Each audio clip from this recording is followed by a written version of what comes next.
assert or execute a short strategy.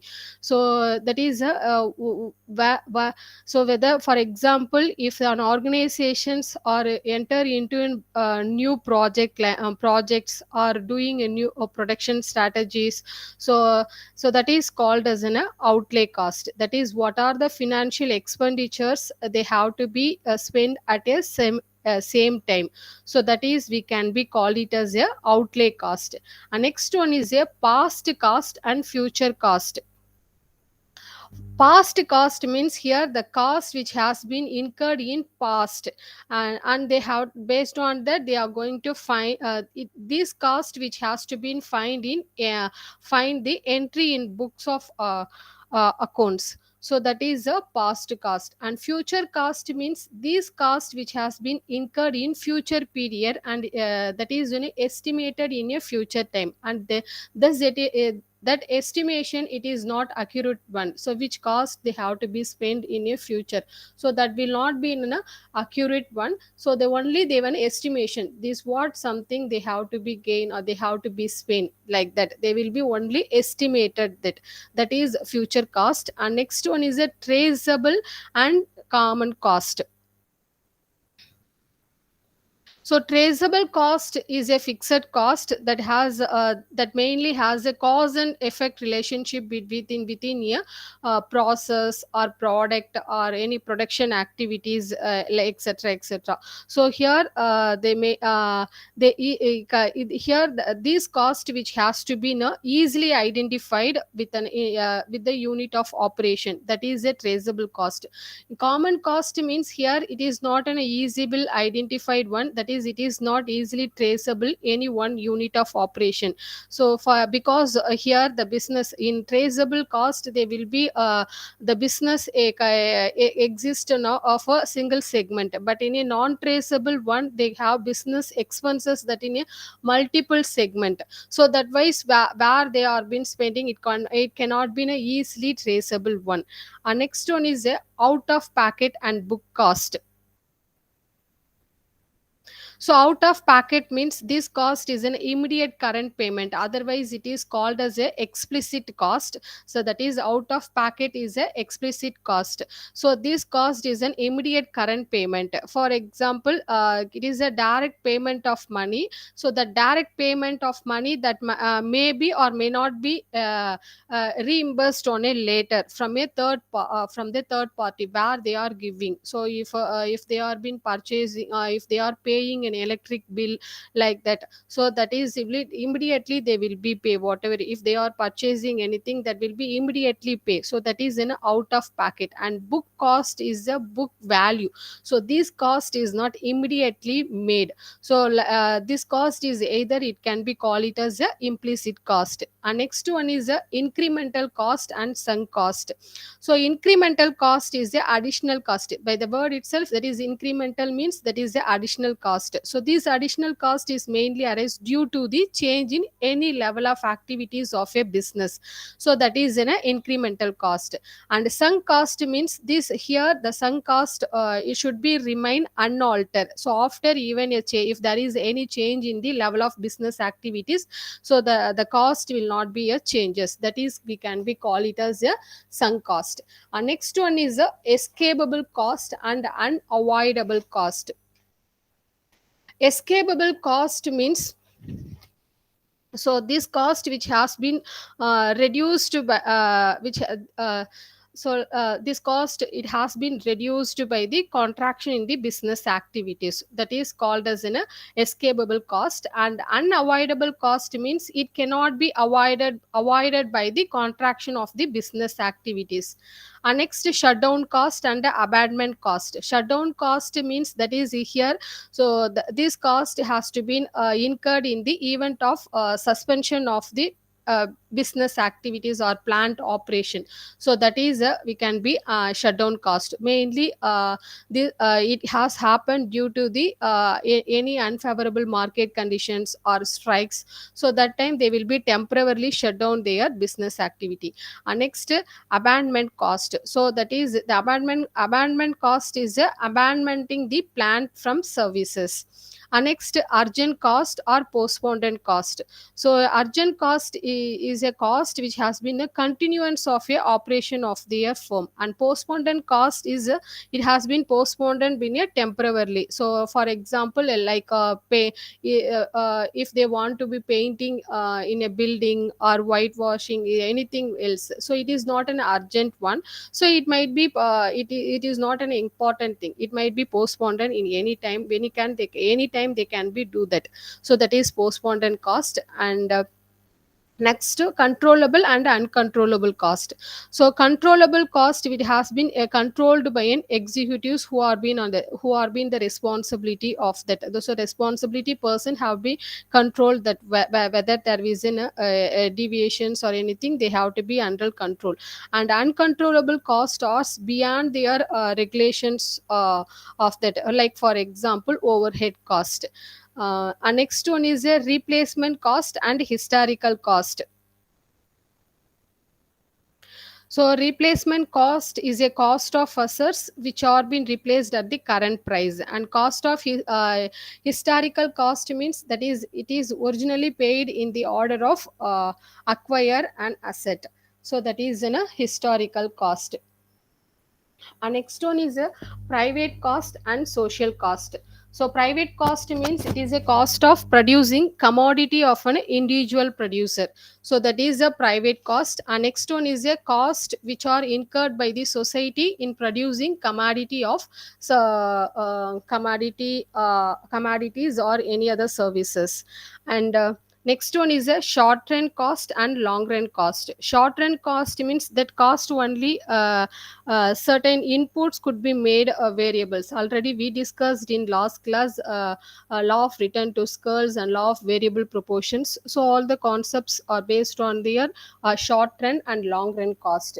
So in short run, some variable should be in a fixed and all other variables in a variable one. But in a long runs, the all input factors can be a variable. So that is we have deeply we discussed in previous class. Next one is a fixed cost. So you all know that fixed cost is land, building. These are the examples of fixed cost. And variable cost. This cost is a variable, which are the cost has to be variable. So that is we can be call it as a variable cost. And average cost and marginal cost. These two costs are very very important. So in fourth unit, this based on these two concept only we are going to discuss in deeply. So one that is average cost and marginal cost. So average cost means it is the total cost of for making a single product. So what is the total cost of making a single product? We can be call it as a average cost. So it is also we can be call it as the average cost. We can be call it as a unit cost. So how they are been calculating the average cost means they calculate that.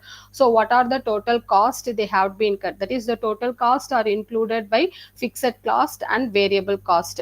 So divided the number of units they manufacture, so that thereby they will be calculating the average cost. And next one is a marginal cost. So marginal means you know that additional. So what is the additional cost or extra cost? So due to that, what will be increases in the production of one more unit of a product. So that is a marginal cost. So this cost is mainly incurred due to the change in the total cost or due to the increases in the unit of product. That is, this cost is mainly incurred due to change in the total cost or due to any increases in the unit of product. We can be call it as a marginal cost. So in marginal cost, the fixed cost is remain constant, so up to a certain level of production. So it will be here in marginal cost, the profit will be increases at the production level. So in what production level, based on that production level, the profit will be increases. So how they are been calculating the marginal cost means that is change in total cost divided by change in number of units manufactures. So once again I repeat that change in total cost divided by change in number of units manufactured, that is the marginal cost. So average cost means what, the total cost of making a single product. So that is the average cost, and marginal cost means that is the additional cost, that is what cost they have to be incurred due to the change in the total cost and due to the increases in the unit of product. So that is the marginal cost. And one more thing, in marginal cost fixed cost is remain constant up to a certain level of protection. So that is a marginal cost.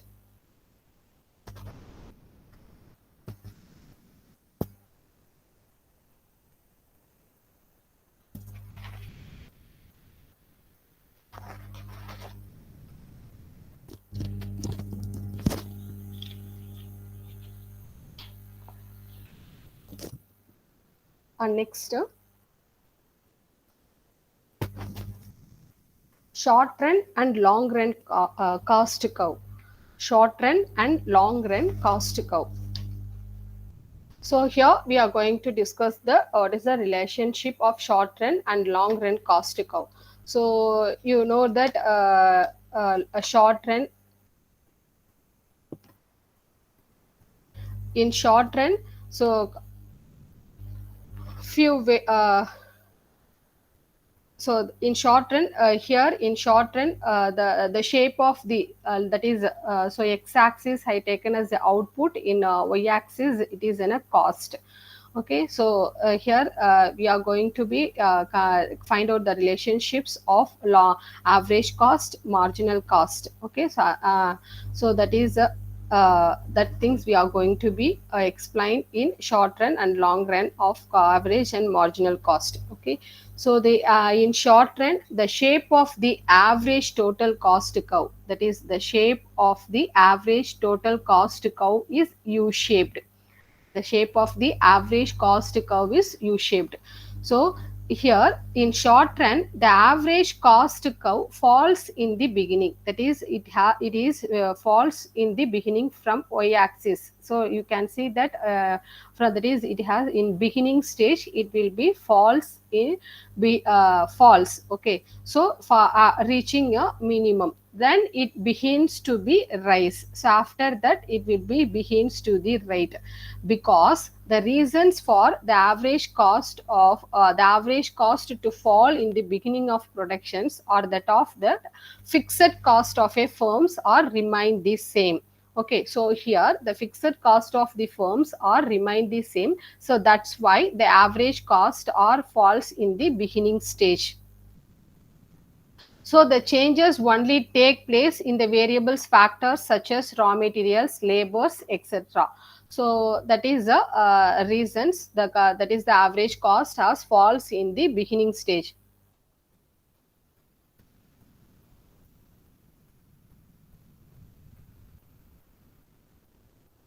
So here the firms in that stage the firms fully utilize their scale of operations. That is, in short run, the firms utilize their plant size. So that is that's why the average cost is a minimum. So that and also the firm is then operating its to a optimum capacity. So if a firm in the short run increases its level of output with the same fixed plants, the economics of scale of production changes into diseconomics. So the average cost then begins to rise sharply. Okay, so that is first the firm has for the average cost of the firm fall in the beginning stage due to the fixed factor of a firm.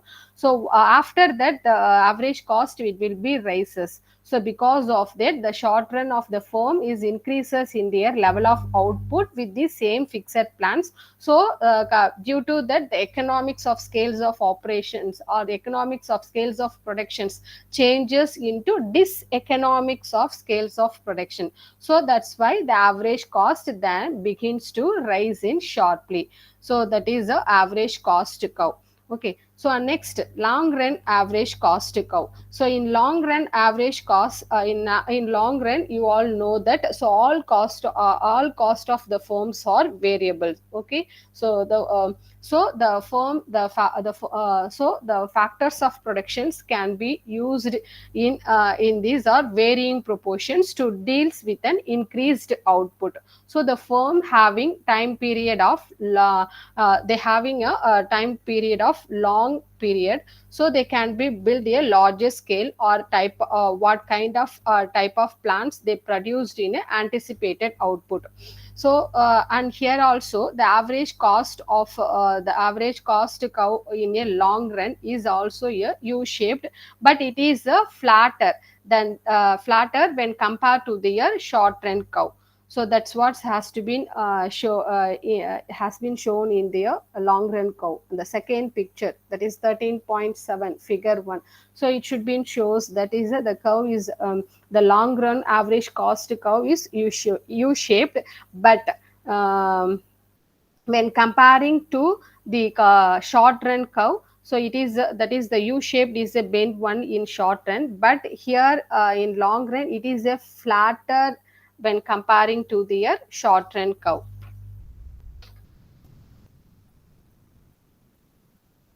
So here I have shown it is a five alternative scale of plant, that is SAC1, SAC2 and SAC3. So the firms will operate this scale of plant which is most profitable to it.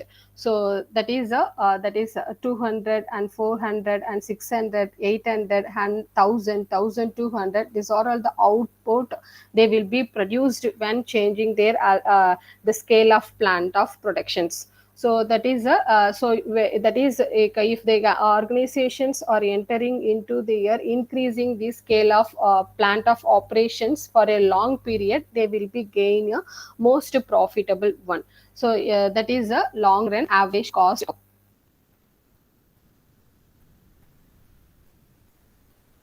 Next, what is the relationship between average cost and marginal cost? So, in average cost and marginal cost curve, so if the average cost falls due to an increases in the than the average cost, so you can see that from diagram itself. So that is the average cost. The first one is a B, and next one is a A. That is the if average cost falls due to if there is a increases in the output, the marginal the here the marginal cost is falls less than the average cost. So that is the marginal cost is below, we can you can see that in a diagram, it has been shown in the below the line of average cost. So if the average cost is rise, if there is increases in the output, the marginal cost is more than the average cost. That is here the average cost you can be that is a U shaped one, but the marginal cost is we cannot we can it can be in a tick type. Okay, so the average cost if it increases in the output, the average cost it will be rise, and also the marginal cost is also will be in a rise, but it is in a more than be in a hike. Okay, so if marginal cost is equal to the average cost when the marginal cost is minimum. So that is the relationship between average cost and marginal cost. So if the average cost falls due to increases in the output, so if an organizations increase the output, in that stage if average cost falls, the marginal cost is also less when compared to less than the average cost. So, on second stage, if an organizations or the firm increase in the output, in second stage, if we increase in the output, in that if the average cost rises, that conditions the marginal cost is more than the average cost. So more than the average cost. So next, if marginal cost is equal to the average cost, so in that case the marginal cost is a minimum one. So that is in minimum. Here they will be intersect one. Average cost and marginal cost are intersect. So in that case, the marginal cost is a minimum.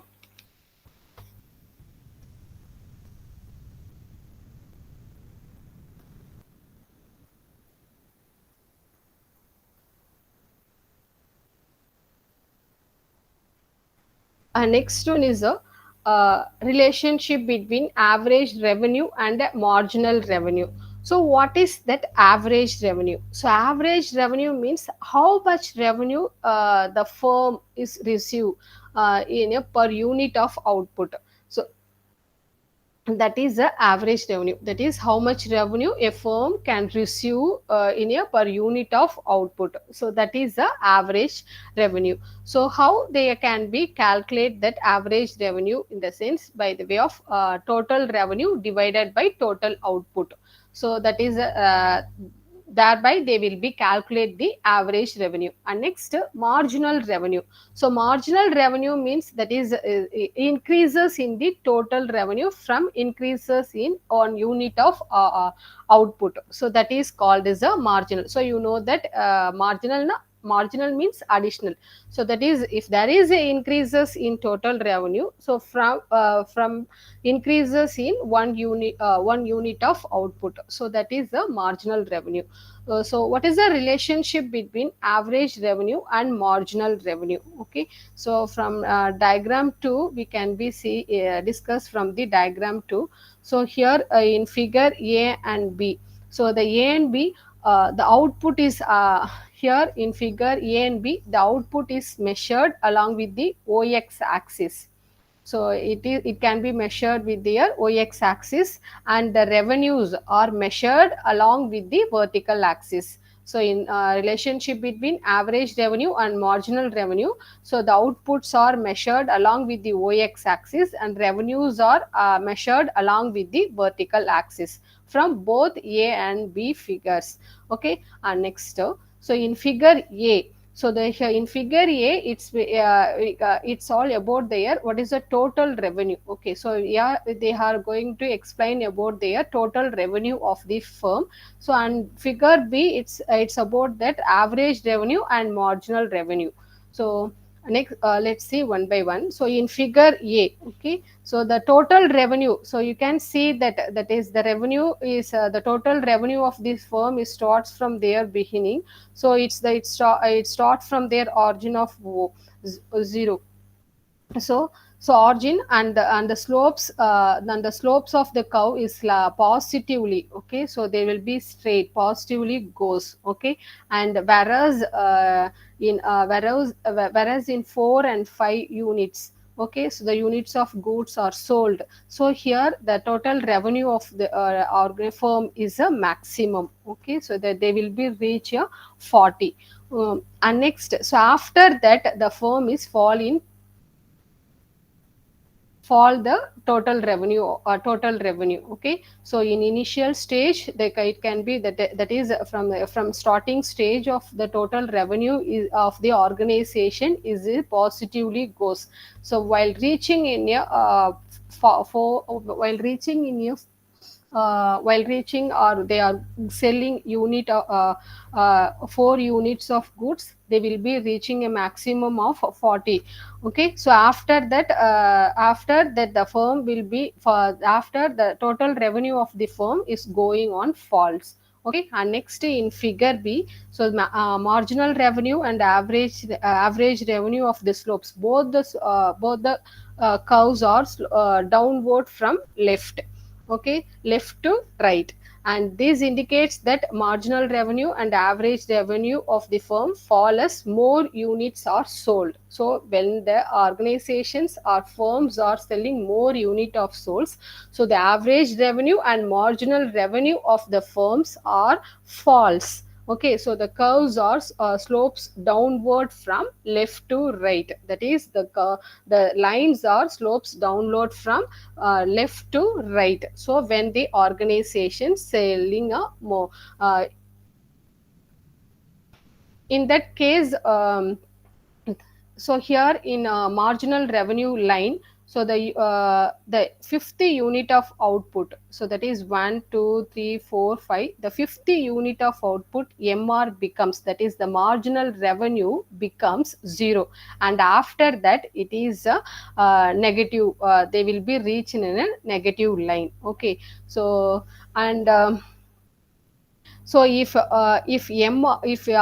average revenue is increasing, so the average revenue is increasing, the marginal revenues falls faster than average revenue. Okay, so you can see that from the two lines. So here the average revenue is above their unit of souls, that is above that line, and marginal revenue is below that line, that is they will be after reaching that 5 units of goods sold, after that they will be on beyond that line of x-axis, that is MR is going on negative 1. So in that case, when MR can be if marginal revenue can be reaching in a 0 or negative, but average revenue never can reach be in a negative line. Okay, so, and also the total revenue of the firm increases at the same rate with an increases in a quantity, the MR marginal revenue remains constant.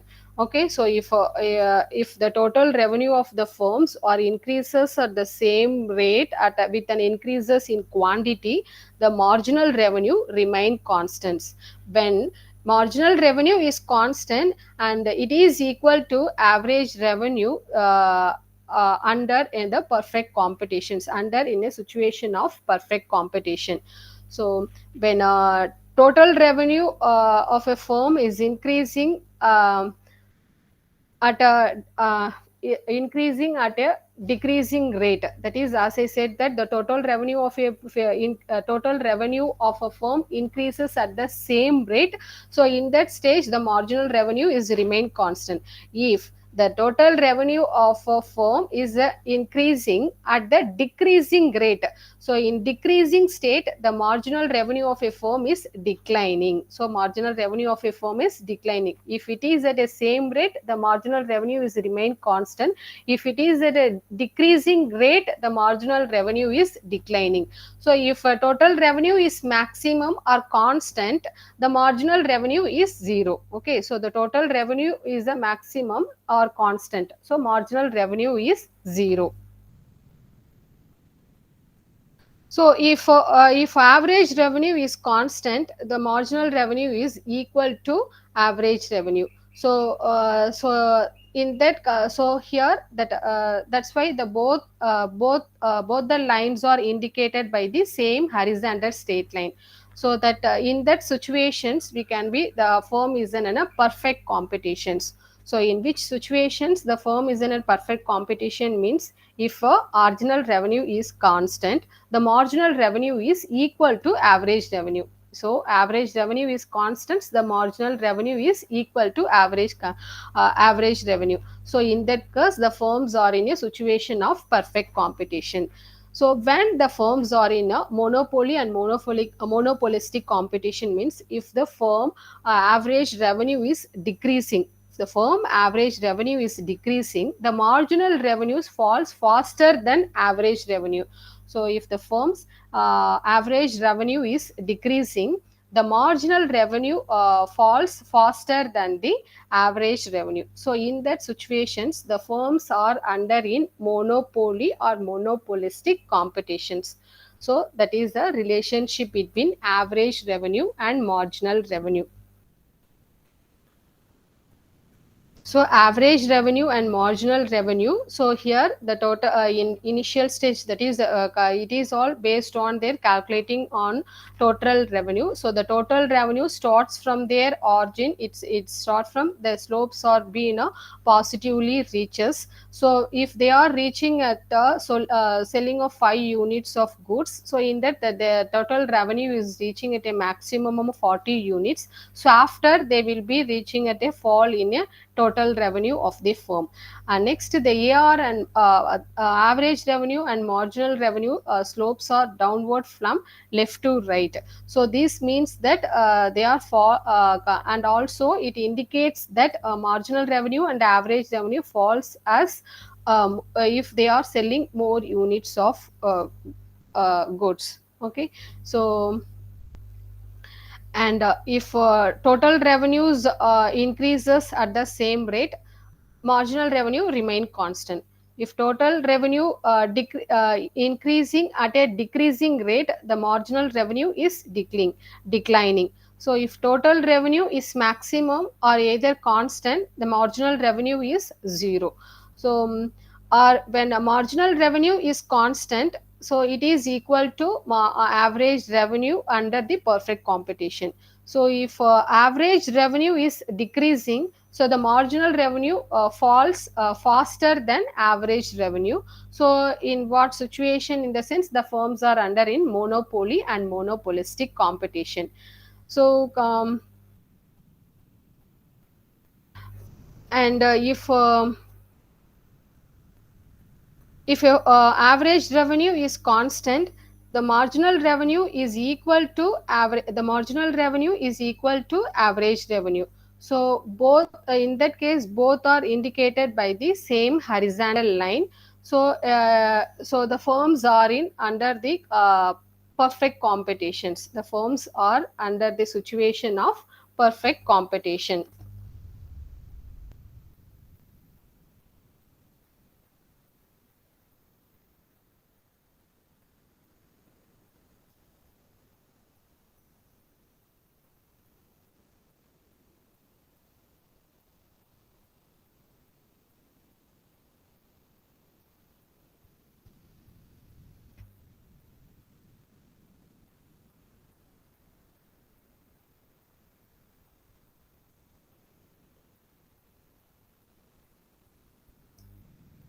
Wait a second.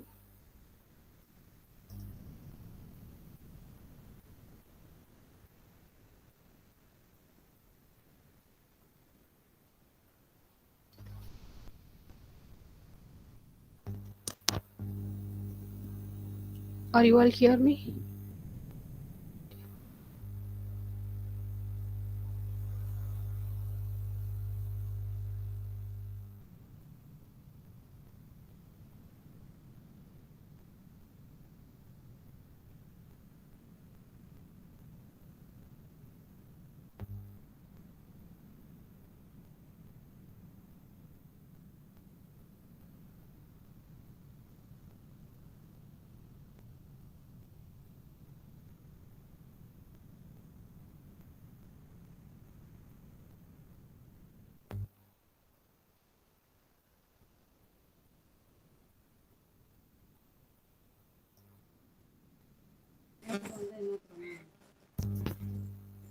Mute your mic. Mute your speaker.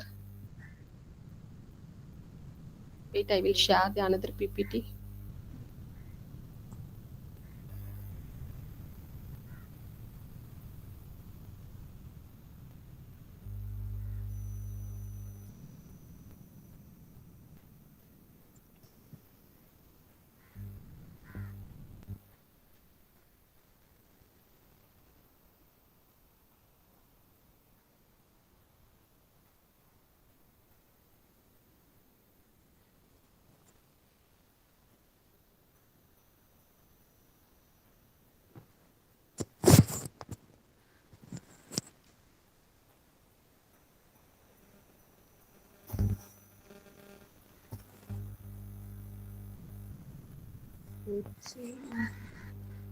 Wait 1 second. I'm sharing the unit 5.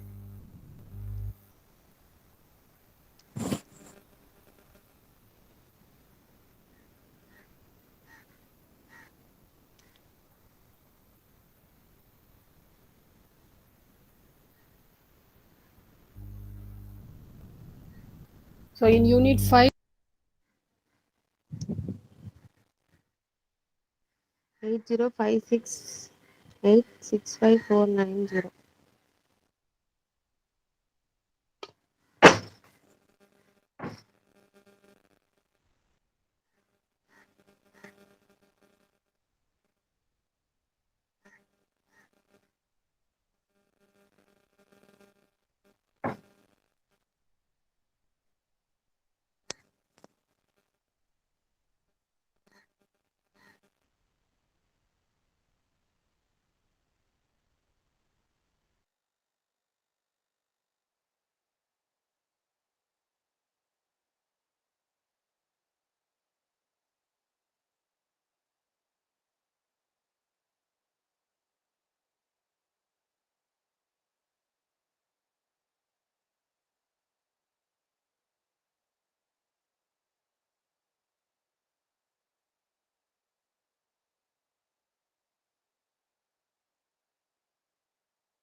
Now are you all able to hear?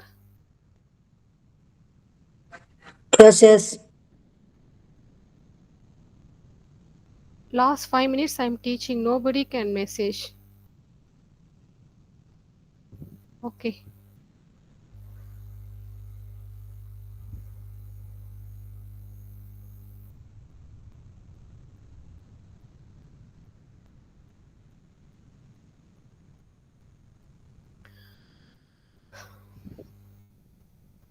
So unit 5 is it's all based on the market structure. So market structure, so how the firm can determine their market structures based on their number of products or number of competitors in the markets, and what are the strength of their buyers and relatives, and how they are determining the price of their product, and what level and what forms of competitions are there in their particular market, and how they differentiate their product when comparing to their market, and what is the age of entry and exist in a particular market. So all those things are characterized or comes under in a market structures. So the market structures are classified into perfect competition, monopoly, monopolistic, oligopoly, and duopoly. So in your syllabus except duopoly, so all the market structure we are going to be discussed. Okay. So perfect competition, perfect competitions means that is a here in a particular market there will be a large number of buyers and sellers, and they are being engaged in buying and selling of your goods.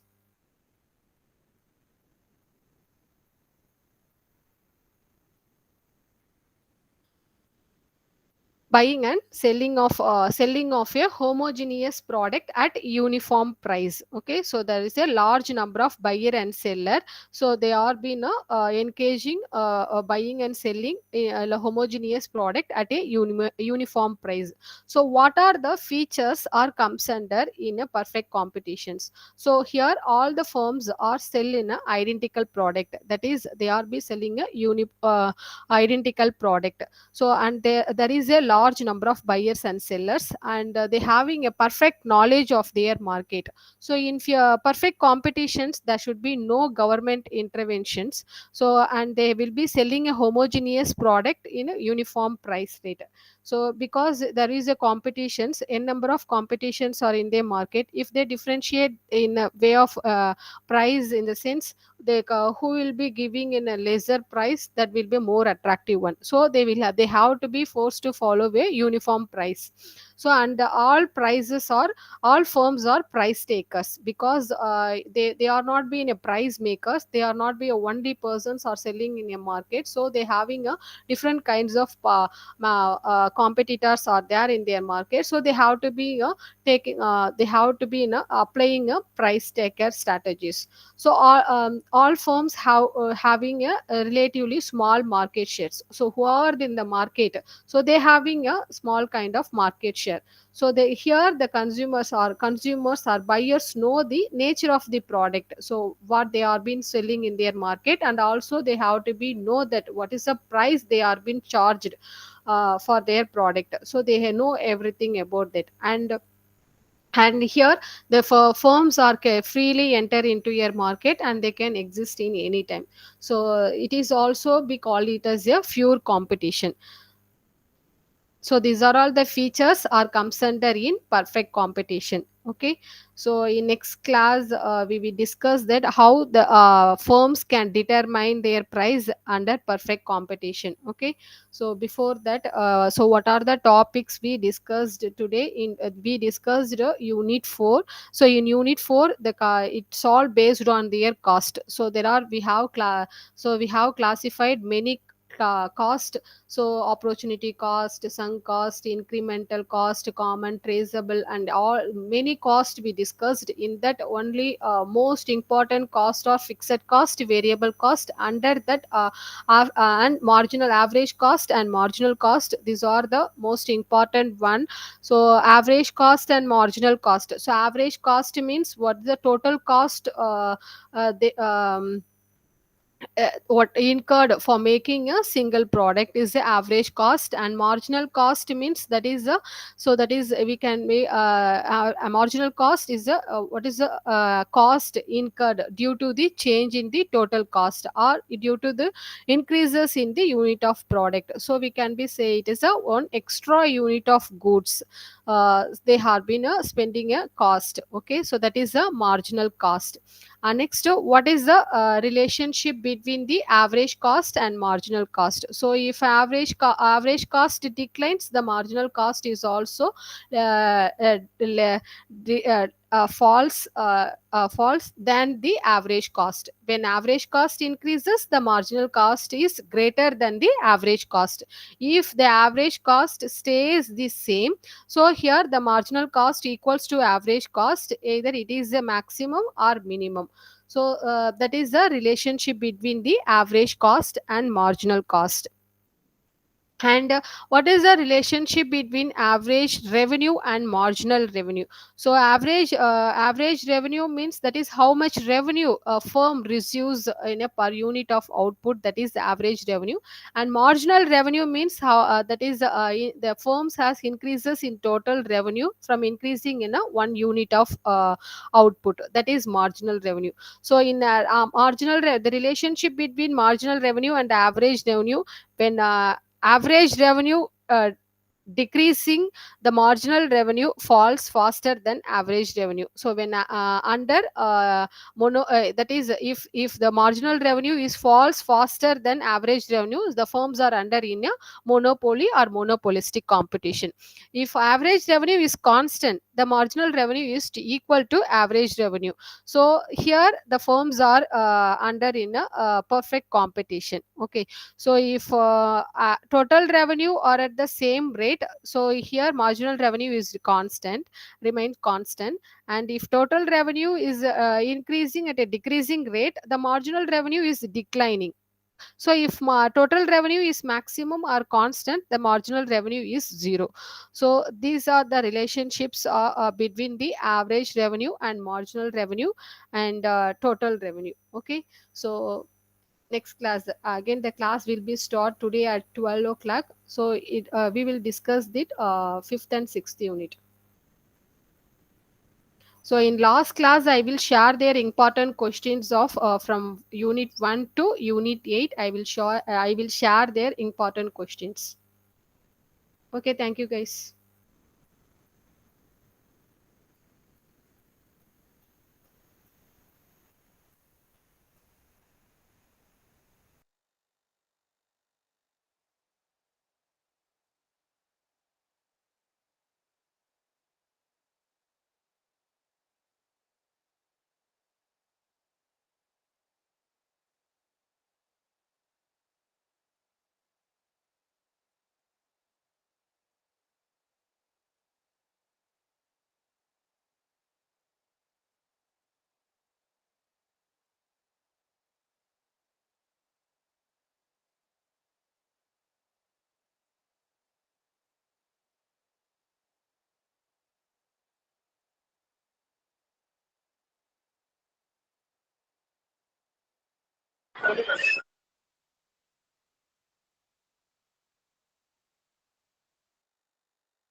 Good morning to all. Good morning, ma'am. Okay. Now we can start business law.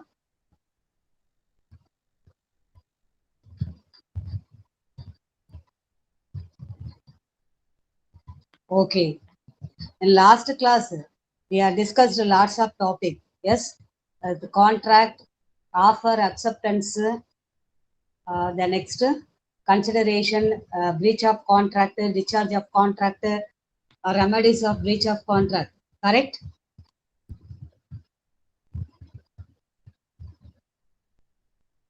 Correct? Yeah, ma'am. Okay. Today we are discussing the remaining portions, contract of agency, indemnity and guarantee, the next conditions and warranties, bailment, pledge, sale of goods act, negotiable instrument, then companies act. Okay. Once again.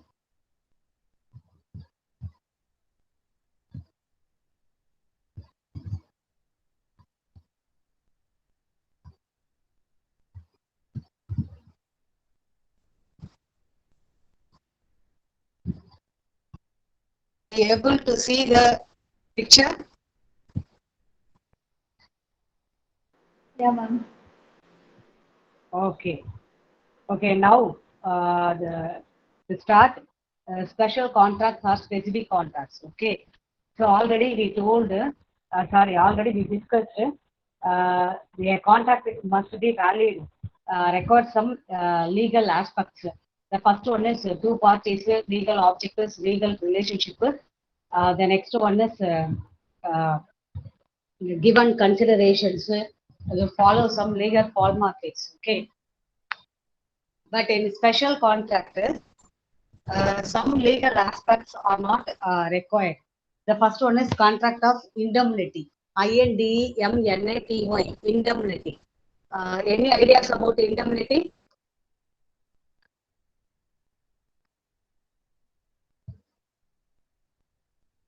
Any ideas about indemnity?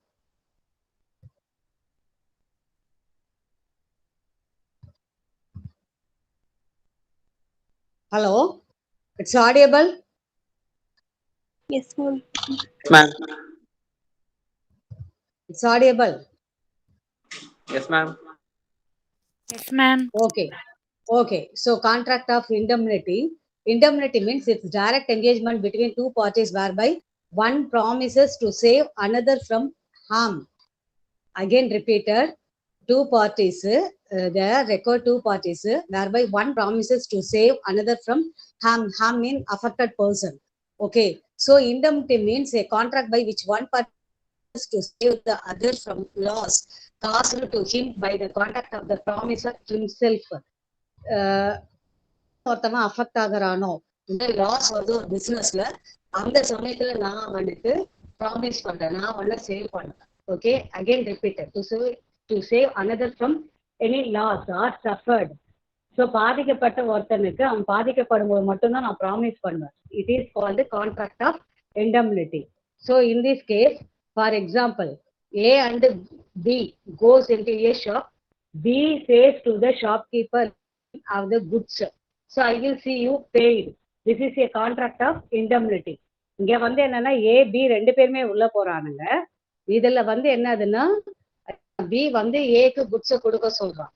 Suppose அவனால கொடுக்க முடியலன்னா இவன் கொடுப்பான். சொன்னது புரிஞ்சுதா? Clear? Clear?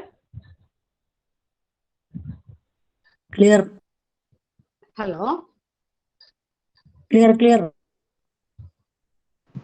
ஏனன் the same terms are again repeated, confuse ஆகும். Okay.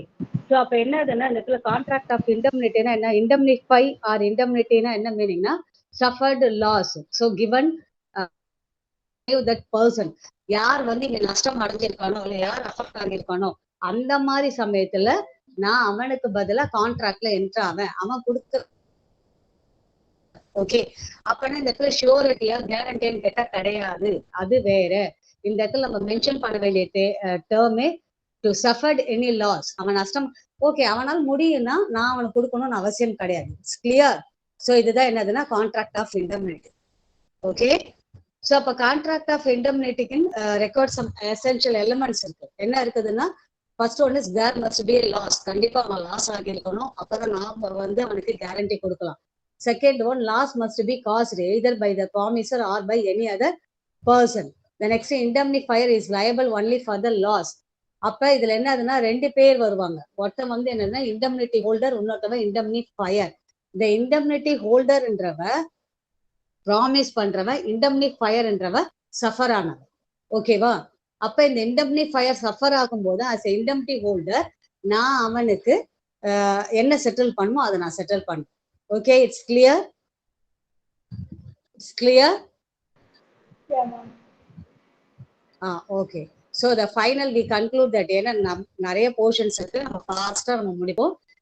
இப்போ contract of indemnity அப்படின்னு பார்த்தோம்னா, a person promises to save another person from harm or loss. வர்த்தவன் பாதிக்கப்படும் போது மட்டும்தான் நான் அவனுக்கு என்ன பண்றேன்னா ப்ராமிஸ் பண்றேன், நீ சஃபர் ஆகியிருக்க, அதனால நீ கொடுக்க வேண்டியதை இல்லை நீ செட்டில் பண்ண வேண்டியதை நான் செய்யறேன். பட் அவன் சஃபர் ஆகலைன்னா ஸோ அவனே அதை செட்டில் பண்ணிப்பான். இதுக்கு பேர் தான் கான்ட்ராக்ட் ஆஃப் இண்டம்னிட்டி. அப்ப இதுல என்ன மெயினா வந்து கண்டிஷன்ஸ், சஃபர், லாஸ், கண்டிப்பா அங்க நஷ்டம் அடைஞ்சிருக்கணும் ஒருத்தவன்.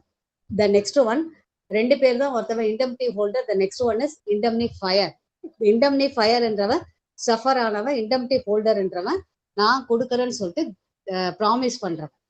ஸோ அவங்களுக்கான இந்த ரைட்ஸ் பவர்ஸ் கொடுத்துருக்கு. ஓகேவா? So it's over indemnity. The next, contract of guarantee.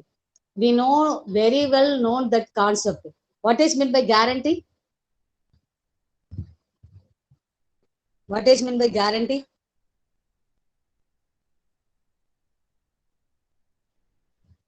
Guarantee.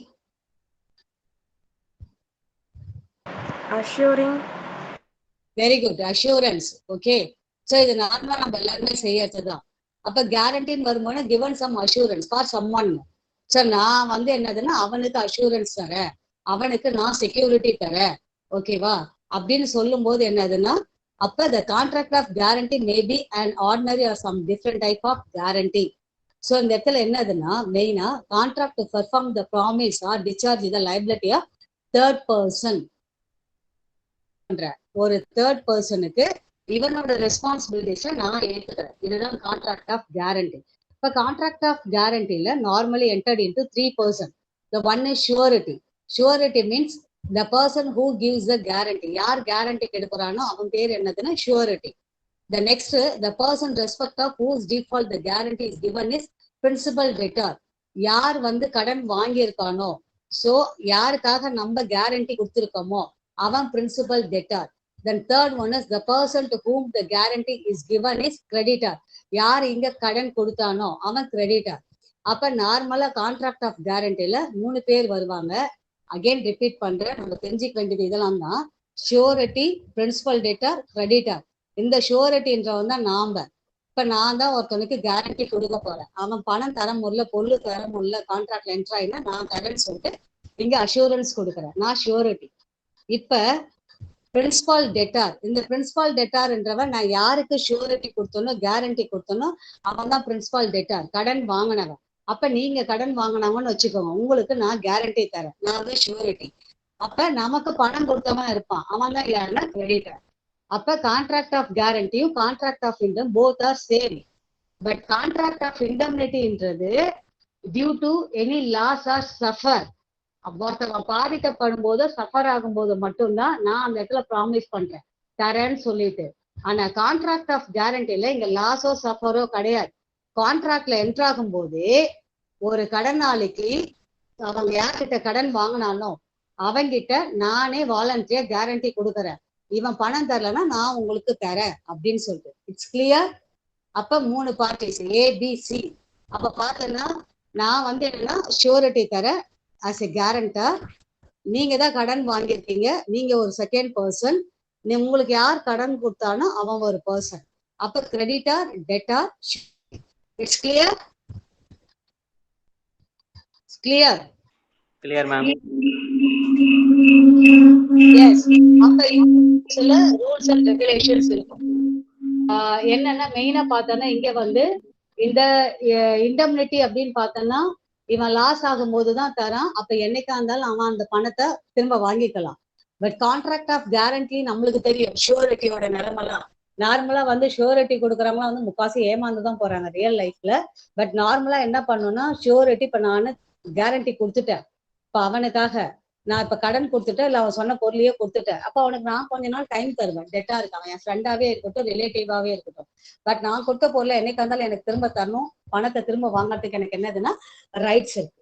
ஓகேவா? இப்ப பேசி பார்க்கறோம், முடியலன்னா கோர்ட்ல போயிட்டு கேஸ் போகலாம். பட் மெயினா நீட் சம் எவிடன்ஸ். என்ன எவிடன்ஸ் வேணும் நமக்கு? டாக்குமெண்ட் எழுதுவோமா இல்லையா? இதேதான் நம்ம நெகோசியபிள் இன்ஸ்ட்ருமெண்ட்ல அகைன் படிப்போம். நம்ம ப்ராமிசரி நோட் சொல்லிட்டு கடன் பத்திரம் எழுதி கொடுக்கறது. அப்ப அந்த ப்ராமிசரி நோட்ல எழுதியிருப்போம், இன்னார் இன்னாருக்கு கடன் கொடுத்தா நான் அதுக்கு கேரண்டி கொடுத்துருக்கேன்னு. அப்ப அந்த கேரண்டி பேப்பர், அந்த ப்ராமிசரி நோட்டை கோர்ட்ல எவிடன்ஸா பேசப்படும். கிளியர்? கிளியர்? சோ இங்க அதோட டிஃபரன்ஸ் கொடுத்திருப்பாங்க, கான்ட்ராக்ட் ஆஃப் இண்டம்னிட்டிக்கும் கேரண்டிக்கும். இங்கே இதை பாருங்க, இல்ல 2 persons வருவாங்க, இல்ல 3 persons. ஒன்னு principal debtor, surety and creditor. இப்ப இண்டம்னிட்டி பார்த்தோன்னா வந்து இங்க இண்டம்னிஃபயரும் இண்டம்னிட்டி ஹோல்டரும் தான். சோ அதே மாதிரி இந்த நெக்ஸ்ட் ஷூரிட்டி, கேரண்டி கொடுத்தவனுக்கான ரூல்ஸ், ரைட்ஸ், லயபிலிட்டிஸ், அவங்களோட நேச்சர் பத்தி கொடுத்திருப்பாங்க. ரைட்ஸ் ஆஃப் ஷூரிட்டி தான் இங்க ரொம்ப இம்பார்ட்டன்ஸ். ஏன்னா நான் தான் இவனுக்காக ஒரு தேர்ட் பர்சனுக்கு இங்க கேரண்டி போட்டு சைன் கொடுத்துருக்கேன். இப்போ அந்த இடத்துல வந்து அந்த person, hello hello hello Hello. Yeah, ma'am. Audible? Yeah. Clear, clear. Okay. ஆனா இந்த இடத்துல என்னதுன்னா as a creditor இந்த மாதிரி யாரை வந்து கேட்பான் பணம் கொடுக்கலன்னா? கேரண்டி கொடுத்த என்னதான் கேட்பாங்க. ஓகேங்களா? ஏன்னா நான் தானே இங்க கேரண்டி கொடுத்துருக்கேன் இவனுக்காக. இப்ப என்னதான் கேட்பாங்க, அவனை டச் பண்ண மாட்டாங்க. ஆனா நான் வந்து யாரை கேட்பேன்னா, யார் பிரின்சிபல் டெட்டாரோ சோ அவனை கேட்பேன். ஓகே. சோ அதுதான் இந்த இடத்துல மெயினா ஒவ்வொரு கிரெடிட்டாருக்கான ரைட்ஸ் கொடுத்துருக்காங்க. கடன் கொடுத்தவனும் பணத்தை கேட்பான் தான். இப்ப இந்த இடத்துல ஷூரிட்டி கொடுத்த நானும் அந்த டெட்டார் பணத்தை கொடுக்கலாம் கேட்பான் தான். அப்ப இந்த இடத்துல ரைட்ஸ் ஆஃப் பிரின்சிபல் டெட்டார் கொடுத்துருக்காங்க, ரைட்ஸ் ஆஃப் கிரெடிட்டார்ஸ் கொடுத்துருக்காங்க, rights against co sureties. Sometimes the sureties are given by 2 parties. இப்ப நான் ஷூரிட்டி கொடுத்துருக்கேன் உங்களுக்குன்னா, அது ரொம்ப பெரிய கடனா இருக்கு, பெரிய தொகையா இருக்குதுன்னா, என்னால மட்டும் முடியாதுன்னா நான் என் ஃப்ரெண்டோ இல்லை எனக்கு தெரிஞ்சவங்ககிட்டயோ கூப்பிட்டு ஒரு ஷூரிட்டி போட்டுக்கலாம். அப்ப கடன் கொடுத்தவன் வந்து என்ன செய்வான்னா 2 பேருமே கேட்கறதுக்கு ரைட்ஸ் இருக்கு. 2 ஷூரிட்டிஸுமே, 2 கேரண்டிஸாமே கூப்பிட்டு கேட்கலாம். 2 பேருமே தானே இவனுக்கு கேரண்டி கொடுத்து பணம் வாங்கி கொடுத்தீங்க, அப்ப நீயும் பணம் கொடு, நீயும் பணம் கொடு, எவ்வளவு அமௌண்ட்டோ அந்த அமௌண்ட்டுக்கு. Clear? Hello, it's clear? clear okay ma'am. Okay. Clear, ma'am. Okay. So finally conclude, contract of indemnity and guarantee both are same. ஏன்னா ரெண்டுமே இங்க ப்ராமிஸ் பண்றதுதான், ஒருத்தனோட கடனுக்கு நம்ம பொறுப்பேற்றுக்கிறோம். பட் கான்ட்ராக்ட் ஆஃப் இண்டம்னிட்டின்றது due to any suffer, affect ஆகும் போது மட்டும்தான். ஏவும் பியும் இருக்கான், ஏவால கொடுக்க முடியல, அவன் ஃபர்ஸ்ட் தரேன்னு தான் சொல்லினான், அந்த சிச்சுவேஷன் கொடுக்க முடியல, அப்ப நான் போய் கொடுக்குறேன். அது கான்ட்ராக்ட் ஆஃப் இண்டம்னிட்டி. 2 பார்ட்டிஸ் தான் இந்த இடத்துல. பட் கான்ட்ராக்ட் ஆஃப் கேரண்டின்றது என்டர் ஆகும் போதே 3 பேரா என்டர் ஆகும். ஏ பி சி. இல்ல ஏ வந்து கடன் கொடுக்குறவன், பி வந்து கடன் வாங்கினவன், சி நான் தான் ஷூரிட்டி. சம்டைம்ஸ் என்னால பெரிய அமௌண்ட்டுக்கு பொறுப்பேற்றுக்க முடியல, என் கூட இன்னொருத்தனையும் சேர்த்துப்பேன், அதுக்கு பேர் கோ ஷூரிட்டி. அப்ப ஏ வந்து கடன் கொடுத்தவன் யாருக்குன்னா பிக்கு, பி ஆல கொடுக்க முடியாத பட்சத்தில் ஆசிய சி ஷூரிட்டி கொடுத்து கேரண்டி கொடுத்த நான் உள்ள வருவேன். ஓகேவா? அப்ப இந்த இடத்துல ஏ கடன் கொடுத்தவனும் என்ன கேட்கறதுக்கு ரைட்ஸ் இருக்கு. நீ தானே பிக்கு வந்து சப்போர்ட் பண்ண, கேரண்டி போட்டு சைன் பண்ணிருக்க, பணத்தை கொடுக்குறான். அப்ப நான் கொடுத்துருவேன். ஆனா நான் கொடுத்துட்டு நான் யார்கிட்ட கேட்கணும்? ஆஸ் ஏ பி டெட்டார், இவன் தான் கடனாளி. சோ அப்ப இவன் கிட்ட இருக்க பணத்தை கேட்கறதுக்கு எனக்கு ரைட்ஸ் இருக்கு. Okay. So this topic is over. The next one is contract of bailment. bail கொடுக்கறதுன்னு சொல்றாங்க இல்லையா? What is mean by bail? What is mean by bail? Bailment. delivery of goods one person to another person. Delivery of goods from one person to another person, it's okay. இப்ப நம்மளே கூட டே to day லைஃப்ல any legal activities, so some பர்சனுக்கு bail கொடுக்கறதுன்னு சொல்றாங்களே, என்னது பெயில்னா?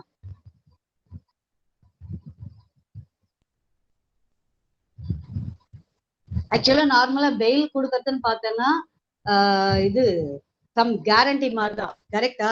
இப்ப court கேஸ்லாம் இருக்குது இல்லையா, பெயில் கொடுக்கறதுன்னு சொல்றாங்கல்ல, ஒருத்தனை உள்ள வச்சாச்சு. ஸோ நம்ம என்ன பண்றோம்னா, நம்ம வீட்டு ப்ராப்பர்ட்டியோ இல்ல மணி டைப்ல இருக்க அசட்ஸ் எதையாவது நம்ம கேரண்டி கொடுத்துட்டு அவனை வெளில எடுக்கணும். அதான பெயில்மெண்ட் நார்மலா ஜென்ரலா, கரெக்டா இல்லையா? பெயில் கொடுக்கறதுன்னு சொல்றாங்க இல்லையா, பெயில் கொடுத்து வெளில கூட்டு வந்துட்டான்றாங்க இல்லையா, அதுதான் அது meaning. But in business point of view நீங்க சொன்ன மாதிரி ஒண்ணு correct. Goods delivered from one person to another person, correct. இந்த இடத்துல கொடுத்துருக்காங்க பாருங்க, movable property by one person who is generally of owner there to another person for some purpose. இதுதான் இந்த இடத்துல it's very very important. For some purpose. Again, the goods are to be returned to the owner after accomplished the purpose to take further action. கொடுத்துருக்காங்க பாருங்க. So நீங்க ஏதோ ஒரு பர்பஸ்க்கு குட்ஸை move பண்ணிருக்கீங்க, அப்ப அந்த பர்பஸ் ஓவர் ஆனதும் திரும்ப குட்ஸ் ஓனர் கிட்டே வந்துடும். அதுக்கு பேர் தான் bailment. Clear?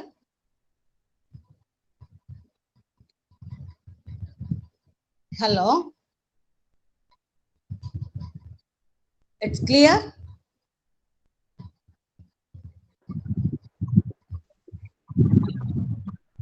Clear, ma'am. It's audible. It's audible. Yep. Yes, Yes. ma'am. So contract of bailment means movement of the goods from owner to the other person. Owner கிட்ட இருந்து move ஆகுதுதான். But என்னதுன்னா for some purpose, it's very very important. ஏதோ ஒரு பர்பஸ்க்கு நான் கொடுக்குறேன், அப்ப the purpose is over, again return to the owner. Purpose முடிஞ்சு ஓனர் கிட்டே வந்துடும். அதுக்கு எக்ஸாம்பிள் பார்த்தோம்னா இதுல எல்லாம் 2% தான், ஒருத்தவன் பெயிலர், ஒருத்தவன் பெய்லி. ஓகே, யார் குட்ஸை வாங்கினானோ அவன் பெய்லி, யார் கிட்ட இருந்து போச்சோ அவன் பெய்லர். ஓனர் தான் பெய்லர், யார் அதை ரிசீவ் பண்ணானோ அவன் பெய்லி. ஓகே, இப்போ for example tailor shop. Okay, இப்ப நீங்க குட்ஸ் என்ன பண்றீங்கன்னா a piece of cloth deliver to the tailor. எதுக்காக டைலர் கிட்ட கொடுக்குறோம்? for stitching purpose, கரெக்டா? அப்ப ஸ்டிச்சிங் முடிச்சதும் tailor return goods to the owner. see it is called the bailment. புரிஞ்சுதா? லிசன், புரிஞ்சுதா? Yes, ma'am. எஸ், ஏன்னா ஸ்டிச்சிங் இஸ் ஓவர். நான் ஸ்டிச்சிங்காக தான் கொடுத்தேன். இப்போ அதே மாதிரி 2 வீலர் சர்வீஸ், 4 வீலர் சர்வீஸ், நான் உன குட்ஸை எடுத்துக்க சொல்லலை, இங்க ஓனர்ஷிப்பை மாத்தி தரல, எதுவுமே பண்ணல. நான் என்ன பண்ணிருக்கேன்னா உங்ககிட்ட குட்ஸை கொடுத்துருக்கேன். எது என்னதுன்னா கம்ப்ளீட் சம் பர்பஸ், ஏதோ ஒரு ஒர்க் இருக்கு அதுக்காக கொடுத்துருக்கேன். அப்ப 2 வீலர் ரிப்பேருக்காக கொடுத்தேன், ரிப்பேர் ஓவர், குட்ஸ் ஆட்டோமேட்டிக்கா என்கிட்ட திரும்ப வாங்கணும், நான் அதுக்கு பணம் கொடுத்துடணும். ஓகேவா? ஸோ இதுக்கு பேர் என்னதுன்னா பெயில்மெண்ட். மேபி நான் குட்ஸை கொடுத்த கம்ப்ளீட் பண்ணா தொலைச்சிட்டான், இப்ப என்ன செய்யலாம்? கேஸ் போடலாமா இல்லையா? கேஸ் போடலாமா இல்லையா?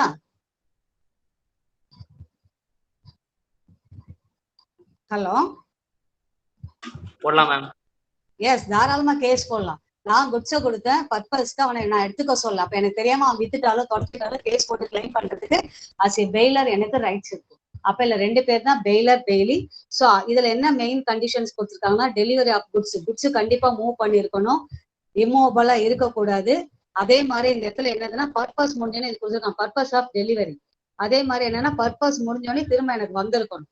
த நெக்ஸ்ட் ஒன் என்னதுன்னா இந்த இடத்துல ஒரு கண்டிஷன்ஸ் இருக்கு. இங்க வாங்க, இங்க ரைட்ஸ் ஆஃப் பெயிலர் கொடுத்துருப்பாங்க, right to get back the goods, right to terminate the contract, expenses of separations இருக்கு பாருங்க. இந்த ஹெட்டிங் கிளியரா சொல்றேன், ஒன்றும் இல்லை. இப்ப நான் வெளியூருக்கு போறேன், என்கிட்ட ஒரு ஆடு மாடு இருக்கு, ஏதோ ஆடோ மாடோ இருக்கு, நான் பக்கத்து வீட்டுக்காரங்கிட்ட அதை பாத்துக்கங்கன்னு சொல்லி கொடுத்துட்டு போறேன். சோ அந்த பாத்துக்க சொல்லி ஒரு 10 நாள் கொடுத்துட்டு போறேன், 10 நாளுக்கான தீனி அதுக்கான செலவு எல்லாத்தையுமே கொடுத்துட்டு போறேன். பட் என்னால வெளியூர்ல இருந்து வர்றதுக்கு டைம் எக்ஸ்டெண்ட் ஆயிடுச்சு, 1 month ஆயிடுச்சு. நான் 10 நாளுக்கான செலவு தீனி தான் கொடுத்துட்டு போனேன். அவன் மேற்கொண்டு இன்னும் 20 days பார்த்துட்டு இருக்கான். அப்ப நான் திருப்பி வந்தோடனே மாடும் கண்ணும் கேட்கறதுக்கு எனக்கு ரைட்ஸ் இருக்கு. ஆனா அவன் எக்ஸ்ட்ரா பண்ண செலவுக்கான காசை நான் கொடுக்கணுமா இல்லையா? கொடுக்கணுமா இல்லையா? கொடுக்கணும். எஸ் கொடுக்கணும். அவன் எக்ஸ்ட்ரா இத்தனை நாள் பாத்துக்கணும். அப்ப அந்த எக்ஸ்பென்சஸ் அவனுக்கு நான் கொடுக்காம நான் குட்ஸை கேட்டேன்னா அவன் என் மேல கேஸ் போடணும். கரெக்டா? இங்க நான் கொடுத்துருக்கேன் தான், என்னோட ஆடையோ மாடையோ பார்த்து சொல்லி நான் கொடுத்துட்டேன், இங்க மூவ் ஆயிடுச்சு குட்ஸ். அதே மாதிரி அவன் பார்த்துட்டு இருக்கான், வந்தோடனே அவன் என்கிட்ட திருப்பி ஒப்படைக்கணும். ஆனா அவன் எக்ஸ்ட்ரா பண்ண செலவை கொடுக்காம அவன் குட்ஸை திருப்பி கொடுக்க மாட்டான். அப்ப மிஸ்டேக் நம்ம பேர்ல தான். ஸோ இதுதான் rights of bailor bailee. As a rights of bailor பார்த்தோன்னா நான் தான் ஓனர், கொடுத்துட்டேன், அதுக்கான பைசாவை கொடுத்துட்டேன், அவங்களும் ஒர்க்கை முடிச்சு என்கிட்ட கொடுத்துட்டாங்க, இட்ஸ் ஓவர். மேபி அவன் தொலைச்சிருந்தா அவன் மேல கேஸ் போட்டு கிளைம் பண்றதுக்கு எனக்கு ரைட்ஸ் இருக்கு. அப்ப பெய்லியோட வேலை என்னதுன்னா அவனும் முடிச்சுட்டா குட்ஸை கொடுத்துடணும் ஓனர் கிட்ட. ஆனா அதுக்கான எக்ஸ்பென்சஸ்க்கான அமௌண்ட் அவன் கிளைம் பண்ணிட்டு கொடுக்கணும். கொடுக்கலன்னா தன்னை கிட்ட குட்ஸை நிறுத்தி வைக்கிறதுக்கு அவனுக்கு ரைட்ஸ் இருக்கு. ஓகே. அதே மாதிரி மேபி ஒர்க் முடிக்கிறதுக்கு டிலே ஆகுதுன்னா அதுக்கு நஷ்டஈடு வாங்கறதுக்கும் நம்மளுக்கு ரைட்ஸ் இருக்கு. Any doubt? அதுதான் இங்க கொடுத்துருக்காங்க, rights of bailor, rights of bailee. Hello hello இல்ல next one finder of goods கொடுத்திருப்பாங்க. Position of finder of goods.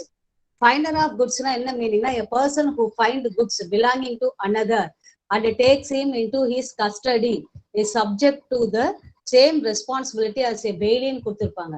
Again repeated, a person who find goods belonging to another and takes them into his custody. ரோட்ல போறோம், யாரோ ஒரு பொருளை தொலைச்சிருக்காங்க, அதை நம்ம எடுத்து வச்சிருக்கோம்.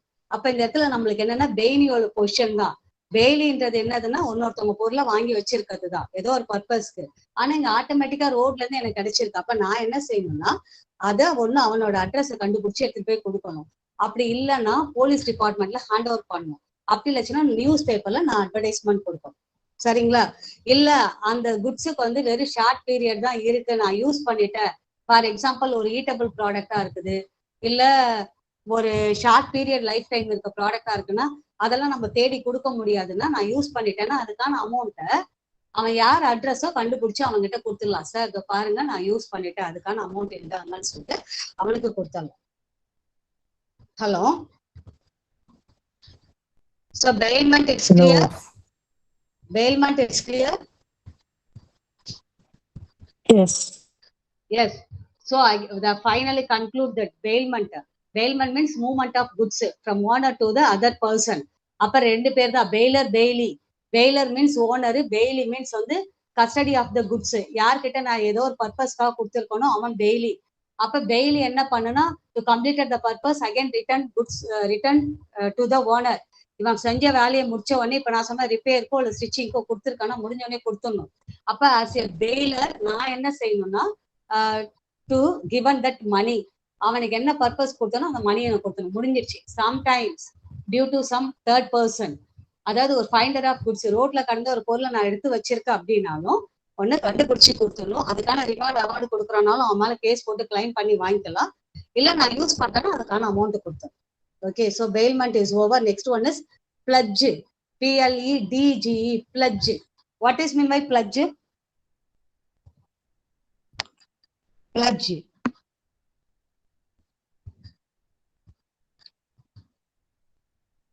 Pledge. Promise.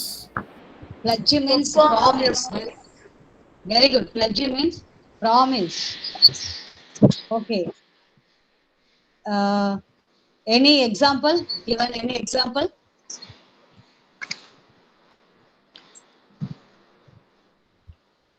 Any example?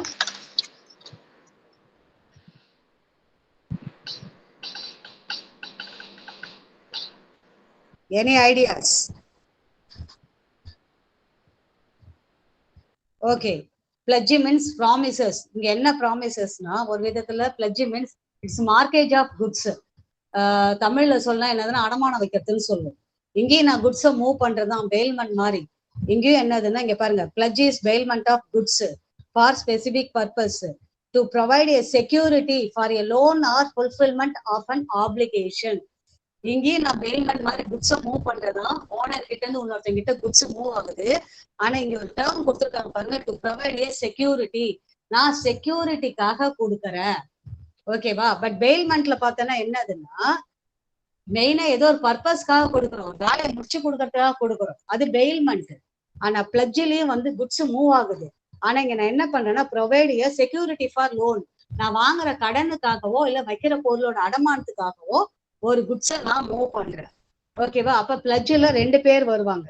யார் அந்த 2 பேர் பார்த்தோன்னா, ஒருத்தவன் பானர், ஒருத்தவன் பாணி. PAWNEE பாணி, இங்க பானர். பானர்ன்றவன் ஓனரு. தென் நெக்ஸ்ட் வந்து என்னதுன்னா பாணின்றவன் who receive the goods. Okay. So அதே மாதிரி இவங்களுக்கு இன்னொரு பேர் என்னன்னா பிளட்ஜர், பிளட்ஜி. அப்ப இந்த இடத்துல என்னன்னா ஒரு விதத்துல ஃபார் எக்ஸாம்பிள் சேட்டு கடைங்க இருக்கா? சேட்டு கடை இருக்கா?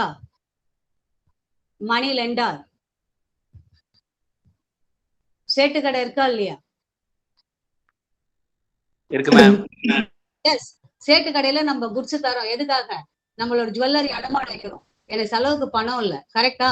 அப்ப ஓனர் இங்க நான் மூவ் பண்ணியிருக்கேன் குட்ஸ, ஒரு ஜுவல்ல வச்சிருக்கேன். எங்கன்னா அந்த சேட்டு கடை தான் பானர் பாணி.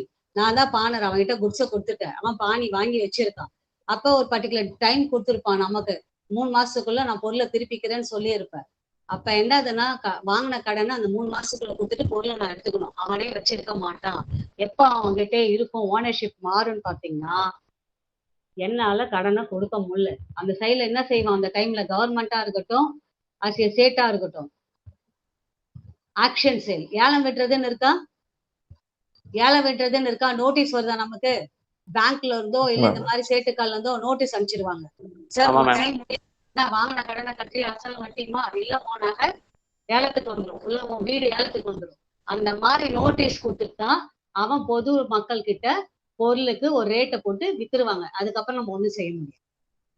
புரியுதுங்களா டிஃபரன்ஸ்? பெயில்மெண்ட்டுக்கும் பிளட்ஜுக்கும் டிஃபரன்ஸ் புரியுதா? பெயில்மெண்ட்லயும் குட்ஸ் மூவ் ஆகுது ஓனர் கிட்ட இருந்து இன்னொருத்தவங்க கிட்ட. ஆனா அது ஒரு பர்பஸ், ஏதோ ஒரு சர்வீஸ்க்காக மூவ் ஆகுது. முடிச்ச உடனே திரும்ப இங்க வந்துடணும். அவன் தொலைச்சிட்டு அவன் மேல கேஸ் போடலாம், கிளைம் பண்ணலாம், இல்ல ரோட்ல இருக்கவங்க ஒரு பொருளைய கூட எடுத்து யூஸ் பண்ணட்டும். ஆனா அதுக்கான அமௌண்ட்டை கொடுத்துடணும். இல்ல இப்ப நானே அவன் கஸ்டடியில கொடுத்துட்டு போறேன்னா எக்ஸ்ட்ரா ஆகுதுன்னா அதுக்கான எக்ஸ்பென்சஸ் கொடுத்துட்டு நான் வாங்கிக்கணும். இது பெயில்மெண்ட். ஆனா பிளட்ஜ் பாத்தீங்கன்னா ஒரு விதத்துல ப்ராமிஸ், அடமானம். எதுக்கு நான் ப்ராமிஸ் பண்றேன்? To secure a loan. நான் வாங்கின கடனுக்கு செக்யூரிட்டி கொடுக்குற என்னோட குட்ஸ. ஓகேவா? அப்ப அந்த பர்டிகுலர் பீரியடுக்குள்ள என் வாங்கின கடனை அடைக்க முடியல அப்படின்னா நான் அடமான பொருளை அவன் ஆக்ஷன் செய் ஏலத்துக்கு கொண்டு வந்து வித்துருவான். அவனுக்கு அந்த ரைட்ஸ் இருக்கு, நோட்டீஸ் கொடுத்துட்டு செய்வான். Clear? For bailment pledge clear? Clear ma'am. Okay. The next one is contract of agency. The agency is very well known that concept. So இந்த ஏஜென்சிக்கு இன்னொரு பேர் நம்ம என்ன சொல்றோம்? Agent, dealer, middle man. கொடுக்குறோமா இல்லையா நேம்? கரெக்டா? இன்னைக்கு இருக்குதே இந்த கமாடிட்டிஸ்லாம் மார்க்கெட் சொல்றமே, ஓனரா தலைமையில தூக்கின்னு வந்து ஒவ்வொரு தெருவா சேல் பண்றான் குட்ஸ. யார் பொருளுக்கு ஓனர்? இப்ப ஆப்பிள் மொபைல் போன் ஓனர்னா ஆப்பிள் ஸ்டீவ் ஜாப்ஸ் அப்ப தெரு தெருவா வந்து விற்கிறாரு கிடையாது இல்லையா? கிடையாது இல்லையா? இப்ப சாம்சங் இருக்குன்னா சாம்சங் கம்பெனி ஓனர் வந்து டைரக்டா சேல் பண்ணல. கரெக்டா? எல்ஜி இருக்காங்கன்னா எல்ஜி ஓனர் டைரக்டா சேல் பண்ணல. To appointed middle man. That middle man is called agent, agency. இன்னைக்கு அத்தனை குட்ஸ் நம்ம வாங்குறோம், யார் மூலயமா வாங்குறோம்? ஏஜென்சி. அப்ப the agency means என்னன்னா the relationship created between the manufacturer or owner and the customers. இப்ப கஸ்டமர்ஸ்க்கு ஓனருக்கும் ரிலேஷன்ஷிப் கிரியேட் பண்றோம் தான் ஏஜென்சி. அப்ப இந்த இடத்துல கான்ட்ராக்ட் பார்த்தோம்னா 3 பேருக்கு, ஏஜென்ட், ஓனரு, த நெக்ஸ்ட் யாருன்னா வந்து customers. It is called contract of agency. So இந்த இடத்துல மெயினா ஏஜென்சி பத்தி நம்ம பார்க்கும்போது ஒரு இம்பார்ட்டன்ட் பாயிண்ட்ஸ் நம்ம சொல்வோம். இங்க கன்சிடரேஷன் இருக்கும். இதுல டிஃப்ரெண்ட் டைப்ஸ் கொடுத்துருக்காங்க. Del credere agent, commission agent, factor, broker, co agent, banker, non mercantile, special agent, general agent, universal ஏஜென்ட்னு இருக்கு. இந்த ஏஜென்ட்டுக்கு மெயினா நம்ம சொல்றது என்னன்னா ரைட் டு ரெமுனரேஷன். இப்ப நிறைய ஷோரூம்ஸ் இருக்கா இல்லையா? 2 வீலருக்கு, 4 வீலருக்கு, மொபைல் போனுக்கு, ஹோம் அப்ளையன்சஸ்க்கு எல்லாமே யார் மூலியமா வேலை செய்யறாங்க? ஒரு டீலர் மூலியமா தான். அப்ப அந்த டீலர் தான் டிஃப்ரெண்ட் பிராண்டடோட கமாடிட்டிஸ் கொண்டு வந்து ஓனர் என்ன பிரைஸ்ல சொல்றாரோ அதை விற்கிறான். இவன் சும்மா விற்கல, இவனுக்குன்னு கமிஷன் தராங்க. ஏஜென்ட்டுக்கான கமிஷன், போனஸ், சேலரி எல்லாமே இருக்கு.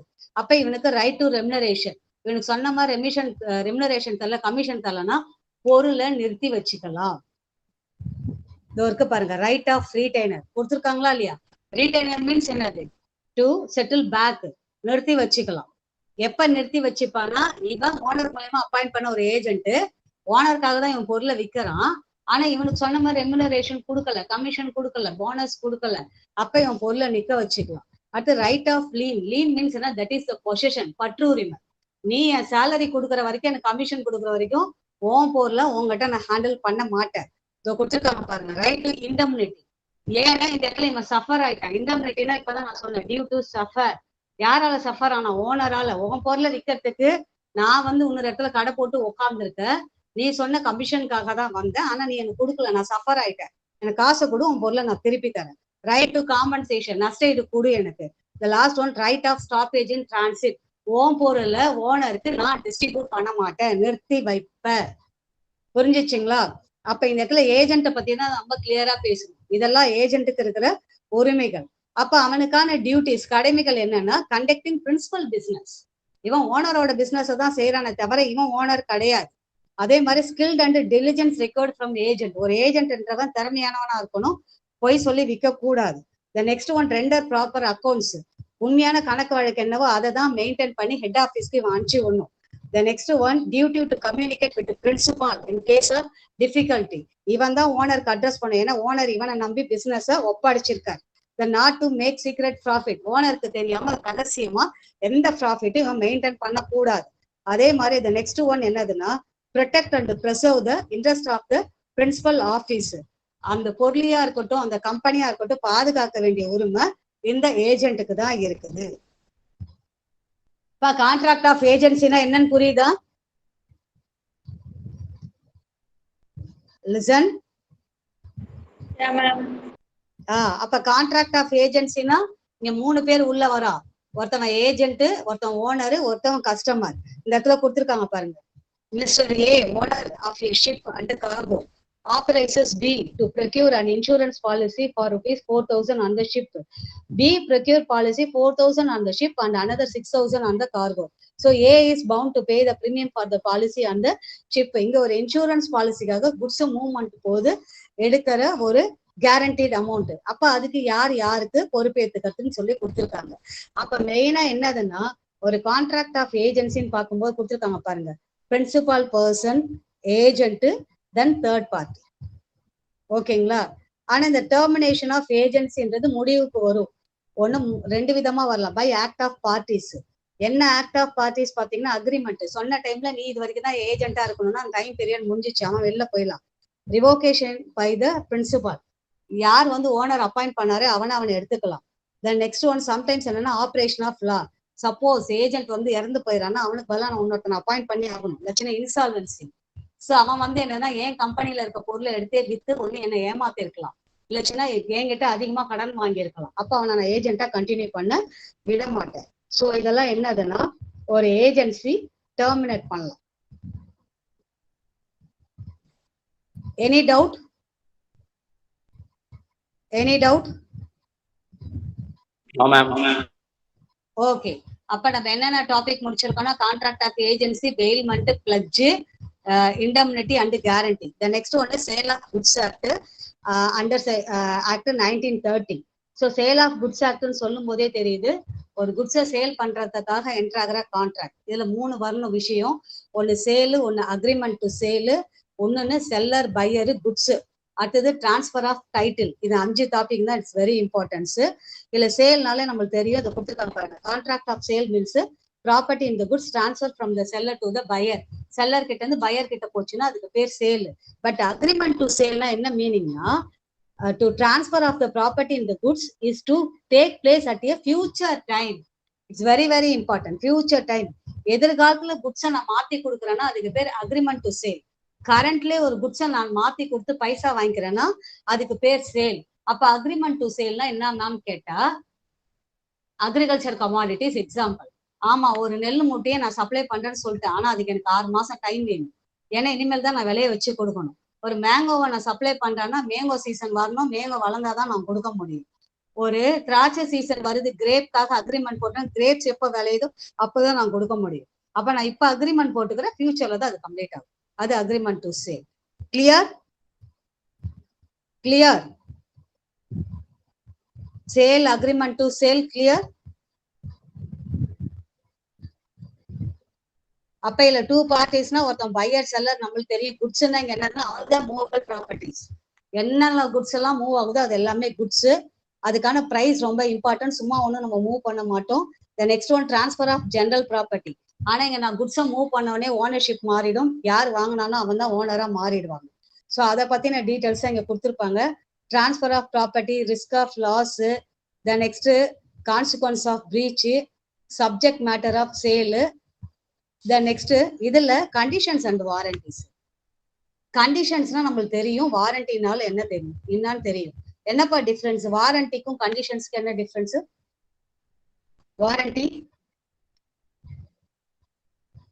வாரண்டி நம்ம குட்ஸ் வாங்கும் போது வாரண்டி கேரண்டின்னு ரெண்டு இருக்கா? குட்ஸ் வாங்கும் போது வாரண்டி கேரண்டி இருக்கா இல்லையா?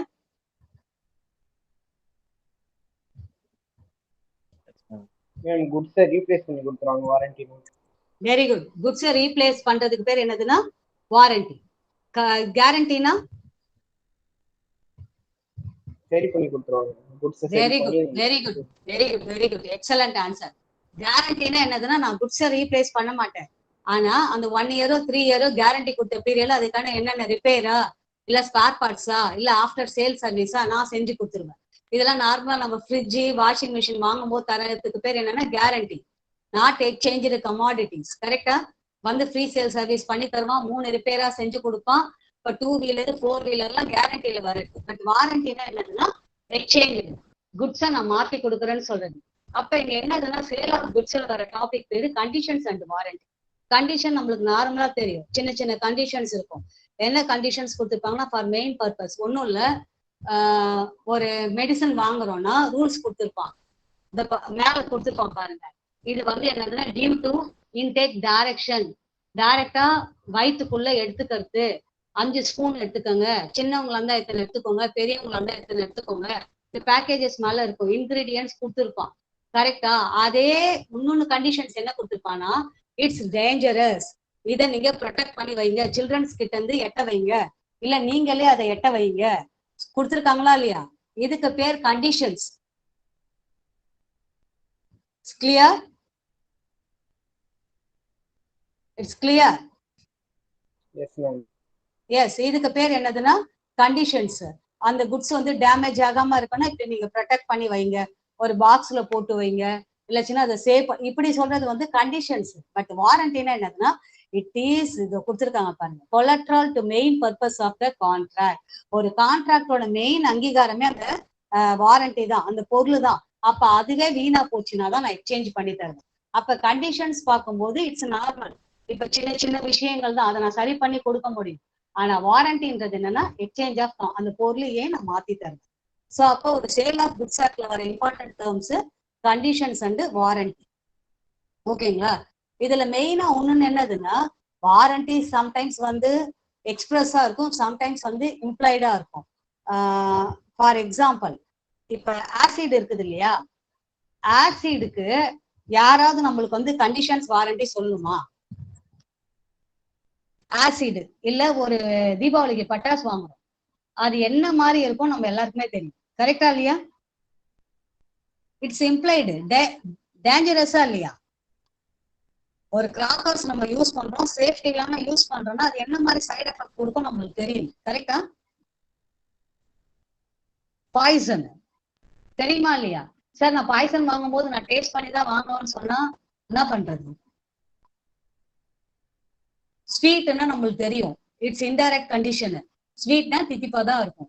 அதே மாதிரி சார் பாய்சன்னா வாயில ஊத்தி பார்த்து செத்துருவானான்னு சொல்லிட்டு டெஸ்ட் பண்ணி பார்த்துட்டு வாங்குறேன்னு சொல்ல முடியுமா? Hello hello.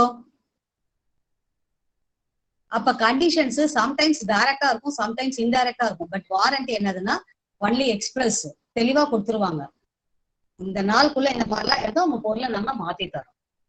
Okay, the next important topic sale of goods ஆக்ட்ல கேவட் டெம்ப்டார். கேவட் டெம்ப்டாருக்கு ஒரு மீனிங் கொடுத்துருக்கோம் பாருங்க. Let the buyer beware. பிவேர்னா என்னது? கேர்ஃபுல்னஸ், ஜாக்கிரதையா இருங்கன்னு அர்த்தம். இங்க யார கொடுத்துருக்காங்க? Buyer beware. வாங்குற நீங்க தான் கேர்ஃபுல்லா இருக்கணும். விக்கிறவன் என்ன வேணாலும் கதை சொல்லி உங்க தலையில கட்டுவான். சார் சூப்பரா இந்த குதிரை ஓடு சார், சார் இந்த கார் மைலேஜ் இத்தனை கொடுக்கும் சார், இது அவங்க யூஸ் பண்ணது இவங்க யூஸ் பண்ணது, நீங்க இதை வாங்கி போங்க சாயமே வராது, ஒண்ணு வாங்க, எல்லா கதையும் சொல்லுவான். செல்லரோட நோக்கம் என்னதுன்னா only selling. As a buyer நான் தான் இந்த இடத்துல காசு கொடுக்குறேன், நான் தான் அதை யூஸ் பண்ண போறேன். அப்ப ஐ ஆம் சஃபர்டு பர்சன். பிசிக்கலாவோ மென்டலாவோ பணம் போட்டனே அப்படின்னு சொல்லிட்டு நான் தான் வருத்தப்பட போறேன். எனக்கு தான் மெயின் டிஃபெக்ட் இந்த இடத்துல. அப்ப லெட் த பையர் டிவே. கேவர் எப்டார்னா என்ன மீனிங்? Let the pier டிவே. வாங்குற நீ ஜாக்கிரதையா இரு, நீ செக் பண்ணி பாரு. இங்க கண்டிஷன்ஸ் கொடுத்துருக்காங்க பாருங்க. Fitness for buyer purpose. நீங்க செக் பண்ணுங்க அந்த ஒரிஜினல் ஓனரான்னு பாருங்க. பக்கத்து வீட்டு பொருளை எடுத்து உங்ககிட்ட வித்துட்டு நாளைக்கு பக்கத்து வீட்டுக்காரன் வந்து கேட்பான், ஏன்டா என் பொருளை நீ ஏன்டா? சார் இவன் தான் சார் கொடுத்தா. ஏன்டா ஓனர்ஷிப் பண்ணி செக் பண்ண மாட்டியா? ரியல் எஸ்டேட் பிசினஸ்ல எவ்வளவு போர்ஜரி நடக்குது. இன்னொருத்தவங்க நிலத்தை எடுத்து விற்கிறது, கவர்மெண்ட் ப்ராப்பர்ட்டி எடுத்து விற்கிறது, கோயிலுக்கான இடத்த எடுத்து விற்கிறது. வாங்குறவன் நீ செக் பண்ணு, அதோட தாய் மூலப்பத்திரம் என்ன, யார் அதை யூஸ் பண்ணியிருந்தாங்க, யார்கிட்ட இருந்து எங்க கை மாறுதுன்னு. அதே மாதிரி இன்னொன்னு என்னதுன்னா the next in usage of trade. வாங்குற பர்பஸ்க்கு அது யூஸ் ஆகுமா அப்படின்னு பாருங்க. அதுல ஏதாவது ஃப்ராடு தானே இருக்கா நீங்க தான் செக் பண்ணணும். அப்ப செல்லர் கிட்ட போய் சண்டை போறதுல ஒரு பிரயோஜனமும் இல்லை. நீங்க கோர்ட்டுக்கு போங்க, கேஸ் போடுங்க, நஷ்டாயிடுவாங்க, எல்லாமே ஓகே. ஆளே போயிட்டா. Hello hello yes ma'am. Yes. இப்ப நம்ம ஹோட்டலுக்கு போறோம், சாப்பிட்றோம், சம்டைம்ஸ் சைடு எஃபெக்ட் ஆகுது, கேஸ் போடுற, சம்டைம்ஸ் ஆளே இல்லையே.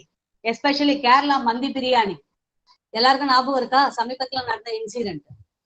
இறந்து போனாங்களா இல்லையா கேரளா மந்தி பிரியாணி சாட்டு? அப்ப நீங்க தான் அந்த கடையை பத்தியும் அந்த ஃபுட்டோட டேஸ்ட்டை பத்தியும் குவாலிட்டியை பத்தியும் செக் பண்ணிருக்கணும்.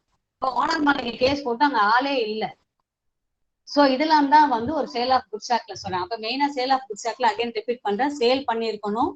கரண்ட்ல சேல் பண்ணியிருந்தா அது சேல். அக்ரிமெண்ட் டு சேல்னா இன் ஃபியூச்சர் டு டிரான்ஸ்பர், எதிர்காலத்துல தான் மாறும். அப்ப பையர் செல்லர் ரெண்டு பேர் தான் உள்ள வருவான். அப்ப பையருக்கான ரைட்ஸ் என்னன்னு பாத்தீங்கன்னா நான் செக் பண்ணி வாங்கணும். சரி இல்லையா அவன் மேல கொடுத்து கேஸ் போட்டு நஷ்டம் வாங்கணும். ஆனா எவிடன்ஸ் பில்லு வேணும் உங்ககிட்ட. மேபி இறந்து போயிருக்காங்கன்னா போஸ்ட்மார்டம் ரிப்போர்ட் சர்டிபிகேட்டை கொடு. இந்த ஃபுட்டாலதான் இவன் அஃபெக்ட் ஆகி இறந்து போனான், இல்ல அந்த மருந்தை யூஸ் பண்ணி தான் அவன் இறந்து போனான்.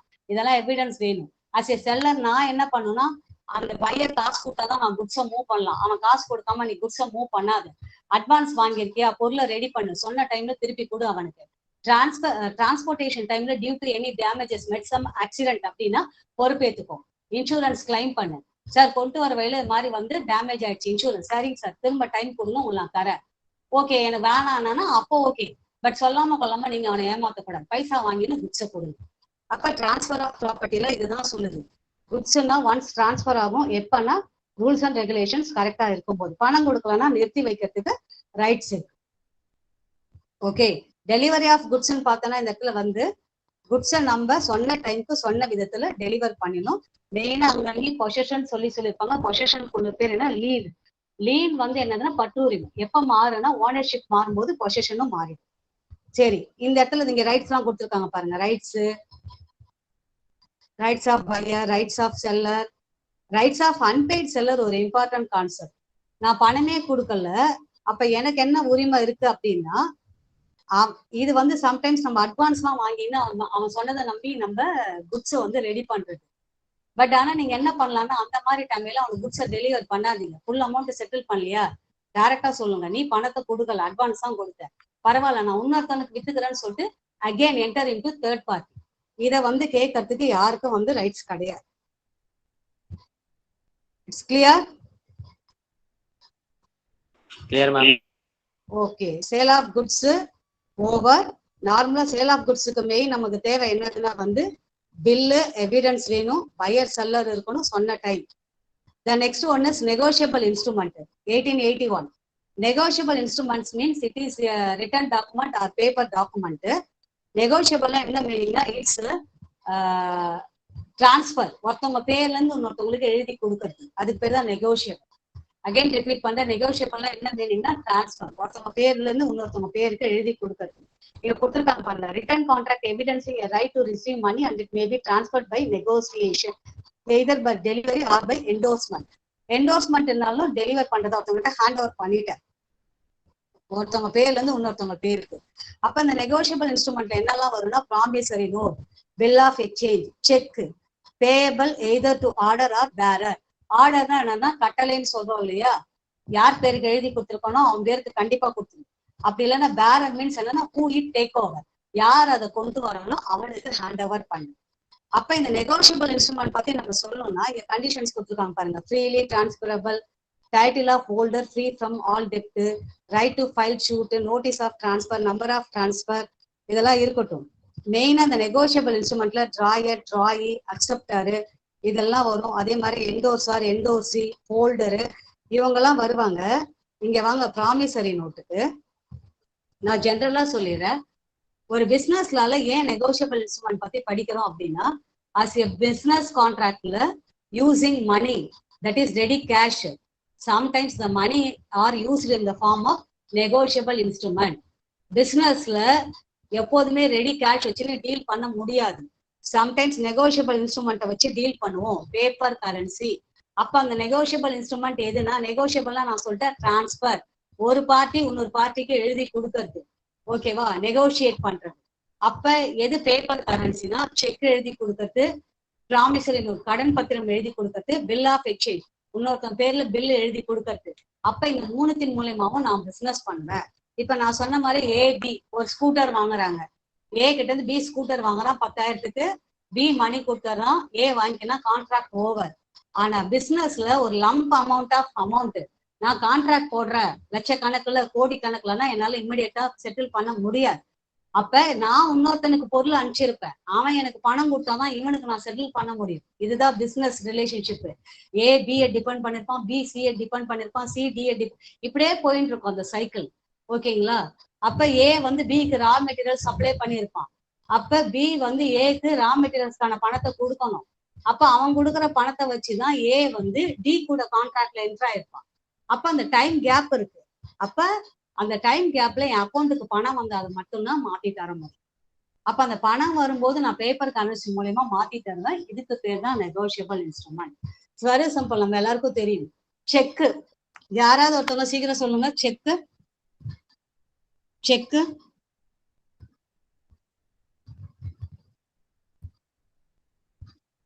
செக்கு செக் யூஸ் பண்றோமா இல்லையா?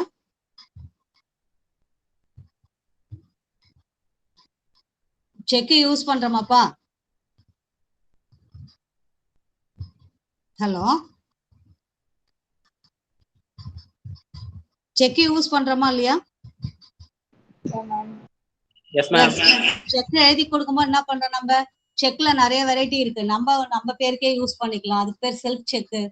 இன்னொருத்தவங்க பேருக்கு அட்ரஸ் பண்ணி எழுதி தரலாம், அது இருக்கு பாருங்க செக் ஃபார்மேட். இதெல்லாம் நீங்க வந்து தயவு செஞ்சு எக்ஸாம்ல படம் போட்டு எழுதுங்க.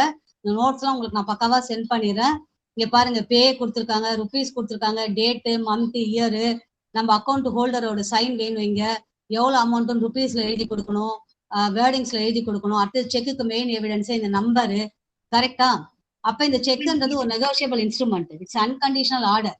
இப்ப நான் வந்து ஏ வந்து பிக்கு எழுதி தரான் 10,000 ரூபாய், நான் தான் ஏ தான் அக்கௌண்ட் ஹோல்டர், பிக்கு வந்து எழுதி தரேன். அப்ப வந்து என்னதுன்னா, யார் எழுதுறான்னா அவன் டிராயர், யார் பேருக்கு எழுதி கொடுத்தானா அவன் டிராயி, ஓகேங்களா. அப்ப இந்த பேங்க்ன்றது என்னதுன்னா ஒரு தேர்ட் பர்சன். ஆனா இந்த நெகோஷியபிள் இன்ஸ்ட்ருமெண்ட் எல்லாமே ஒரு தேர்ட் பர்சன், பேங்கால தான் மூவ் ஆகும். அப்ப என் அக்கௌண்ட்ல என்னைக்கு பணம் வருதோ அன்னைக்கு நான் உங்களுக்கு எழுதி கொடுத்துருக்கேன், பி நீங்க போய் பணம் எடுத்துக்கலாம். சப்போஸ் அப்படி பணம் இல்லைன்னா அதுக்கு பேர் என்னது, செக் பவுன்ஸ் ஆகுது, ஃபோர்ஜரி பண்ணிட்டோம்னு அர்த்தம், கோர்ட்ல கேஸ் போடலாம், ஓகேவா. அப்ப இந்த இடத்துல என்கிட்ட ரெடி கேஷ் கிடையாது, நான் செக் எழுதி கொடுத்துட்டேன், பேப்பர் கரன்சி மூலயமா பிசினஸ் பண்ணிட்டு இருக்கேன். அப்ப இந்த பேப்பர் கரன்சி என்னைக்கு செல்லும், நான் எழுதி கொடுத்த டேட்டுக்கு தான். ஃபார் எக்ஸாம்பிள் இன்னைக்கு வந்து என்ன டேட்டுன்னா 19 ஆகஸ்ட் உங்களுக்கு ஒரு செக் எழுதி தரேன். என்னைக்கு எடுத்துக்க சொல்லினா ஆகஸ்ட் விட்டுருங்க, செப்டம்பர் விடுங்க, அக்டோபர் 20ஆம் தேதி எடுத்துக்க சொல்றேன், அக்டோபர் 20, 23. அப்ப அன்னைக்கு போய் நீங்க அக்கௌண்ட்ல பணம் எடுத்துக்கோங்க. அப்ப அந்த 3 மாசத்துக்கு இந்த செக் உங்களுக்கு வேலி. அப்ப நீங்க போய் எடுக்கிறீங்க, ஆனா அந்த அப்ப அக்கௌண்ட் இல்ல, அவ்வளவுதான் முடிஞ்சிருச்சு அந்த டைம்னா. இப்ப செக் பவுன்ஸ் ஆயிடுச்சுன்னா ஏன் மேல நீங்க தாராளமா கேஸ் போட்டு, ஓகேவா. நார்மலா வந்து என்னதுன்னா 3 மந்த் வேலிடிட்டின்றது இப்ப வந்து எக்ஸ்டெண்ட் பண்ணிருக்காங்க 6 மந்த் ஒவ்வொரு நெகோஷியபிள் இன்ஸ்ட்ருமெண்ட்டுக்கும் வேலிடிட்டி பீரியட். இப்ப அந்த 6 மாசத்துக்குள்ள இதுக்குள்ள எடுத்துக்கலாம் நம்ம. ப்ராமிசரி நோட்டுன்னு பாத்தீங்கன்னா இன்னொரு பேப்பர் கரன்சி கடன் பத்திரம் எழுதி கொடுக்குறது. இதுல 3 பேர் வருவான். இப்ப நான் உங்களுக்கு கடன் கொடுக்குறேன்னா நான் உங்க பேரை போட்டு இந்த அமௌண்ட் இந்த நாள்ல இவ்வளவு தரேன் பிசினஸ்க்காக எழுதி கொடுப்பேன். இதுக்கு விட்னஸ் சைன் போட்டு ஒரு 3rd பர்சன் வருவாங்க. அப்ப 3 பேர் கடன் பத்திரம். அப்ப இந்த பத்திரம் எல்லா காலத்துலயும் பேசும். ஓகேங்களா? நீங்க வாங்கின கடன் கொடுக்கற வரைக்கும் செல்லும். சப்போஸ் நீங்க கொடுக்கல, நீங்க இல்ல ஏதோ சிச்சுவேஷனா உங்க லீகல் ரெப்ரசன்டேட்டிவ் எனக்கு அந்த கடனை கொடுத்தே ஆகணும். அதுக்கு யார் சாட்சிக்கு வருவாங்கன்னா அந்த விட்னஸ். ஒருத்தவங்க 2 பேரோ நான் கடன் கொடுக்கும்போது சாட்சி இருந்து என் கூட எழுதி கொடுத்தேன் தெரியுமா கடன் பத்திரம். அப்ப இந்த கடன் பத்திரம் பாக்கிறதுக்கு தான் அது பேப்பரு, ஆனா அது மணி வேல்யூ. அப்ப அந்த பத்திரம் இருக்கிற வரைக்கும் அந்த பணத்தை என்னால வாங்க முடியும். இப்ப லேண்ட் டாக்குமெண்ட் இருக்கா இல்லையா, எடுத்து போய் அடமான வச்சு காசு வாங்குறோமோ, தட் இஸ் பேப்பர் கரன்சி. வீடு எடுத்து போய் நம்ம வைக்கல, என் வீட்டுக்கான மதிப்பை ஒரு பேப்பர்ல நான் எழுதி வச்சுக்கிறேன். அப்ப அந்த லேண்ட் டாக்குமெண்ட்டுக்கு ஒரு வேல்யூ இருக்கு. கரெக்டா? அது மாதிரிதான் promissory bill of promissory note கடன் பத்திரத்துக்கு ஒரு வேல்யூ இருக்கு. அதை நான் கொடுத்து கடன் வாங்கி பிசினஸ் பண்றேன். அப்ப பில் ஆஃப் எக்ஸ்சேஞ்சுனா என்னதுன்னா ஒருத்தன் பேர்ல இருந்து இன்னொருத்தன் பேருக்கு பில் எழுதி கொடுக்குறது. செக் மாதிரிதான் இந்த அமௌண்ட்டை இவருக்கு நான் தரேன் பிசினஸ்க்காக அப்படின்னு சொல்றது. அப்ப இந்த 3 விதமான நெகோஷியபிள் இன்ஸ்ட்ருமெண்ட் தான் பேப்பர் கரன்சியா பிசினஸ்ல யூஸ் பண்ணிட்டு இருக்காங்க. இதுல செக் பில் ஆஃப் எக்ஸ்சேஞ்ச் எல்லாம் நம்மளுக்கு நல்லாவே தெரியும். மெயினா இதுல என்ன ஆகுதுன்னா கையெழுத்து இருக்கணும், டேட் இருக்கணும், ஸ்டாம்பிங் இருக்கணும், மெயினா அக்கௌண்ட்ல பணம் இருக்கணும். பில் ஆஃப் எக்ஸ்சேஞ்சுக்கு ஒரு சிம்பிள் எக்ஸாம்பிள் சொல்றேன். இதுல ஹோல்டர் டி கோர்ஸ் சொல்லுவாங்க. ஒன்றும் இல்லை, இப்ப நான் ஏ நீங்க பி ஒரு சி பர்சன் இருக்கான்னு வச்சுக்கோங்க. நான் உங்களுக்கு வந்து என்னதுன்னா டெக்ஸ்டைல் பிசினஸ் பண்றோம் நம்ம எல்லாருமே. நான் வந்து உங்களுக்கு டெக்ஸ்டைலுக்கான ரா மெட்டீரியல்ஸ் அனுப்பிச்சிட்டேன். ஓகேங்களா? அப்ப நீங்க வந்து எனக்கு பணம் தரணும். ஆனா நீங்க என்ன பண்றீங்கன்னா எனக்கு இப்ப பணம் செட்டில் பண்ணல. அந்த சி இருக்கான் தெரியுமா, அவன் உங்களுக்கு பணம் கொடுக்கணும். அந்த சிய எனக்கு நீங்க இப்ப கை காமிச்சு விடுறீங்க. நான் உங்களுக்கு தரேன் டெக்ஸ்டைல் பிசினஸ்க்காக ரா மெட்டீரியல, நீங்க எனக்கு பணம் கொடுக்கல. ஆனா அந்த சி வந்து எனக்கு காமிச்சு விடுறீங்க. சார் சி வந்து எனக்கு பணம் தரணும், நீங்க அவங்கிட்ட வாங்கிக்கோங்க. இதுக்கு பேர் தான் பில் ஆஃப் எக்ஸ்சேஞ்ச். சொன்னது புரிஞ்சுதுங்களா? நீங்க 3 பேர். அப்ப நீங்க வந்து யாருன்னா வந்து ஹோல்டர், அவன் ஹோல்டர் இன் டியூ கோர்ஸ். யார் பேருக்கு நீங்க எழுதி கொடுத்துருக்கீங்களோ அவன் ஹோல்டர் இன் டியூ கோர்ஸ். அப்ப சி தான் ஏவான எனக்கு கொடுக்கணும். நீங்க என்கிட்ட பொருளை வாங்கினீங்க, உங்களுக்கு அவன் பணம் தரணும், அவன் உங்களுக்கு கொடுக்க மாட்டான். நீங்க சொல்லி விட்டதால அவன் எனக்கு கொடுப்பான். கிளியர்? Clear ma'am. எஸ். அப்ப இந்த பிசினஸ்ல ஃபுல்லுமே முடிஞ்சிச்சு. நெக்ஸ்ட் நம்ம கம்பெனிஸ் ஆக்ட்ல வாட் இஸ் வாட் நான் சொல்லிடுறேன். யாருக்கா டவுட் இருந்தா பர்சனலா கூட என் WhatsApp number already group create பண்ண நோட் சென்ட் பண்ணிருக்கேன். டவுட் இருந்தா தாராளமா என்ன கேட்கலாம். இம்பார்ட்டன்ட் கொஸ்டின் அதில் சென்ட் பண்ணி விடுறேன். இங்க பாருங்க செக்ல இந்த கிராசிங் ஆஃப் செக்லாம் இம்பார்ட்டன்ஸ் பா. இந்த மாதிரி படம் போட்டு எழுதுங்க. இதுல ஸ்பெஷல் கிராசிங்லாம் இருக்கும். இந்த மாதிரி லைன் போட்டுலாம் என்னதுன்னா இதெல்லாம் யாரும் போர்ஜரி பண்ண முடியாது. யார் பேருக்கு இப்ப எழுதி கொடுத்துட்டாங்க பாருங்க, account payee not negotiable and company, எந்த கம்பெனிக்கு எழுதி கொடுத்தோமோ அவங்க தான் யூஸ் பண்ண முடியும். அக்கௌண்ட் பேயினா யார் பேருக்கு நான் பே பண்ண சொல்லியிருக்கேனோ அவன் தான் அந்த செக்கை யூஸ் பண்ணலாம்.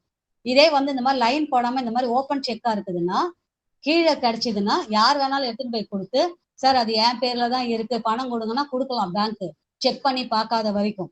இப்ப இந்த மாதிரி லைன் போடலன்னா அதுக்கு பேர் என்னதுன்னா ஓப்பன் செக். இந்த மாதிரி லைன் போட்டதுன்னா கிராசிங் செக். ஓகேங்களா? செக்ல மெயினா இந்த 2 விதம் தான், ஒன்னு ஓப்பன் செக், ஒன்னு ஸ்பெஷல் கிராசிங். அதே மாதிரி பேரர்னா என்னதுன்னா கொண்டுட்டு வரவன் சொன்ன. அப்ப கீழே கடந்த செக்கை கொண்டு வரானா அவன் பேரர். நார்மல் ஹோட்டல்ல சொல்லுவோம் பேரர் போய் டிஃபன் எடுத்துட்டு வான்னு. பேரர்னா அப்ப கீழே கடந்து யார் எடுத்துட்டு வரானோ ஓப்பன் செக் வந்து அவன் பணமா மாத்திக்கலாம், செக் பண்ணாத வரைக்கும், போர்ஜரி கண்டுபிடிக்காத வரைக்கும். கிராசிங் செக்னா யார் பேருக்கு நான் பர்டிகுலரா எழுதி கொடுத்தனோ அவன் தான் யூஸ் பண்ண முடியும். இதுலயே பாருங்க செக் பவுன்ஸ் எல்லாமே கொடுத்துருப்பாங்க. கிளியர்? நான் கம்பெனிஸ் ஆக்ட் முடிச்சுட்டு ஒரு எண்டு போடுறேன். 1 செகண்ட். கம்பெனிஸ் ஆக்ட் பத்தி ஏதாவது ஐடியாஸ் இருக்கா?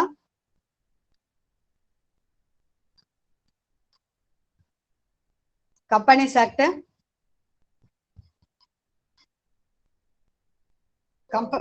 கம்பெனிஸ் ஆக்ட் பத்தி ஏதாவது ஐடியா இருக்காப்பா? It's visualize. Yes, ma'am. கொடுத்துருக்காங்க பாருங்க, கம்பெனி கேரக்டரிஸ்டிக்ஸ் ஆஃப் கம்பெனி.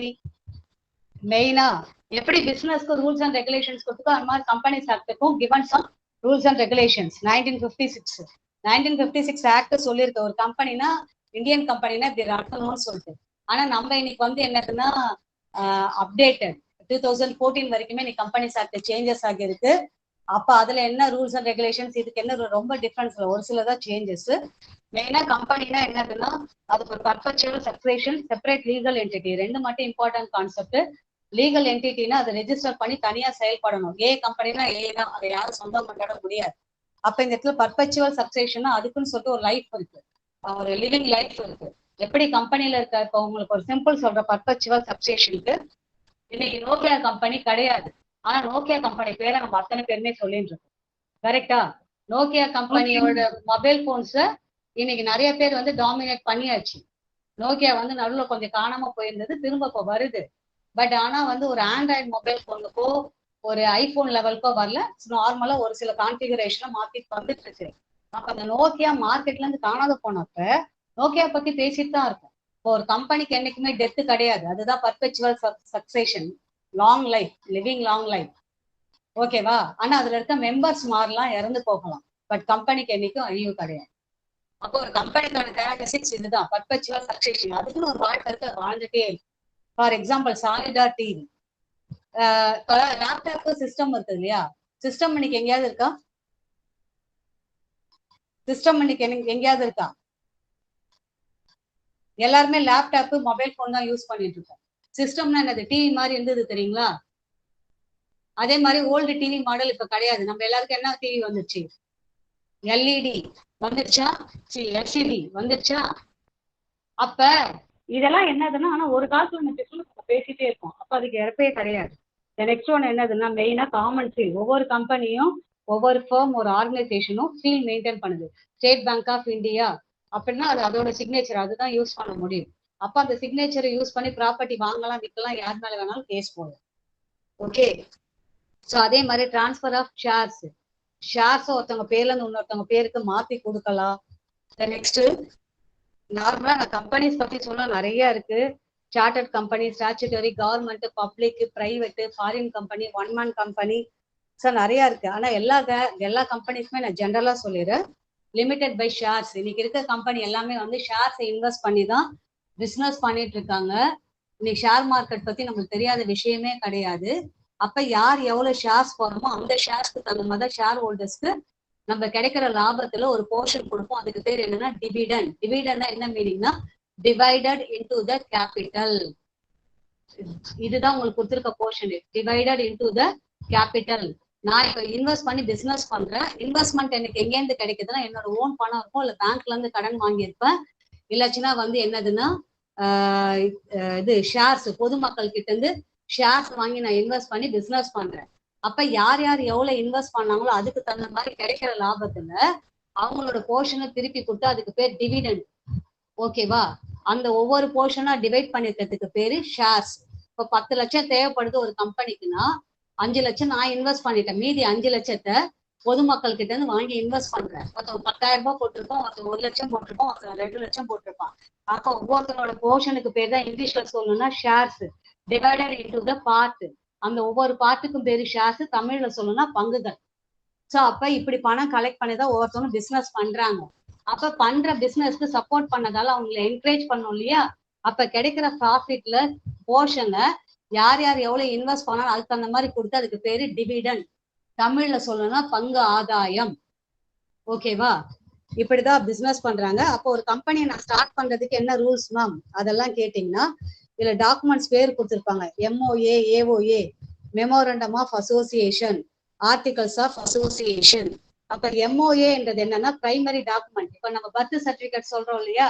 அந்த மாதிரி இந்த உலகத்துல நான் வாழணும்னா இந்த பர்த் சர்டிபிகேட் ரொம்ப இம்பார்ட்டன்ட். என்னை பத்தின எல்லா டீட்டெயில்ஸ் கொடுத்துருப்போம், எந்த நேரம் பிறந்தா, எந்த ஹாஸ்பிட்டல், யார் அப்பா அம்மா, எனக்கு என்ன பேர் வச்சாங்கன்னு. இப்போ ஒரு கம்பெனியோட MOA அப்படிதான், கம்பெனி பத்தின எல்லா டீட்டெயில்ஸ் சொல்லும். கேபிட்டல் கிளாஸ், நேம் கிளாஸ், அதோட லைபிலிட்டி கிளாஸ், அது என்ன ஷேர் போட்டு இன்வெஸ்ட் பண்ணி பிசினஸ் பண்ணுது, அதோட ஓனர்ஸ் யாரு, அந்த கம்பெனியோட பேர் என்ன, பப்ளிக்கா பிரைவேட்டா, அது எப்போ லைசன்ஸ் வாங்குச்சு, எப்போ பிசினஸ் ஸ்டார்ட் பண்ண ஆரம்பிச்சுது, எப்போ ரெஜிஸ்டர் பண்ணுச்சு, நெக்ஸ்ட் அதுல இருக்க மெம்பர்ஸ் யாரு, ஷேர் ஹோல்டர்ஸ் யாரு, அதோட லெவல் என்ன, next limited by guarantee, shares மூலயமா பிசினஸ் பண்ணுதா இல்லச்சுன்னா ஒரு பிக்ஸ்டு அமௌண்ட்டை கொடுத்து பிசினஸ் பண்ணிட்டு இருக்கான்னு எல்லா டீடைல்ஸ் இருக்கும். MOA, memorandum of association. ஏஓஏன்றது ஆர்டிகல்ஸ் ஆஃப் அசோசியேஷன். இது என்னன்னா ரூல்ஸ் அண்ட் ரெகுலேஷன். ஒரு கம்பெனில எப்ப மீட்டிங் கண்டக்ட் பண்ணுவாங்க, கம்பெனில இருக்கிற ஷேர் ஹோல்டர்ஸோட டியூட்டி என்ன, மேனேஜர்ஸோட டியூட்டி என்ன, என்ன மாதிரி பிசினஸ் பண்றாங்க அப்படின்னு ஒரு கம்பெனியோட ஆபரேஷன்ஸ் பத்தி சொல்றது ஏஓஇ. ஓகே, இந்த 2 டாக்குமெண்ட் தான் ஒரு கம்பெனி ரெஜிஸ்டர் பண்ணும்போது it's very very important. So இதுதான் ஒரு கம்பெனிக்கு தேவை. அப்ப அதே மாதிரி உங்களுக்கு போனஸ் ஷேர்ஸ் சொல்லியிருக்காங்க சிலபஸ்ல. போனஸ் ஷேர்ஸ்னா என்ன மீனிங்னா, நார்மலா நம்ம ஷேர்ஸ் கொடுக்குறோம். ஹலோ, நார்மலா நம்ம ஷேர்ஸ் கொடுக்குறோம், சம்டைம் போனஸ் ஷேர்ஸ் கொடுப்போம். எதுக்குன்னா என்கரேஜ்மெண்ட்டுக்காக, ஷேர் ஹோல்டர்ஸ்க்கு எக்ஸ்ட்ரா லாபம் பார்ப்போம். ஆல்ரெடி யார் ஷேர் ஹோல்டர்ஸை என் கம்பெனி விட்டு வெளில போக கூடாது, என்கரேஜ் பண்றதுக்கு எக்ஸ்ட்ரா ஷேர்ஸ் நான் கொடுப்பேன். அதுக்கு பேர் என்னன்னா போனஸ் ஷேர்ஸ். மேடம், ஓகே, ஐயோ சாரி. ஹலோ மேம், நான் இப்ப PG. Hello ma'am, PG class. Okay okay ma'am, okay ma'am. Hello hello ma'am சொல்லுங்க மேம். Okay, it's clear. பிசினஸ்ல அந்த companies act over. Sorry, company நம்ம ஏன்னா நம்ம கொடுத்த 5 ஹவர்ஸ்ல போர்ஷன்ஸ் அதிகமா இருக்கு. பிசினஸ்ல ஓரளவு நானே எல்லாமே கிளியரா சொல்லியிருப்பேன். கம்பெனி செக்டர் ரொம்ப ஷார்ட்டா முடிச்சிருப்பேன். நான் உங்களுக்கு இம்பார்ட்டன்ட் கொஸ்டின் நோட்ஸ் எல்லாமே சென்ட் பண்றேன். No, don't worry. Okay, any doubt you will call me. Okay, all the best. Thank you. Thank you. Already ஒருத்தர் வாட்ஸ்அப் குரூப் வச்சிருக்காரு, அதுல நான் எல்லாமே சென்ட் பண்றேன். Okay okay ma'am. Okay, so இப்போ நான் அத்தனைல எதுவும் டவுட் இல்லையா? கம்பெனினா என்னன்னா ஷேர் மூலமா இன்வெஸ்ட் பண்ணி பிசினஸ் பண்றது. ஓகே, டிவிடெண்ட் மெயினா உங்களுக்கு கொடுக்க சிலபஸ் இதா கவர் பண்ணுது, எம்ஓஏ ஏஓஇ. ஓகே, ஏன்னா கம்பெனிலாவே நாங்க 6 மாசம் ஸ்டூடெண்ட்ஸ்க்கு எடுப்போம், பிசினஸ்லாவும் அதே மாதிரி தான். பட் ரெண்டுத்தையும் சேர்த்து ஒரு 5 ஹவர்ஸ். ஸோ என்னெல்லாம் முடிக்கும், but importance all are completed. ஓகேப்பா, thank you, thank you to all.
Good afternoon to all. So previous class we discussed market structure and their types. What are the types or comes under in market structure? In previous class we discussed. Nisha, Mohit, mute your speaker.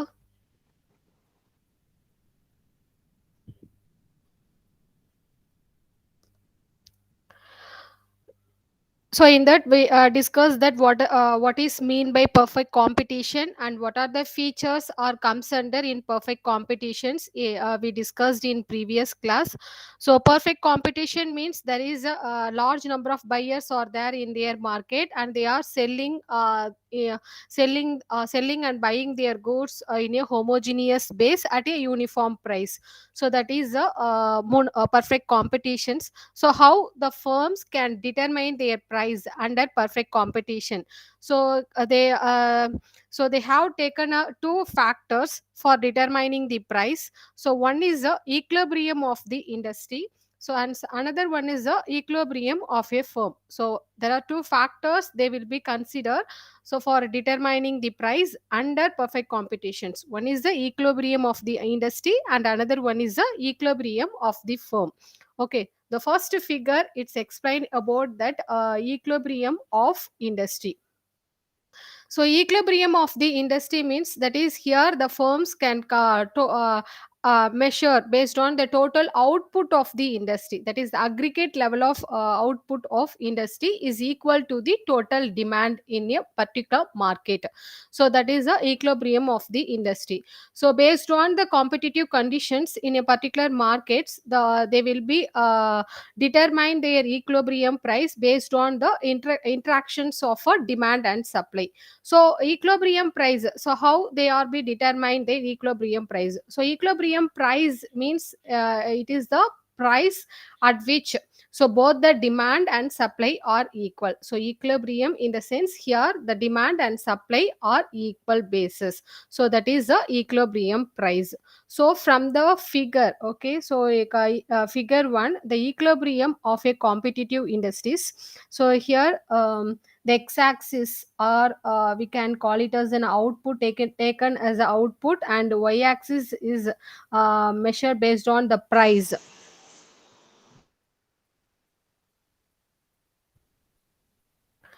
So that SS is the supply curve, okay, and DD is the demand curve. So here in equilibrium of a competitive industry, the supply curve is sloping upwards, and the demand curve DD is sloping downwards.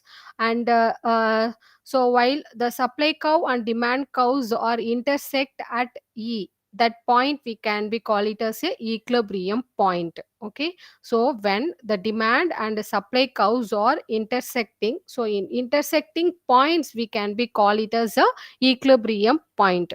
Okay, suppose for example, suppose the price increases above the suppose the price increases above the equilibrium price, that is here O and P. Here the P is the equilibrium price, that it will be if the price is increases above the equilibrium price, that is OP1. The demand is only on between that for example, that is above the equilibrium price.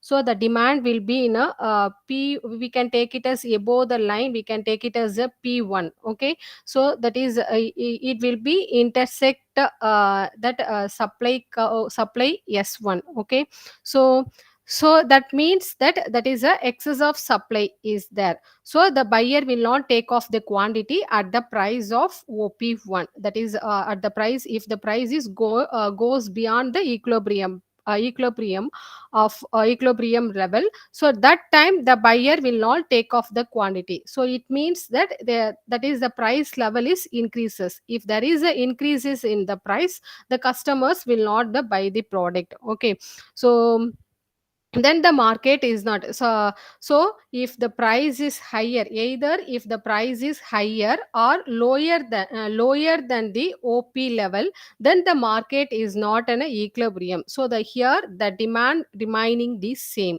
Okay, so if the goods are lesser or higher, then then the demand is not an attained. Okay, so if the price is either higher or lesser, so that the market condition is not in an equilibrium. Okay, so here in that stage the demand is remaining the same. So suppose if it is goods, that is the output supply of goods are lesser or higher, then the demand is not here attained. Okay, so that is the equilibrium of the industry. So and next is the equilibrium of the firm. So equilibrium of a firm is a e- when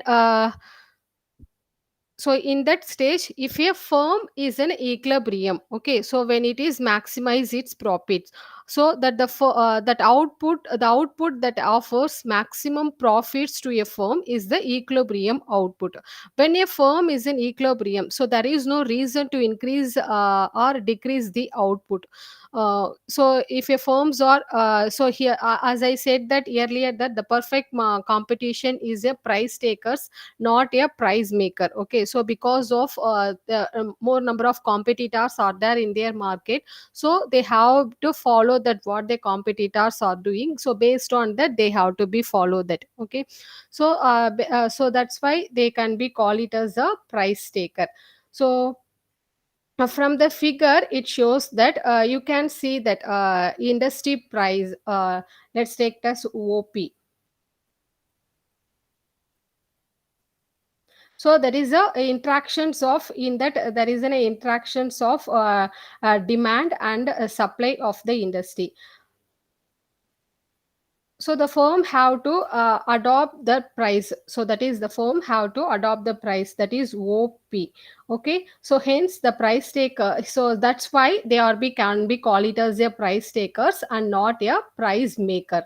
Okay, so they cannot be increases or decreases the price. Okay, so prices of from OP, so they not be increases like OP1, or they do not be decreases like OP2. Okay, so only they have to be maintained, that what price they will be fixed, they have to be maintained that. Okay, so under the conditions of equilibrium of a firm, so from figure 2, so if the firm has to be attain an equilibrium positions, so the firm they have to be follow the two conditions. Okay, so in under equilibrium of a firm, so if they want to be attain equilibrium positions, so they have to be follow a two conditions. One is that they must ensure that the marginal revenue is equal to the marginal cost. So already we discussed that what is the marginal revenue and marginal cost. So if they want to achieve an equilibrium positions, first of all they have to be ensured that, so what is the marginal revenue? The marginal revenue is equal to marginal cost, that is MR equal to MC. Suppose if marginal revenue is greater than marginal cost, the firm has an incentive to expand its production uh, and sell their additional units. Okay, so that is marginal revenue is greater than marginal cost, that is whatever they will be spend the expenses. So so based on that, if they gaining a more revenue, so they have to be in a scope to expand its productions and also sell their additional units. Okay, so if marginal revenue are less than marginal cost, the firm they have to be reduce the outputs. Okay, so because if for example if they they spend a cost 10 lakhs or like that, so if the marginal revenue it will be less in the sense, so it will not be gain a profit. Okay, so they will not be attain a equilibrium position. So they have to be reduce their output. Okay, so the so since the additional units add more cost than revenue. Okay, so if they want to be attain equilibrium positions, the firm gets maximum profits only when marginal revenue is equal to marginal cost. Okay, so that's what we now explain in the figure 3. Okay, so the marginal cost curve have a positive slope, cut the marginal curve from below. Okay.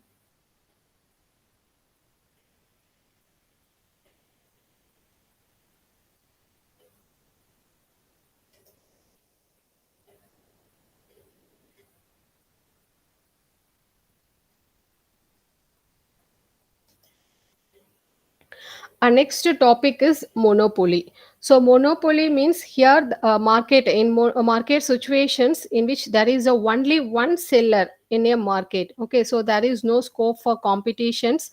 So here the only one seller in the market.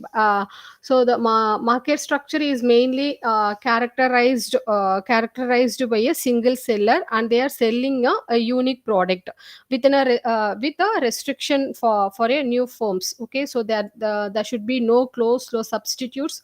So so if there is a only one seller in the market, so automatically it will they will be in a price price maker. So but in perfect competitions they are the price takers because of numerous competitors, but in monopoly the only one seller in the market, so they will be a price maker. They have to be fixed any price, they have to be decide or set any price whatever they wish. Okay, so they will be earn either a maximum profit or abnormal profit.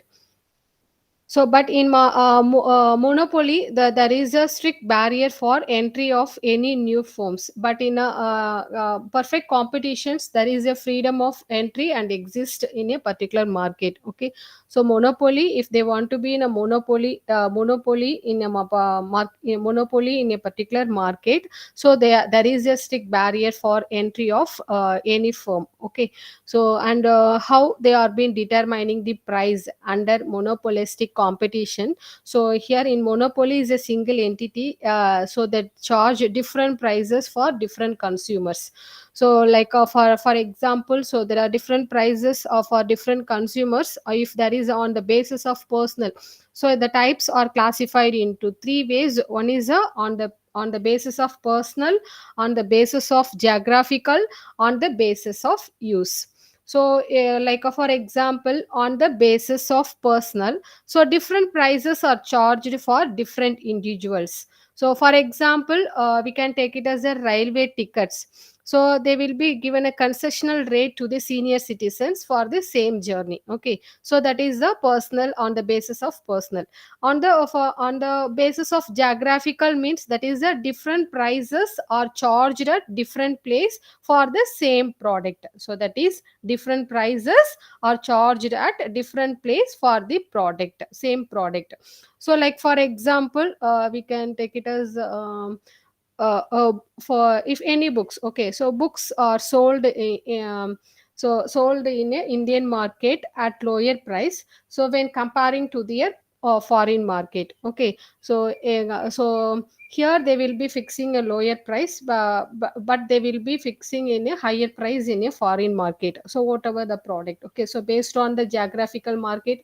So like iPhone, we can take it as a iPhone. So in iPhone they will be fixing a higher price in Indian market and jargon, but when comparing to the other countries. Okay, so that is a geographical situations. So and on the basis of use, so in on the basis of use there will be different prices are charged according to the use of a product.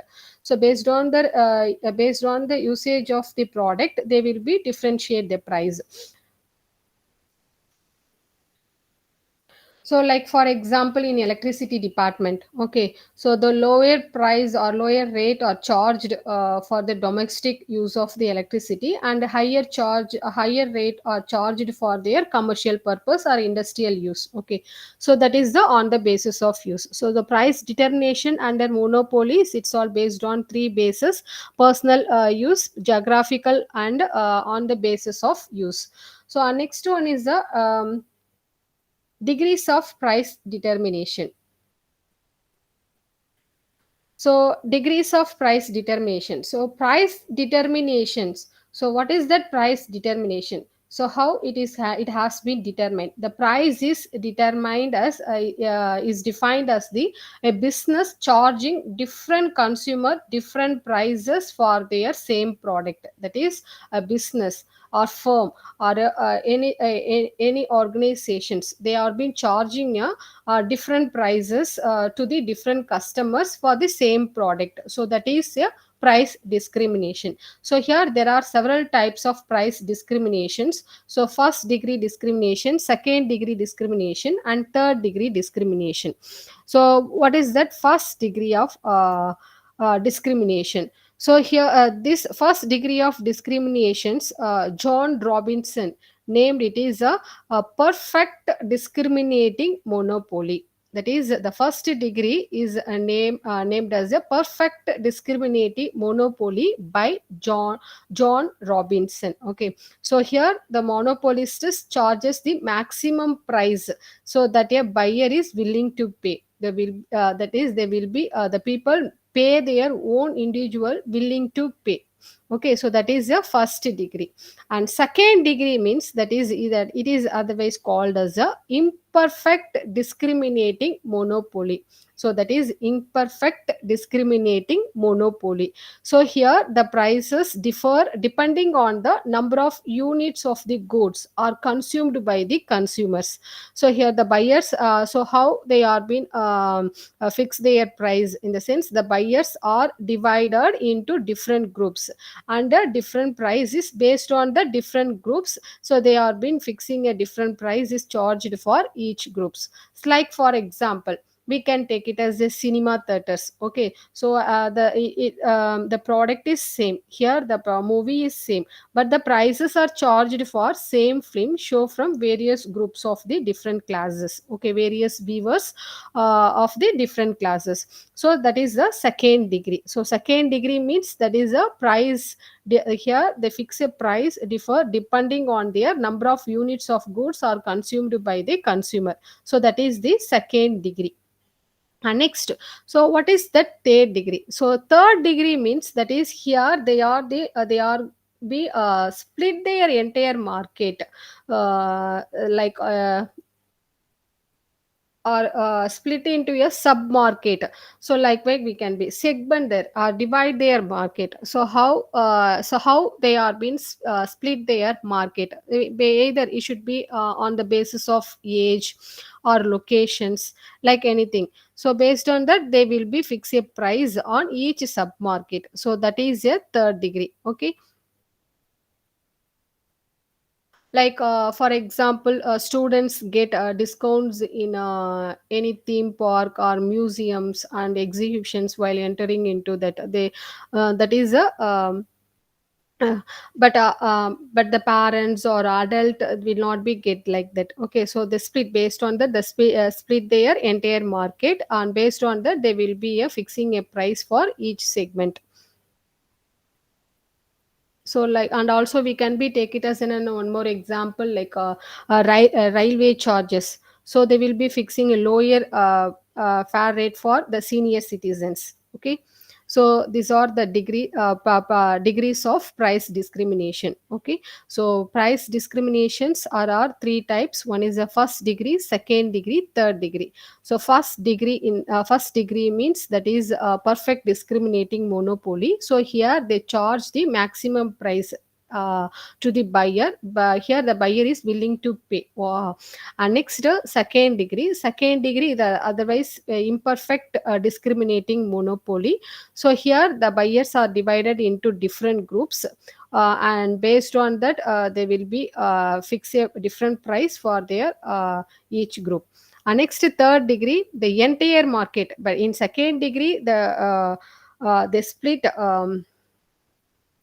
Buyers only here they are be divided, but the third degree they split their entire market into a sub market and charges different price in each sub market. So that is the third degree.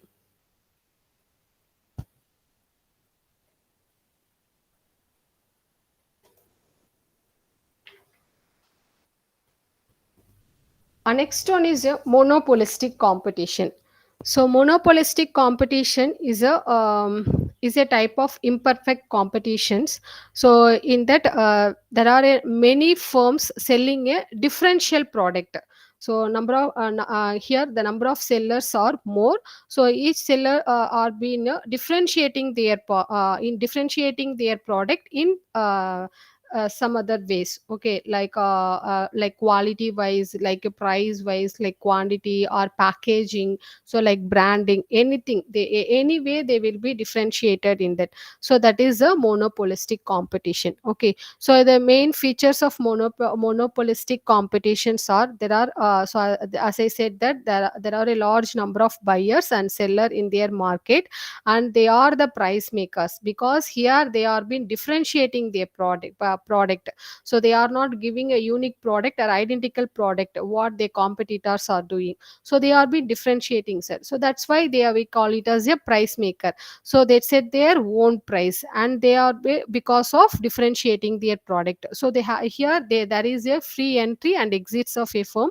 So they have to be follow an independent price policy. So that is the monopolistic competitions. So how the monopolistic competitions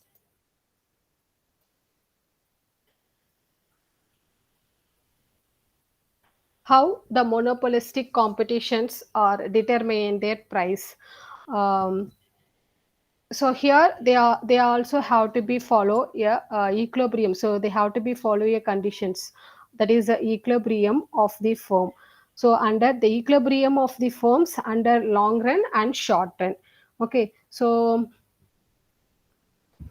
as I said that monopolistic competitions is a they are doing selling their product in way of differentiated. Okay, so when comparing to their competitors, okay, so they have to be fix their price of their own product. So that's the things here. The demand curve is sloping downward. Okay, so we can be say that the elasticity of demand is increases as the firms are differentiating their product when comparing to the others. Okay, so that's the reason the demand curve of a firm is sloped downwards, and it has been a flat downward curve. That is the demand curve is a flat demand curve. So it is a U-shaped in short run cost curve. So the demand curve is a U-shaped in short run cost curve. So what is the conditions for the equilibrium of a individual firm? So here the MC curve, that is the MC curve cuts here, the MC curve cuts the MR curve. Like you can see that straight line. So the MC curve cuts the MR curves. Okay. So at the point of E, at the point of E. So where they cut means at the point of E. At this point, the equilibrium price. Okay, so at this point, the where the MC marginal cost is cut, the marginal revenue. So both the when the marginal cost and marginal revenues are intersect each other. So at that point we can be call it as a E. So that point it is a equilibrium price and equilibrium output. So that is a OP and OQ, that is so if it is like that, so the firms can get a supernominal profit.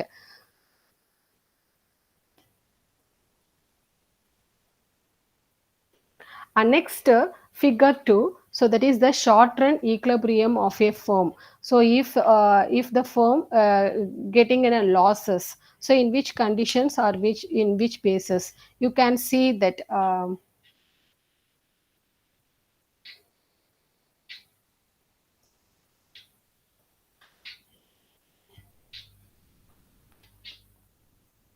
so you can see that per unit cost is higher than the price of the firm. So the price of the firm, the cost is here, the cost they have to be spent for their making a product is higher than the price of the firm.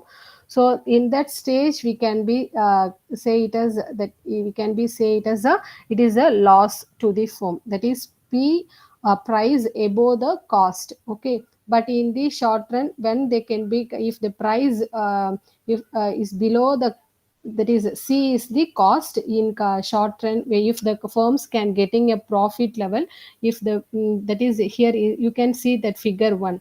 So below the line the cost is below that price level the cost is shown here, but in figure 2 the price above the price level the cost is shown here. Okay, so the if the firms like that, it can be said is a, that the firm is or in a loss stages.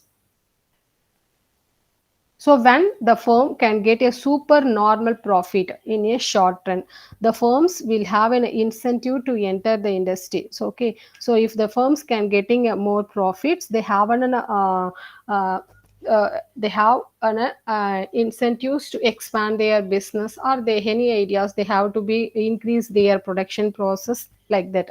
So at this stage the firms enter, the profit for per firm decreases as the total demand gets shared between the larger number of the firms.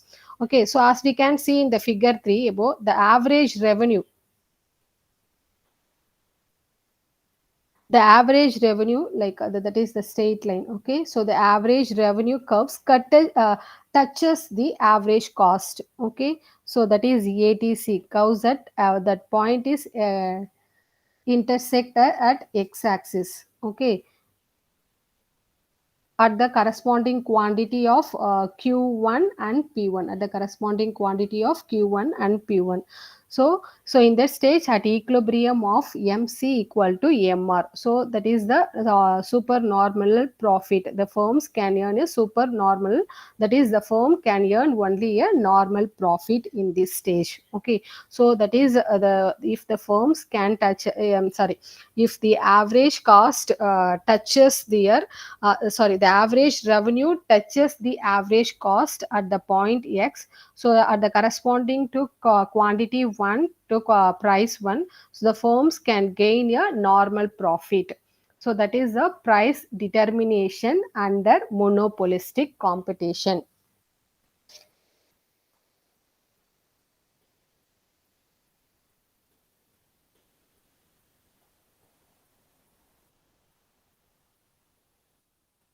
And next, oligopoly market. So, oligopoly market is a market situations in which there are a few firms sharing, selling homogeneous or differential products. So, only few firms. Okay, so they are be going to be selling a homogeneous or differential markets. We can be call it as a oligopoly. Okay, so the few sellers are there in their market. Okay, so the in in under oligopoly market, the firm either produce homogeneous product or heterogeneous product. The firms, if the firms are producing the homogeneous product, or we can be call it as a pure oligopoly or perfect oligopoly. So like for example, the industrial products such as aluminum, copper, steel, zinc, these are all comes under in homogeneous product. So if the firms are producing the heterogeneous products, or we can be call it as a imperfect or differentiated oligopoly. Okay, so this kind of products or consumer goods, like we can take it as automobile sectors, and detergents, soaps or powders, televisions, refrigerators, or all these are comes under in heterogeneous product. So oligopoly means that is the firms are selling a few seller, that is a few sellers in the market, and they are been either producing a homogeneous product or differentiated product. So if the firms are producing a homogeneous product, we can be call it as a pure or perfect oligopoly. Or if the firms producing the heterogeneous product, we can be call it as a imperfect oligopoly or differentiated oligopoly. So what are the features or comes under in oligopoly market? So as I said that the oligopoly in the sense that is only few sellers are there in their market. So the few firms only dominating their entire market, and they have enjoying a control over the price of their product. So that is that's the part, first one, and they are been interdependence among the firms.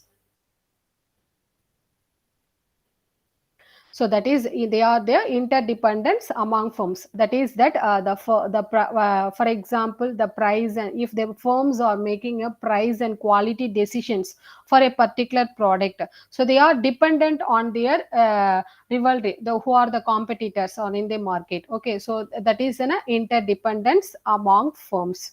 So and they will be having a group behavior. Okay, so the firms under in a oligopoly realize the importance of mutual cooperations among their competitors in the market. So and also next one is the advertisement cost is here they have to be spent in a advertisement cost. So because they would if they want to be raise their sales, they have to be either concentrate on giving an advertising to create awareness about their product to the customers, or otherwise, or either they have to be improve the quality of the product. Next, so they have to be the main nature of their oligopoly is, as I said, that either it should be a perfect oligopoly, that is they have to be produced homogeneous product, or either it should be a imperfect oligopoly, that is they have to be produced the product, or either it should be an heterogeneous. Okay, so and also they have a free entry, the firm can easily exist or entry in the particular market. um, and they have, and also they have a price rigidity, that is the price are difficult to be changed, because even though if one or two competitor are in the market, so they have to be concentrate on the price while they are been changing the price, because the competitors will capture, if you are if you are raising the price value of your product, the competitor will capture their market. Okay, so they have to be so in that stage the price is the most factors, so the firms are if they want to be changed in, if the firms cannot be changed their price, so it is the most difficult one.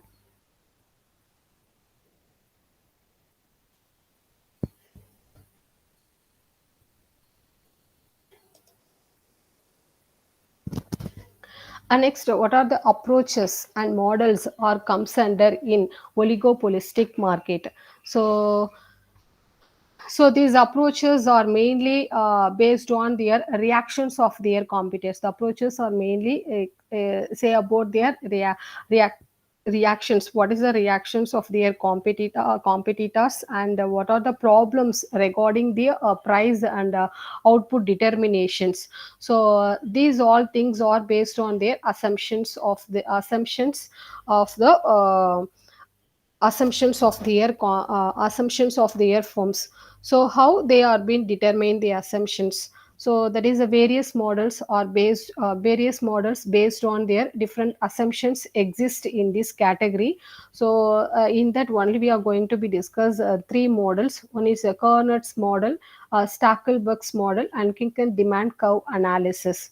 Okay, so Carnot's model. Okay, so this model is mainly based on mainly discuss about that each firms has to be decide how much of a goods they have to be produced. So that is the main thing. So this model mainly stress that the firm who are the market in the who are be in the market, so they have to be decide that how much of a goods to be produced. So both the firms know the market demand curve, and each firms know the cost structure of their other firm. Okay, so if there were three or four competitors are in their market, so each of the firms have to be know that market, what is the market demand, and what are the firms, what are the cost structures of the competitors, they have to be know that. So and also the main essence of this model is that each firm takes their others firm choice of output level as fixed, and then set its their own production quantity. So that is the things has explained in the Carnot's model. And next one is a Stackelberg's model. So here the Stackelberg's models are mainly concentrate on that this model is uh, based on their duopoly model, that is it's like a very similar to that Cornet model. Okay, so in like the Cornet model, the firms choose the quantities they produce. Okay, so what the other competitors produced, so based on that they will be choose the quantity they produce. Okay, here in a Stackelberg's model, the firms do not move like simultaneously. One, the firm holds the privilege to choose the production quantity before the other. Okay, so here they will not be in a take a time, so what the other will do, so after that I will do, like that they will not be do. They will be make a decision before other will do, like that is we can be call it as a Stackelberg's model. Next one is a kink demand curve analysis. So this model is developed by Paul M. Swiss. So the mainly here the assumptions of this model is on based on there is only a few firms in an oligopolistic market, and the firms are producing a close substitute products. Here in King and Demand Cow, so they are producing a close substitute products. So they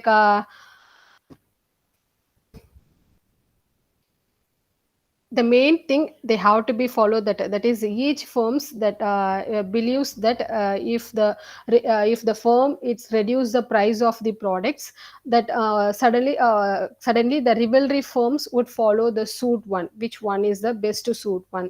But if the firm increases the price, the rivalries would not follow it. Okay, so if any one of the firms can reduce the price, the other firms can, what they would do, they have to be follow which one is attract to the customer, which pricing strategy is attract the customers. Okay, so if a firm can increase the price, the other B or C or D rivalry firms or competitors will not change their price, they will not be altered, they would simply keep their price unchanged. So that is the things has in a Kinkard demand curve analysis. So here, when the one particular firm in the industry can change the price of his product, all the firms keeping their price constant. So that is has to be explained in Kinkard demand curve analysis. Okay, so these are the approaches and models are comes under in uh, oligopoly market. So today we discussed that market structures. So market structures, it's all based on their number of products or number of competitors are there in their market, and what is the strength of the customers, and what is the and how they are been determining the price, and what level and forms of competitors, and how they are been differentiating their product when compared to competitors. Based on there they will be divide their based on the they will be frame their market.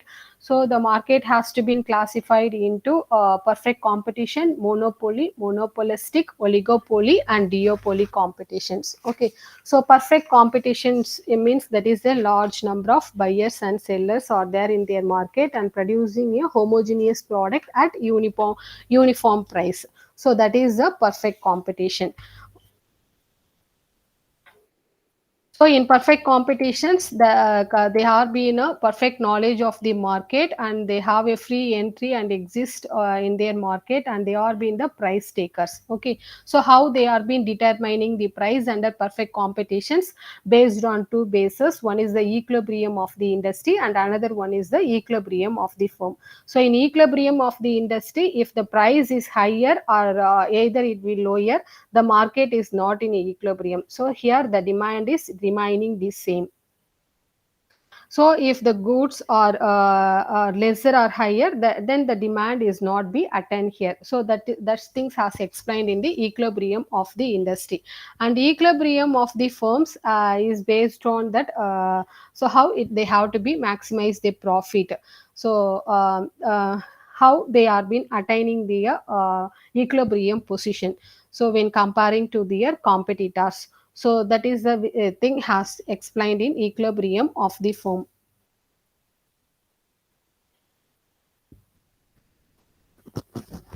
And next to monopoly. So monopoly is a single seller in a market. Okay, so they're producing a unique product, and and they have an restrictions to enter into their market, and they have no close substitutes, and they are the price makers. They have earned maximum profit, and also they having a no abnormal profit. So that is a monopoly. So how they determine their price under monopoly? So they have based on their personal, based on geographical, based on uses. Okay, so next so degrees of price discrimination. So there are three types of degrees: first degree, second degree, and third degree. So first degree called as a perfect discriminating monopoly. That is, here they are charges the maximum price that the buyer is willing to pay. That is first degree. And second degree, in the sense, that is a imperfect discriminating monopoly. So here the price differs depending on the number of units of goods consumed by consumers. That is, the price is differ depending on the number of units of goods consumed by consumer. And next, third degree.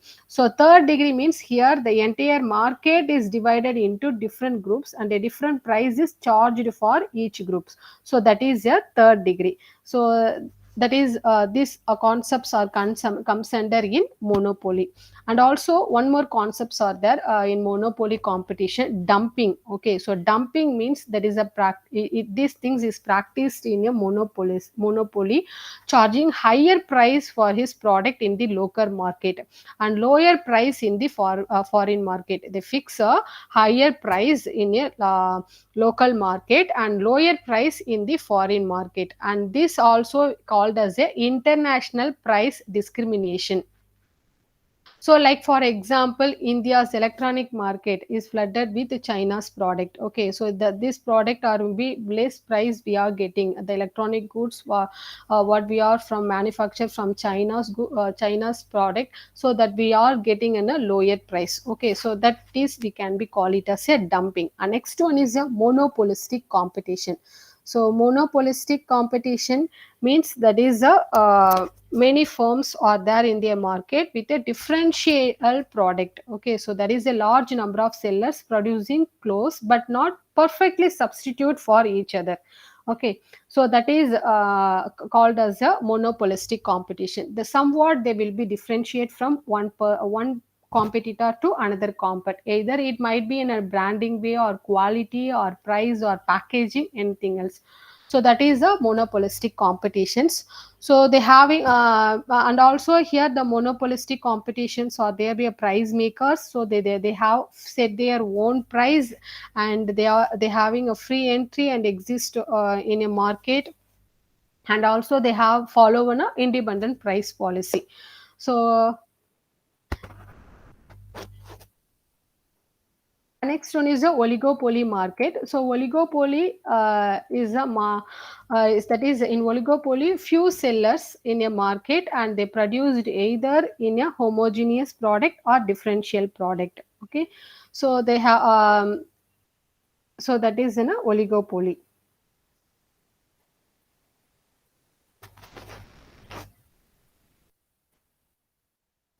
So in oligopoly, there are three models or comes under Kernet's model, Stackelberg's model, kink and demand models. Ma'am இது finish பண்ணியாச்சு ma'am. Which one? Approach and models.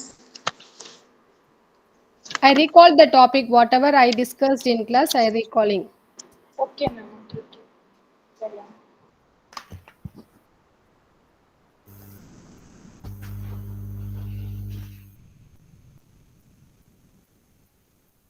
So corners model, yeah, each firm means that is here the firms decide how much of quantity they have to be produced. So here they will be weight the competitors based on the competitor output level they will be produced. That is called as a Cornet model. But in Stackelsberg model, they will not be wait until the competitors what they will do. First, they will be produce the product.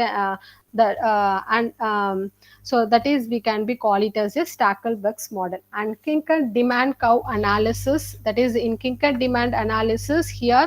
So the if the firms are reduce the price of its product, the rivalry would follow the same suit. So that is we can be call it as a Kinker demand curve analysis. So here one particular firm in the industry changes the price of the products, all other firms keeping their price constants. Okay, so that is Kink demand curve analysis. Next we move on to that unit 6. This unit is based on the theories, that is a theory of distribution, theory of wage, and theory of prices. And these are the concepts or topics are comes under in unit 6. Okay, So the marginal productivity theory of distributions. So this theory is developed by J.B. Clark, and this theory is mainly explain about the how the price of the factors of production is determined. So that is the main concept is explained about this theory. So according to this theory, the price of a factors are tend to equal the value of its marginal product. For example, rent is equal to the value of the marginal product of land, or wages are equal to the value of marginal product of labor, so and so we can be say it as. So marginal productivity of theory of distributions is explained about that the price of factors of production is determined. Okay, so how the firm can determine the price of the factors of production. So that is the marginal productivity theory of distribution. So there in marginal productivity theory of distributions, there is they having a lot of assumptions. The first one is a perfect competitions in both product and factor markets. So this theory is mainly assumes that the perfect competitions are occur in both product and factor markets. It means that both the price of the product and the price of the factors remain unchanged. So that is perfect competition in both product and factors market. And next one is this theory is assumed that the marginal product of factors would diminishing as additional unit of factors are employed. So that is a second assumption. So if the marginal means, that is we all know that additional. Okay, so our marginal product of factors would diminishes as additional units of factors are employed while keeping the other factor constants. Our next assumption is that homogeneity and divisibility of the factor. So homogeneity and divisibility of the factors is it means that the factors can be divided into small units, and each unit of it will be the same kind or same quantity. Okay, so whatever the factors, the unit of factors they will be taken, the unit of factors will be divided so that unit will be in a same kind and same quantity. Okay, so that is the divisibility and homogeneity. Next one is the operation of law of substitutions. So law of substitutions, it means that the factors like labor, capital, and whatever it is, it can be freely and easily substituted for one another. Like for example, labor can be substituted by labor, and labor by capital, like that. Okay, and next to profit maximization. So how the firm going to maximize the profit? So this theory is mainly assume that so they have to be employ their different factors in such a way that they have to be increase or maximize their profit level in the organization. And this theory also employs or assumes their full employment of the factors, and so these are the assumptions or comes under in marginal productivity theory of distributions. So in marginal productivity of theory of distributions, one is they have to be assume that perfect competition in both product and factor market. And next one is the marginal product of a factors would diminishes as additional unit of factors are employed, and other factors should be in a kept constant. And next one is the it should be in a homogeneity and divisibility of the factors, and they have a possibility of substitution of different factors, and they have to be increase the profit level, and they assume that full employment of factors, and also they have to be assumed that exhaust the total product, leaving a surplus or defect at the end. Okay, so these are the assumptions or comes under in their marginal productivity of theory. So here in marginal productivity theory of distributions, from the figure, so here W and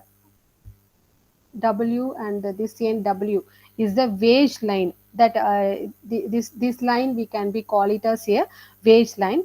This line indicates the constant rate of wage at each level of employment. That is constant rate of wage at each level of employment. That each level in the sense like AW equal to MW.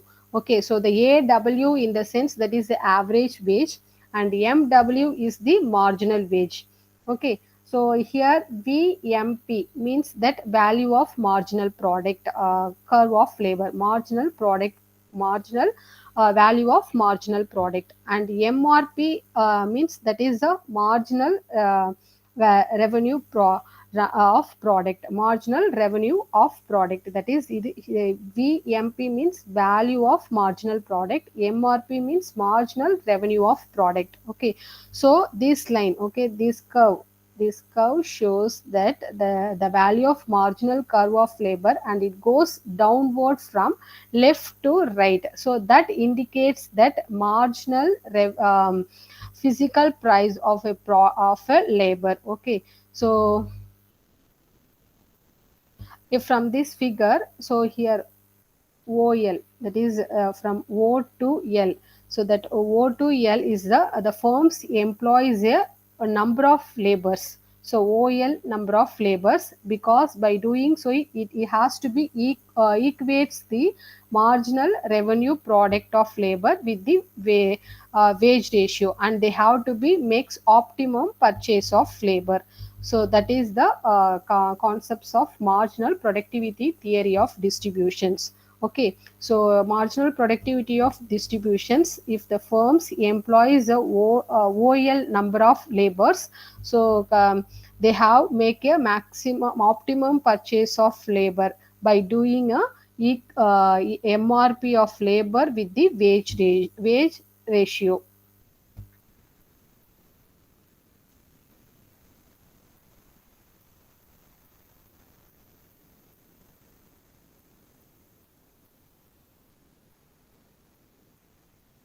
Any doubt?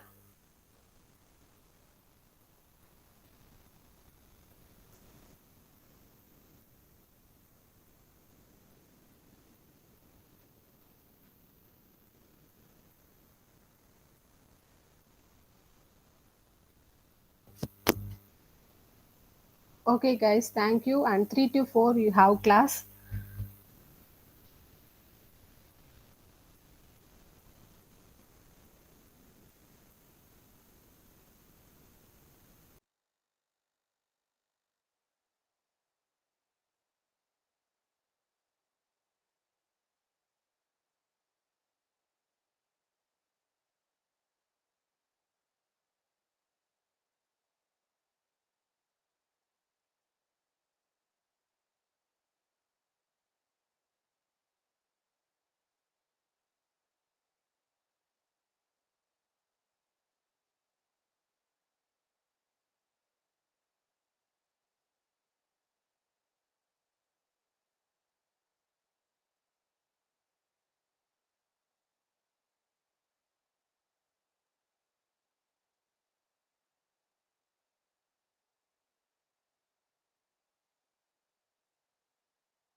Good afternoon to you all. Are you able to hear my voice? Is it fine to you all? Hello? My voice is clear?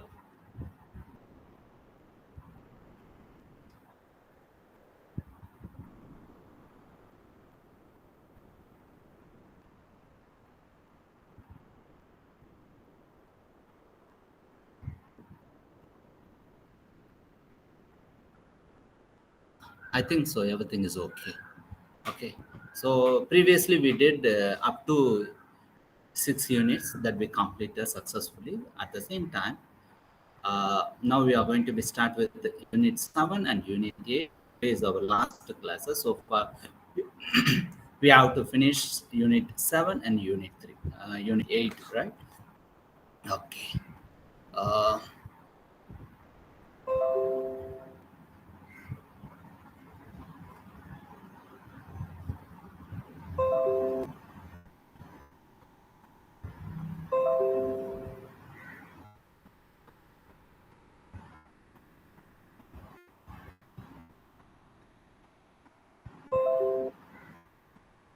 One minute. Okay. So now we are going to be talk about directing, right? So directing is one of the functions of management. Generally, I am very clearly to say there is the 5 functions of management. One of the function which is concerned as directing. What do you understand about directing? Directing, which means I can direct to my subordinate. I can direct to my subordinate towards what? Towards organizational goal, towards to achieving it in a better way, towards efficiently and effectively to achieving of organizational goal, which is concerned about directing. So directing always the superior or the higher position who have directed to the subordinate to be a right way to achieving of organizational goal, which is concerned as directing. Generally, what I given here the statement which is concerned that directing is the art of management function. All other functions of management such as planning, organizing, and staffing have no importance without directing. Leadership, motivation, supervision, and communications, all the various aspects of directing. Let us study the importance and the principles of directing. Come to the point. What I given the 4 elements is a very important concern which is concerned of directing. The 4 important, which is what? The 4 elements: leadership, then motivation, supervisions, and communication. These are the 4 important elements of directing. So, what all of the main role of concern of directing? We have given of idea.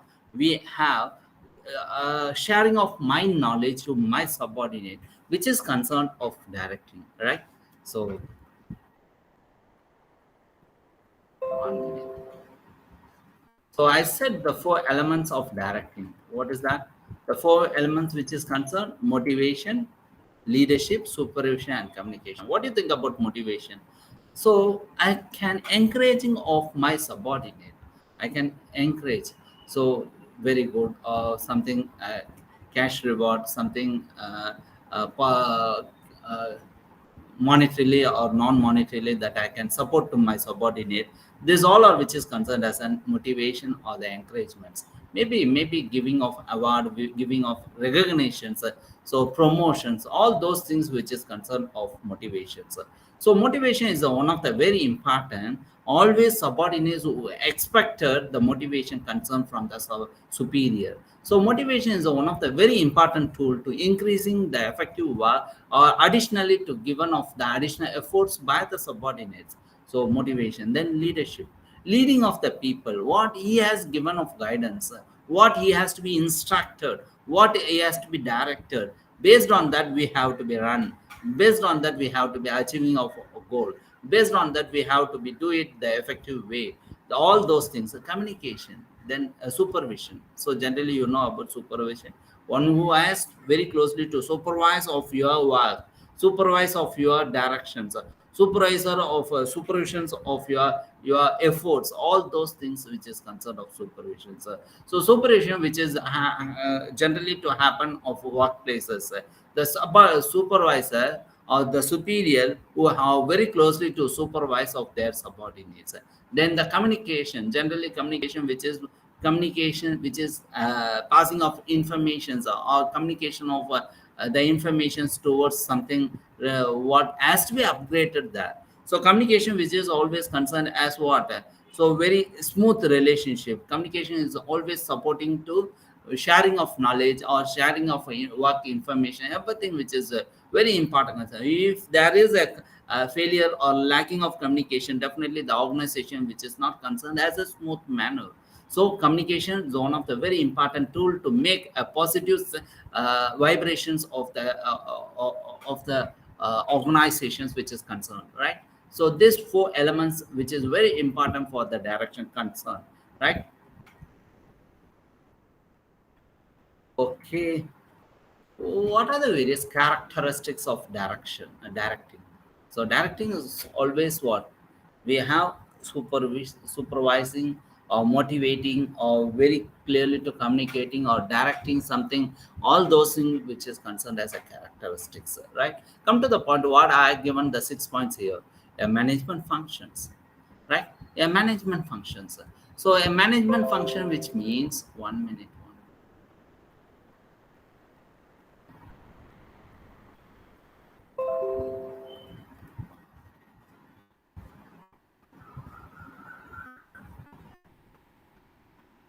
Okay.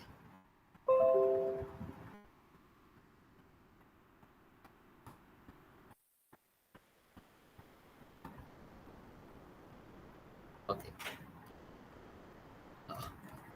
Characteristics. The first one is one of the management function. What I said, management directing is one of the functions of management. Am I right or not? So very initially, very clearly to say functions of management: planning, organizing, directing, and controlling. So directing is one of the important for which is concerned of functions of management, right? So here, which is always concerned the overall management process. So it is concerned as one of the part of functions of management, that is directing. Then the second point is initiates action. What is that initiate actions? So generally directing is always be initiated. Directing is always be initiated. So because whatever we are doing of our job, what we are concerned of our work, all those things which is initiated by the supervisor, which is initiated by our superior, right? So here the directing which is always be make of pushing of work process, pushing of work process in the sense of initiating of actions, initiating of the work process which is concerned. So pervasive in nature. So pervasive in nature, which means what? So generally the management, the directing of functions of management which is concerned as pervasive nature, which is every level of manager hierarchy, right? In all the departments, in all employees within the organization, it has to be applicable, right? So management which is not only concerned as a top management, right, which is started from the top management to the lower levels, the management should be interacted, the directing should be interacted, the directing should be involved, the guidance, inspirations, and the information passing or the supervising everywhere which is applied, so which is concerned as a pervasiveness. Then human function.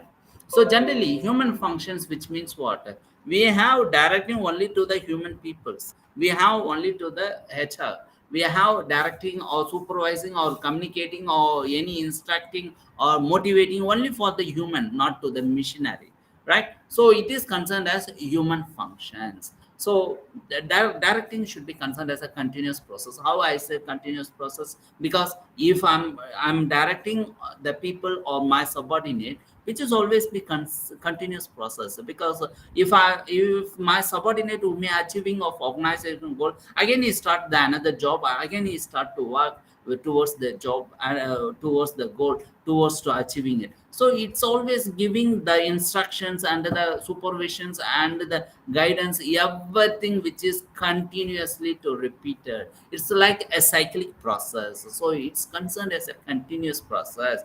Then the last one is integrate efforts.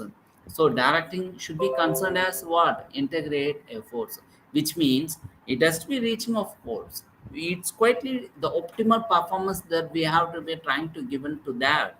So it is always integrated between the employees, integrated between the supervisor, superior to the subordinates. So concerned of what? Superior to the subordinates, it is a integrated form, right? Any doubt? Do you want to ask any questions from this characteristics of directing? Please ask me now. Shall I move to the next one?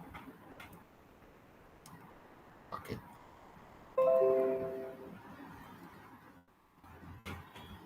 So come to that, the next point which is concerned as principles of directing.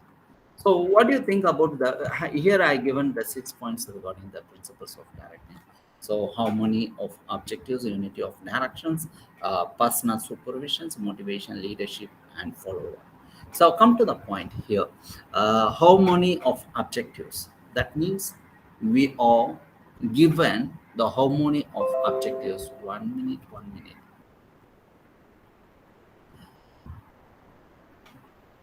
Okay. So harmony of objectives. That means it is to reconcile the organizational objectives of the employee objectives with the employee objectives, which means what? We have bringing every individual employees, groups, and enterprises, which is concerned as a harmony. Harmony, which means the sense of fosters. So where the peoples who are together, we have given the smooth relationship with all the workers, among the workers or among the peoples or among the supervision or whatever which is concerned. So how many of objectives which is all together to work of organizational objectives. So the directing is one of the important part to given of directions to the point of actions. So the second one is unity of directions.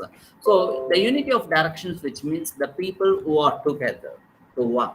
Every individual has to be given of the individual efforts. All the efforts which is concerned as a organizational objectives, or each and every individual who have to be given of given of efforts which is concerned as what? Organizational objectives. So all the individual efforts which is concerned of unity of directions. So each and every people who are together to move to their organizational objectives. So we concerned as unity of directions, right? The third point, which is thinking about a personal supervisions. What is that personal supervisions? So generally, directing should be a personal supervisions, personal interactions, personal supervisor. So the superior who have directed directly to the subordinate, right? So here he has very closely to watch. The superior is closely to watch what they are actually to work and instructed and directed and modification of their work process, everything which is concerned by whom? The directions, right? So it is concerned as what? The personal supervisions. Come to the point. The next one is motivation. We already did, talk about motivation. Generally, encouragement, something which is comes there. So already discussed the previous slides regarding the motivation, which is comes repeatedly. The leadership is also leading of others, leading of my subordinate. I just instructed, I just given to direct to my subordinate to be an effective work process, everything which is concerned as leadership. Then follow up. What do you think about follow up? Even if I'm supervising, even if I'm given of my instruction to my subordinate, even if I'm leading of my subordinate, everything which is concerned of follow up, because all the follow up which is making to success. If there is no follow up or lacking of follow up, the people who are maybe forget, the people who are not, who are missing of their efforts, the people who have little down of their efforts, which is concerned about the principles of directing. Any doubt? Any doubt? Shall I move to the next? Okay.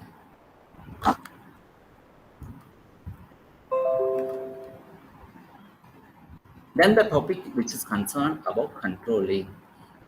Control, it's a very important part. So generally, the people who have to be controlled. What is control? I'm not control. I'm not targeting. I'm not make it a dominate of others. It's not like that. Control, which is something different. That is the two part. One is standard efforts, standard performance, actual performance.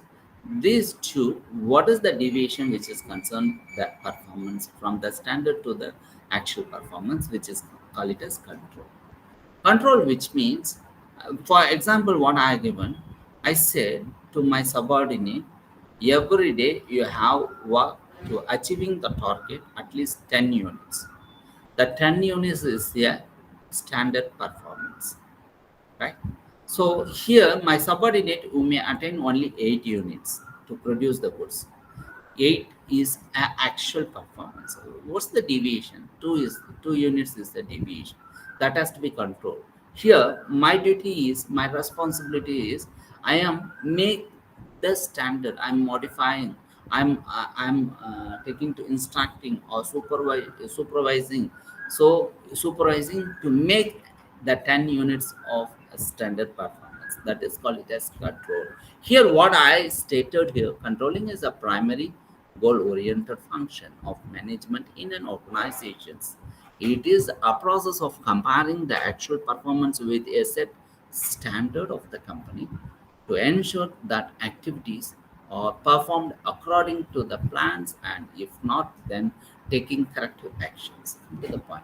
What I'm trying to say here controlling, there is the two performance. One is an actual performance and the standard performance, comparing between the actual, the deviation which is concerned to make a corrective actions, that is call it as a controlling, right? So it's also concerned as a goal oriented, what we have to be done, what's the given of instructions, based on that how I will make it to corrective it, that is we call it as controlling.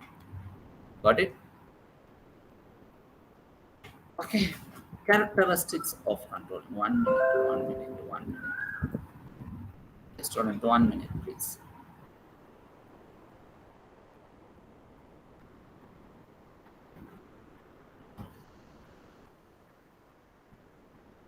A minute, please hold on. So 1 minute, I'll just take a water, then I'll back.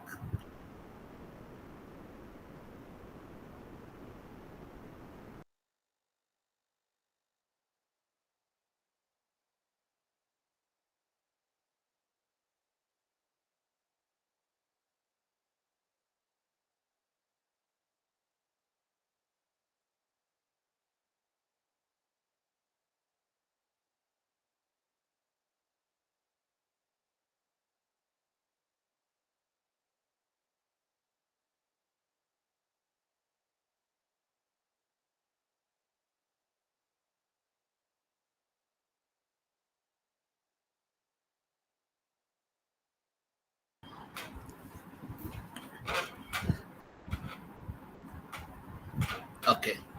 See, characteristics of control. So what are the various characteristics which is concerned as control? So I said control is a continuous process, a self-management function, exercised at all levels, is forwarding looking, a dynamic process, self-corrective process, close related to planning, right? This is concerned as controlling. So the first point, which is call it as continuous process.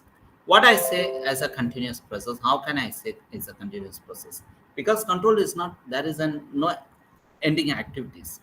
It's always be a part of managers, it's always be a part of work. So if I'm finishing the particular target, again I start with another target. So the goal oriented, which is started and continuously to run in the organizations. So which is concerned as, it's concerned as a continuous process. So we are always concerned to measuring of the performance. We are taking a remedial actions, what the policies and the procedures which is that. According to that, we have to be make a continuous process, which is concerned as control is a continuous process. Second one is which is concerned as a management function. How I said it's a management function, because it's one of the functions of management. planning, organizing, directing, and controlling, right? So it is always the last part of functions of management, right? Control is a functions of management. So we concerned as control is a management function. So always the control, which is a part because of planning, organizing, whatever the thing which is concerned. So the last part we have a properly to follow up. We have to properly to control over the remedies or the correctives or the error actions. So wherever the errors which is arises, we have to be make a corrective process that is be concerned as a control process. So we have taken the end of the functions of management, which is called it as control, right? Then the third point, which is called it as what? Exercised in all levels. So control is not only exercised in the production area or the top management or the low management. It has to be applied in everywhere. Control which is applied or applicable in all the management of level of management. So every level of management, which is each and every part who have made part which is concerned as a control, right? So the top management who have to be taking to exercise of administrative control or whatever it may be, all kind of the plan policies which is made the common objectives, right? So this is which is the then the next point is forward looking. What do you think about forward looking? So control is always be forward looking. How I say forward looking? Because it's always be a corrective measure. It's always be a further actions. It has always be what actually done by the employees. Based on that, we have to be compare the actual plan, actual performance and the standard performance. Then we have to be modified or the corrective on future actions, not the present one, not the previous one, right? So whatever the attainment of the organization goal, what he achieved, based on that, have to be modified and corrected. That is, we call it as what? Control. Then dynamic process. So dynamic process, so it's always be a flexibility. Control, we can be change of our standard of performance or standard performance or actual performance. Based on that, we have to be modified according to the plan and the policies. So we say dynamic process, right? I think so enough, because we have to be I have another units also. I can be pushing fast, right? Process of control. So I can shortly to say about the process of control.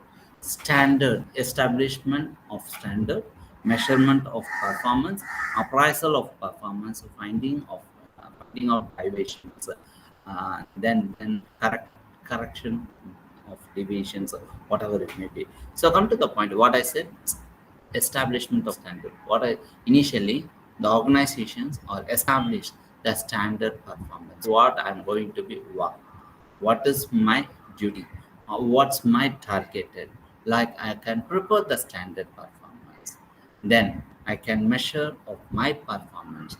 What is my measurement of performance, which means measurement what I have actually performed, measurement of performance which means actual performance. Then appraisal which means what is the comparison between the actual and the standard. Then finding out deviations. What deviations is that? We have to find the deviations. What is actually deviated? What kind of the demerits or what kind of the down errors which is made? That is finding of deviations. Then we have to take the corrective measures or the corrective action. That is the fifth step, which is correction of deviations, which is concerned. Any doubt?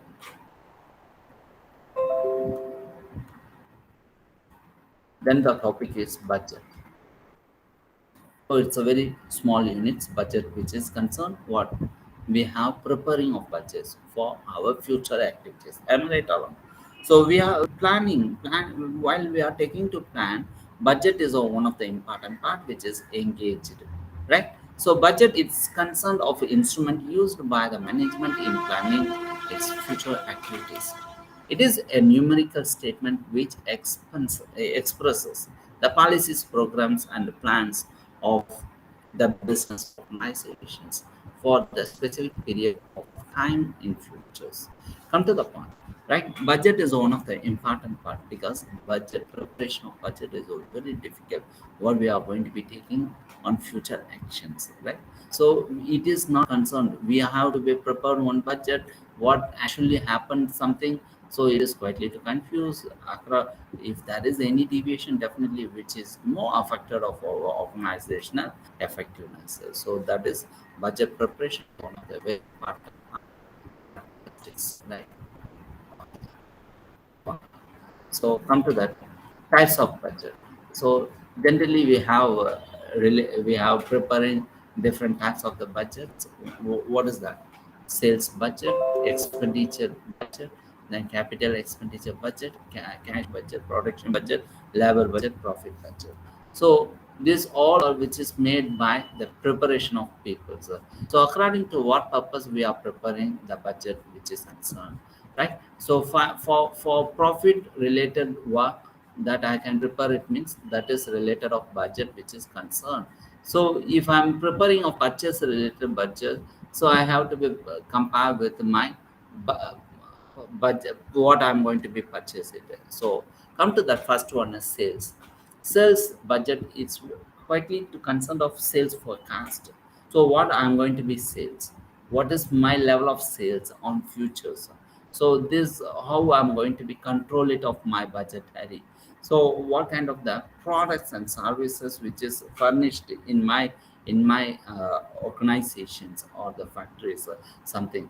So sales is one of the important budget because what I am preparing of sales, what I'm preparing of budgets related of sales, that actually reflected to my productions, reflected to purchase of material or the raw material, right? Expenditure budget. Generally, if you are going to do any kind of the program, you have to be prepared the expenditure budget, what you are going to be spending. So according to this budget only, you have to be spending of your money. So not make it to excess, right? So always you are trying to be controlled according to your preparation of budget, what you have to be spending of your expenditure amount. So expenditure budget is one of the very important part because what you are going to be deal of your expenditures, maybe concerned of spending of money towards your travel, towards your telephone, advertisement, entertainment, whatever the things, right? So then the budget which is called it as capital expenditure budget. Capital expenditure, right? So related of capital expenditure, what is that? Capital related expenditures, right? So capital related expenditure means it's quietly concerned of production related, maybe purchasing of what you are going to be spending of your machineries, equipments, productions, inventories, whatever it may be. So related of that, what kind of the capital expenditure which is happen of a particular period, that is we call it as capital expenditure. Then cash budget. So what kind of the cash that you are going to be received under the expenditure. So cash budget which is concerned as we have getting of cash from the different sources, how we are going to be spent. Wow, what kind of the cash storage that you are going to be maintained, right? So it's always be avoidable the shortage of your funds. So you have to be maintaining the proper flotation of your cash in your work process, in your organizational production process. So it's not quite to disturb of your production process, right? So cash budget. So the next one is production budget. So generally you know about production budget. Generally, what kind of the spending of amount, quality of goods that you are going to be, quantity of goods that you are going to be produce. So according to that, you have to be prepared. So what is your level of sales? What is your level of future sales? That all those things which is quietly to directly to influences of your production budget. Any doubt? I think so. Five is okay. Any doubt? Shall I move to the next? Okay, very good. So more or less the unit 7 is over. Then we go to start with unit 7 is fine.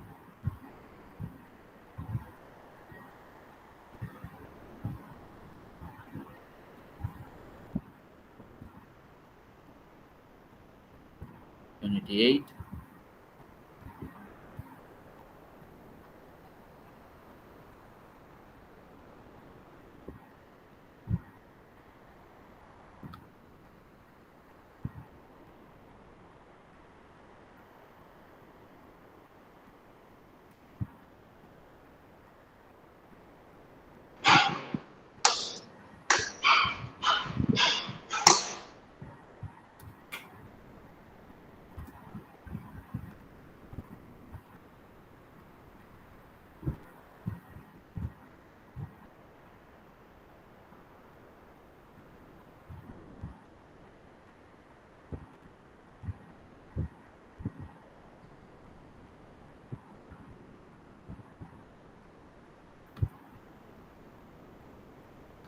Okay. Are you able to see my slide, my dear student? Everybody is okay? Okay. Okay.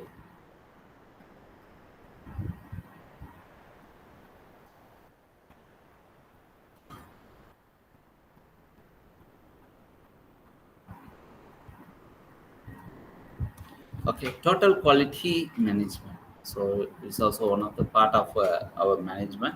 Total quality of management.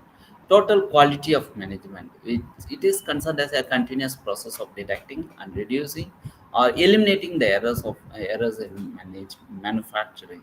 So in streamlined supply chain management, improves the customer experiences and ensure that employees are up to speed with the training. So total quality management aims so to hold all the parties involved in the production process accountable for the overall quality of a final product or services. So it is quietly concerned as a quality management. So which is managed, which is based on the quality management. How you are going to be improving your customer services, how you are make it to your customer satisfaction. Because quality, which is always make the good satisfaction to your customer. So always the people who are bringing to make the successful idea or the quality which is make the satisfaction to the customers, right? So if you are, there is the two type of this products, which one products are very highly to satisfied according to the quality, the people are very much happy, the people are make to repeated purchases. So far what we are trying to say, we are bringing one of the important management function which is also concerned as total quality management, because it's always make to reduce unnecessary, eliminating errors in manufacturing area, bringing the good quality of products and services, which is called it as total quality management, right?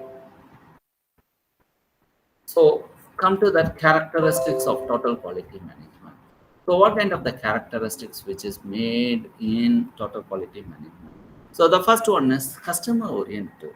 I'm always think customer, what the customers are expected, what kind of the customers are expected or desire the products from us. Based on that only, I'm thinking and preparing and bringing the good quality products and services to the customers. So customer expected that we are bringing to manufacture. So that is what we concern as one of the characteristics which is concerned of customer oriented, because whatever the actions, whatever the total quality management, that is based on the customer expectations. It's a long-term commitment for continuous improvement of all process. So quality is not only a short term. Today we are satisfied, tomorrow no satisfaction. It's not like that. We are lifetime satisfaction. We are bringing the lifetime of successful of our organization. We are bringing to make the good satisfactory for for our people. So far the continuous process we say, because it's a long term commitment, because the customers we have to be hold only for the long term, not to the short term. The third one is teamwork. So total quality management, which is also concerned involved in the cases of teamwork. How I say teamwork?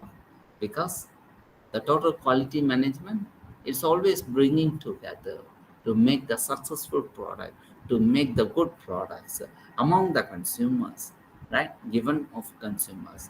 So make a better satisfactory. That is what teamwork. Because all the peoples are together, the people who are together make it successful of the products with the good quality manner. Then the continuous involvement of top management. So the top management never compromise regarding the quality of the products what has to be given. Because what I'm trying to say here, because the people who are bringing the good quality. So take any automobile, because if I'm say the example of Hyundai, they are never compromises of the quality of automobiles, Hyundai, because they are made to successful in the marketplace because of the quality of the products what they are delivered. The customers are satisfied, then only we concerned that the quality is good. But if the customers are not satisfied, no quality products which is not made to success in the marketplace. So far, we are bringing always the successful products, the quality products, right? So it's a continuous involvement of top management. The top management are highly influences to bring the quality of products, the quality of outputs, right? Then the continuous improving at all levels and all area of responsibility. So quietly, it is not only targeted to the manufacturing places. It's not only focused only to the output of the products or services. All level of areas, manufacture, productions, finance department, human resource department, all the department we are bringing to make a proper responsibility, area of responsibility. So this is a continuous improving at all levels of concern. Shall I? Shall I? Shall I move, my dear? Okay. What are the various barriers of total quality management? So we have the different barriers which is concerned what I stated here, right? So lack of management commitment, misunderstanding about the concept of total quality, improper planning, lack of employee commitments, then lack of effective communication, lack of continuous training and education. These all those things which is concerned. While if you lose all those things, you are not able to make a successful of your organization. You can be lose the quality, total quality management. If I say one by one, even the five functions of management, if there is any losing of or lacking of the things which is happening in your organization, definitely you are not able to successful, because it's quietly affected the entire organizational work. So lack of management commitment, which means I have to commit regarding this target, regarding this budget, regarding this project acquired, all those things that I failure, definitely it's one of the barriers, total qualities, right? So misunderstanding about the concept of total quality management. So generally, some of the organization which is not very easy, not understandable about the total quality management, how it is important, how it has to be affected to improving of our business. All those things is quietly to failure. The people who are not much understandable, the people who are much awareness about the total quality management, how it is important. So I said very clearly, improper planning. So the five functions of management, which is any one which is failure, even planning, organizing, whatever it may be. Here it is likely to affect the entire business activities. Am I right? Because you are not able to successful in the marketplace of your businesses, because you are improper planning or lacking of proper planning, whatever it may be, come to the point. Lack of employees commitment. What I said, commitment, employees commitment. People doesn't know what is today my commitment, what I have to be finished out, how I'm going to be taking to successful of today work. So the people are quietly to forget, the employees are quietly to forget what is the actual primary responsibilities of their. So the commitment who are failed by the employees also, it is quietly to a factor of our total quality management.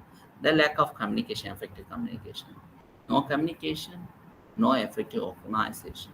No communication, no effective successful of your organizational goal. No communication, you are not able to make a proper understanding between the employees.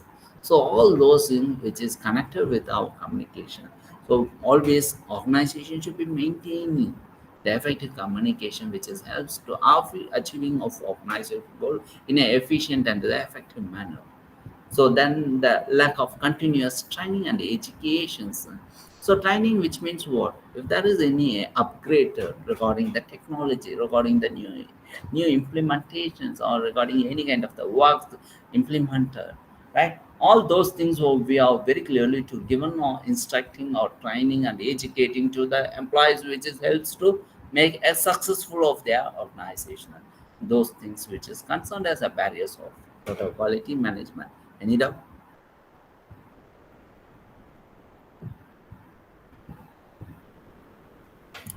Is it okay? Shall I move to the next? Okay.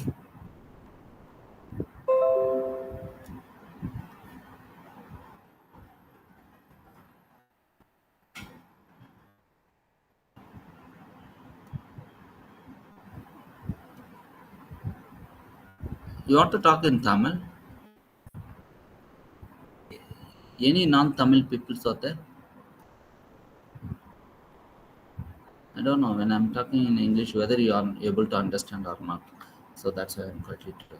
You want to talk in Tamil or you want to talk in English itself? Which one is okay? Or you are convenient that I can remove it?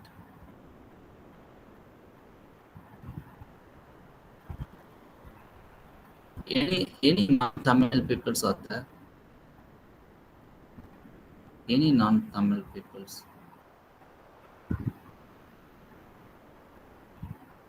Oh, so then I have to talk in English because someone non-Tamil peoples is also there. So if I'm talking in Tamil, the people is quietly collapsed because they are not able to understand the official languages. Sorry, Tamil languages. So we are moving to the official languages. Okay, come to the point. Management by exception. What is that management by exception? Very interesting topic, right? So all the times, the subordinates who are not asking to the superior, so what is this? What I have to do? Why? And I'm not getting the permission all the times from the superior. That is what the management by exception. So because I have to be go on my own wish, I can take on my own decisions. Some of the matters, which is call it as management by exception, because you can't go and ask one by one means it's quietly avoidable, it's quietly not successful, it's quietly not able to reach it properly, because all the times if you ask means you are not able to reach all the times of your superior. All the times if you are asking means they make it unnecessary time. All the times you are getting the permission from your superior, it's quietly to affected of our organizational work process day to day so far. So some of the exceptions of the permissions from the your superior, you have to be take of your own decisions. That is what that is called it as management by exceptions, MBE, right? So MBE means management by exception. Shortly, what I stated here, shortly call it as MBE, is a management style or philosophy that employs the manager to concentrate on the exceptional, important, or critical matters and taking important decisions while facilitating the frontline workers to complete the day-to-day activities. What I said as comes, right? So you can't go and ask all the questions, all the instructions from the superior. Some of the decisions that you can be go on your own wish. So that is we call it as management by exception. 1 minute, 1 minute. Yes, student.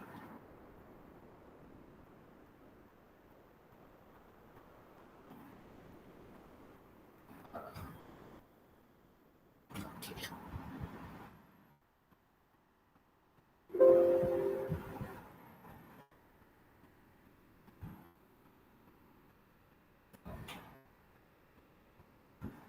So benefits of MBE. What are the various benefits of MBE? Think of we have a lot of benefits. While you are taking, I'm not go with this statement. I can go on my own way. So MBA, what are the various advantages or the benefits while using of MBA? So there is no unnecessary wasting of time, right? We have save of time on my own decisions. I can be go along with my own abilities. I am implementing of my own ideas. I'm taking of my own decisions. So decision making is quietly to frequencies which has happened in my work process. So I'm quietly to make the facilitate of my engagement, not asking from others, right? It's quietly to concern of my automations, like we have to rectify it as soon as possible, right? So it's quietly what happened here. So finally, once you finished all those things, then you can be communicated to your superior or your supervisors regarding what you have to be modified, what you have to be given of instructions or the given of opinion. So this concerned as the benefits of MB, right? So then the next concept is corporate social responsibility. What is that corporate social responsibility? So the people who have a responsible towards the corporate or the society. Corporate, which means an organization. Social, which means a society. These two of them who may engaging the responsibility activities. So all the times the organization which is connected to the society, which is connected to the environment, which is connected to what the people who are very quietly all kind the communities, all kind of the stakeholders. What I given the statement for corporate social responsibility terms has been reevaluated with an aim to embrace responsibility for the company's actions and encourage a positive impact to its activities on the environment and society. So, corporate citizens, employees, communities, and all stakeholders, which is called it as corporate social responsibility. This is my last slide of your 8th unit, the corporate social responsibility, right? So responsibility to shareholders, responsibility to the employees, so responsibility to the customers, our corporate, responsibility towards the creditor, supplier, and others. Our corporate towards the responsibility towards the society, our corporate towards the responsibility to the government. Very simple concept, which is called it as corporate social responsibility. These are the various responsibilities which is that. So one by one, we are going to be talking now. So the corporate social responsibility, the first point which is called it as 1 minute, responsibility towards the shareholders. What is the shareholders? We are giving a proper what dividends. We are taking a safeguard of our capital, of shareholders' capitals. We are taking a proper reasonable divisions, which is taking of percentage profit, sharing everything which is properly distributed as on time. So that is we all concerned as what corporate social responsibility. Second one is responsibility to the employees.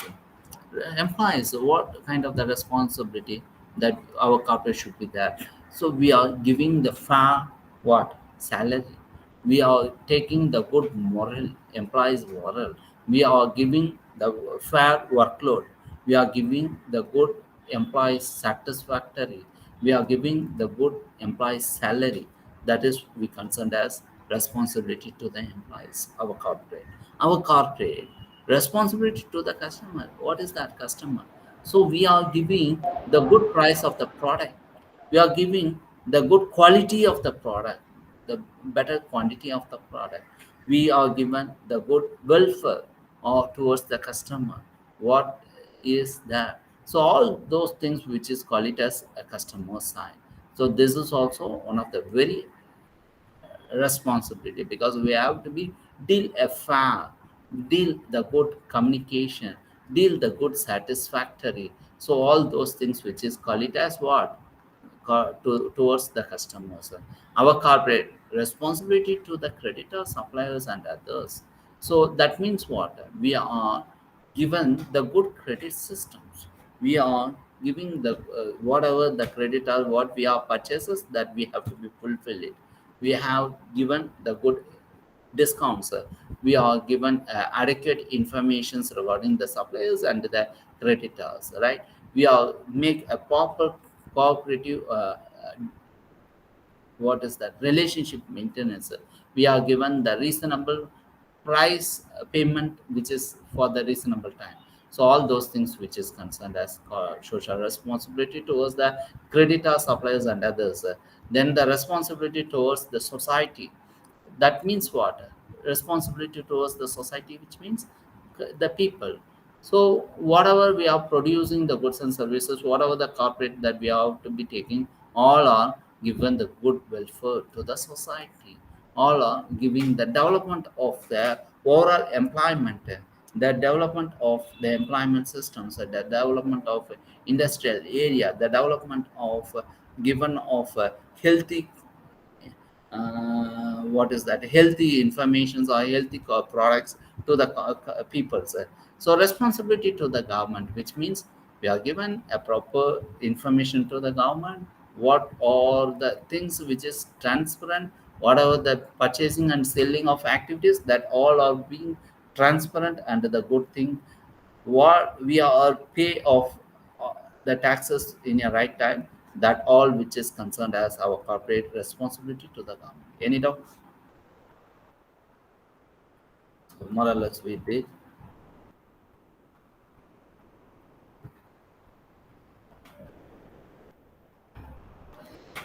So we did unit 7 and unit 8. Any doubt? Do you want to ask any questions from that? Please ask me.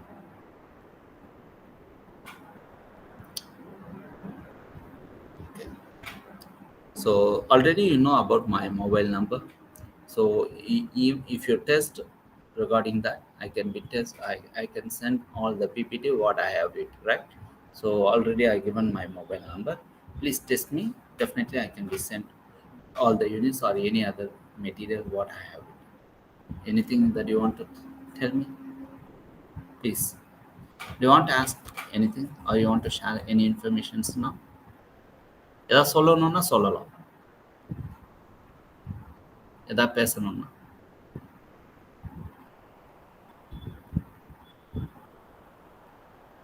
எல்லாருக்குமே ஓகேன்னு நினைக்கிறேன். யாருக்காவது PPT வேணும்னா என்னோட WhatsApp. Sir, can you share the important questions? Important question. So I'll give one tips regarding the important questions. My dear students, very clearly to note out, உங்களுடைய சிலபஸில் என்ன வருதோ உங்கள் சிலபஸ் எடுத்துங்க, அந்த சிலபஸில் இருக்கிற வார்த்தைகள் உங்களுக்கு இம்பார்ட்டன்ட் கொஸ்டின் தான். இஃப் சப்போஸ் இதுதான் டெக்னிக்கல், இதுதான் technical, don't go beyond that. உங்கள் சிலபஸில் சப்போஸ் ஒரு கேள்வி இருக்குது, ஒரு வார்த்தைகள் இருக்குது, இம்பார்ட்டன்ஸ் ஆஃப் மேனேஜ்மெண்ட்ன்ற வார்த்தை இருக்குதுன்னா டெஃபினட்டாக that is important question. If there is types of management or functions of management, if there is அந்த வார்த்தை இருக்குதுன்னா that is important. அப்போ you just take your syllabus. அந்த சிலபஸில் இருக்கிற வார்த்தைகள் என்னென்னலாம் இருக்குதோ அதை தாண்டி எந்த கேள்வியும் கேட்க மாட்டாங்க. இஃப் சப்போஸ் அப்ஜெக்டிவ்ஸ் ஆஃப் ஆர்கனைசேஷன்னா அப்ஜெக்டிவ்ஸ் கண்டிப்பாக கேட்கறதுக்கு வாய்ப்பு இருக்குது. whoever prepare, even me, நான் போய் நோட்ஸ் எல்லாம் செக் பண்ண மாட்டேன், நோட்ஸ் எல்லாம் பார்க்க மாட்டேன். எனக்கு அந்த சிலபஸை எடுப்பேன், அந்த சிலபஸில் இருக்கிற வார்த்தை டைப்ஸ் ஆஃப் கண்ட்ரோலிங்கா, டைப்ஸ் ஆஃப் பட்ஜெட்டுன்ற வார்த்தை இருக்குதா, அதான் கேள்வியாக கேட்பேன். You understand? அப்போ அந்த சிலபஸில் இருக்கிற வார்த்தைகள் என்ன இருக்குதோ அதுதான் இம்பார்ட்டன்ட் கொஸ்டின். இதுதான் டெக்னிக், வேற எதுவுமே கிடையாது, பயப்படவே வேணும். Any other words? Are you getting clear? Any doubt? அப்போ இப்போ நான் ஒரு இம்பார்ட்டன்ட் கொஸ்டின் சொல்கிறேன், சப்போஸ் நான் ஒரு இம்பார்ட்டன்ட் கொஸ்டின் சொல்கிறேன், ஆனால் சிலபஸை எடுப்பார் இன்னொருத்தவர், இன்னொரு பக்கத்தில் இருக்கிற வார்த்தையை அந்த கேள்வியாக கேட்டார்னா அப்போ இது என்ன ஆயிடுச்சு? I just failure. Upper, you concern what you have the content of syllabus that all are concerned as a important question. Please keep in mind. Any doubt? எதா சொல்லணும்னா சொல்லலாம். Please ask me. எதா பேசணுமா? Okay.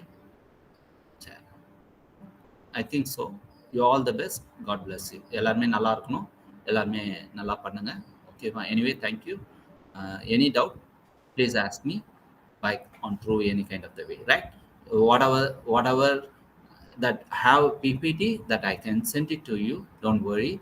So you just test me. I can send all my PPT what I delivered in this 5 days sections. Hope I covered the entire syllabus. More or less, I finished the entire 8 units. Okay, I appreciated those who are giving the proper interactions and asking of questions repeatedly. Thank you to all. God bless you. All the best. Thank you.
Hello, ma'am.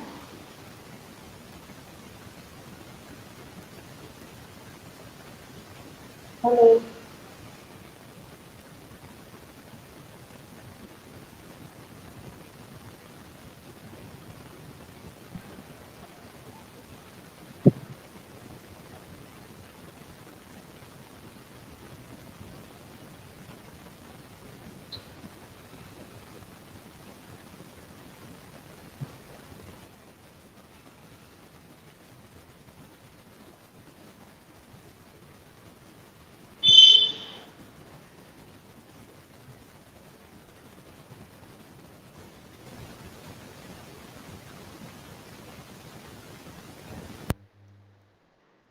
Hello.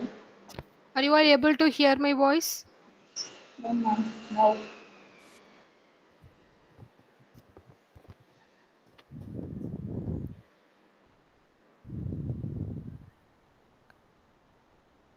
Now are you all able to hear? Yes, ma'am. Yeah, okay.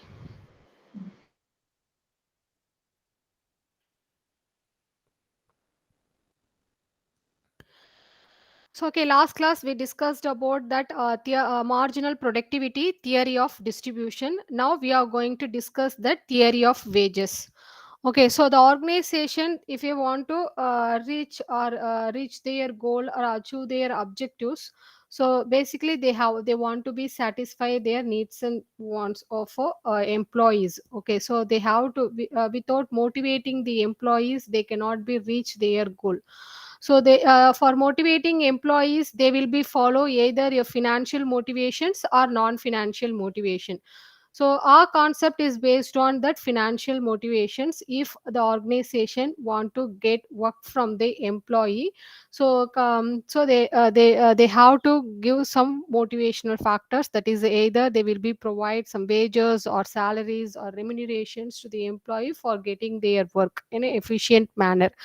Okay, so for their effort only they have been paying that wages or salaries to the workers. Okay, so the theories of wages are based on four categories. One is a subsistence theory of wages, second wage fund theory, and third residual climate theory, and last one marginal productivity theory of wages. So, first, subsistence theory of wages. The subsistence theory of wages is developed or proposed by David Ricardo. That is, this theory is developed by David Ricardo, and this person is called this theory as an iron law wages. Okay, so this theory is also called as the iron law wages. Okay, so according to this theory, so labor is paid the minimum amount of wage, so that is a sufficient to subsistence. Okay, so subsistence theory of wages, it means that they have to be pay a sufficient money or paid a minimum amount to the labor. They cannot be follow either increasing or decreasing the decreasing not pay the either hike or low. Okay, so they have to be pay a minimum amount or sufficient amount to the employee. So that concept we can be call it as a subsistence wage theory. If a labor or worker are getting below the subsistence level, they will be die out of malnutrition or disease or hunger. Automatically the number of workers will be get reduced. So they have to be pay minimum level of amount to sustain their lifestyle uh, uh, in a efficient manner. Okay, so if organizations are pay giving above the level of subsistence level above the subsistence level of income, so here the number of workers will get attracted and also they have to be procreated. Okay, so automatically the labor of wages rate will be increases.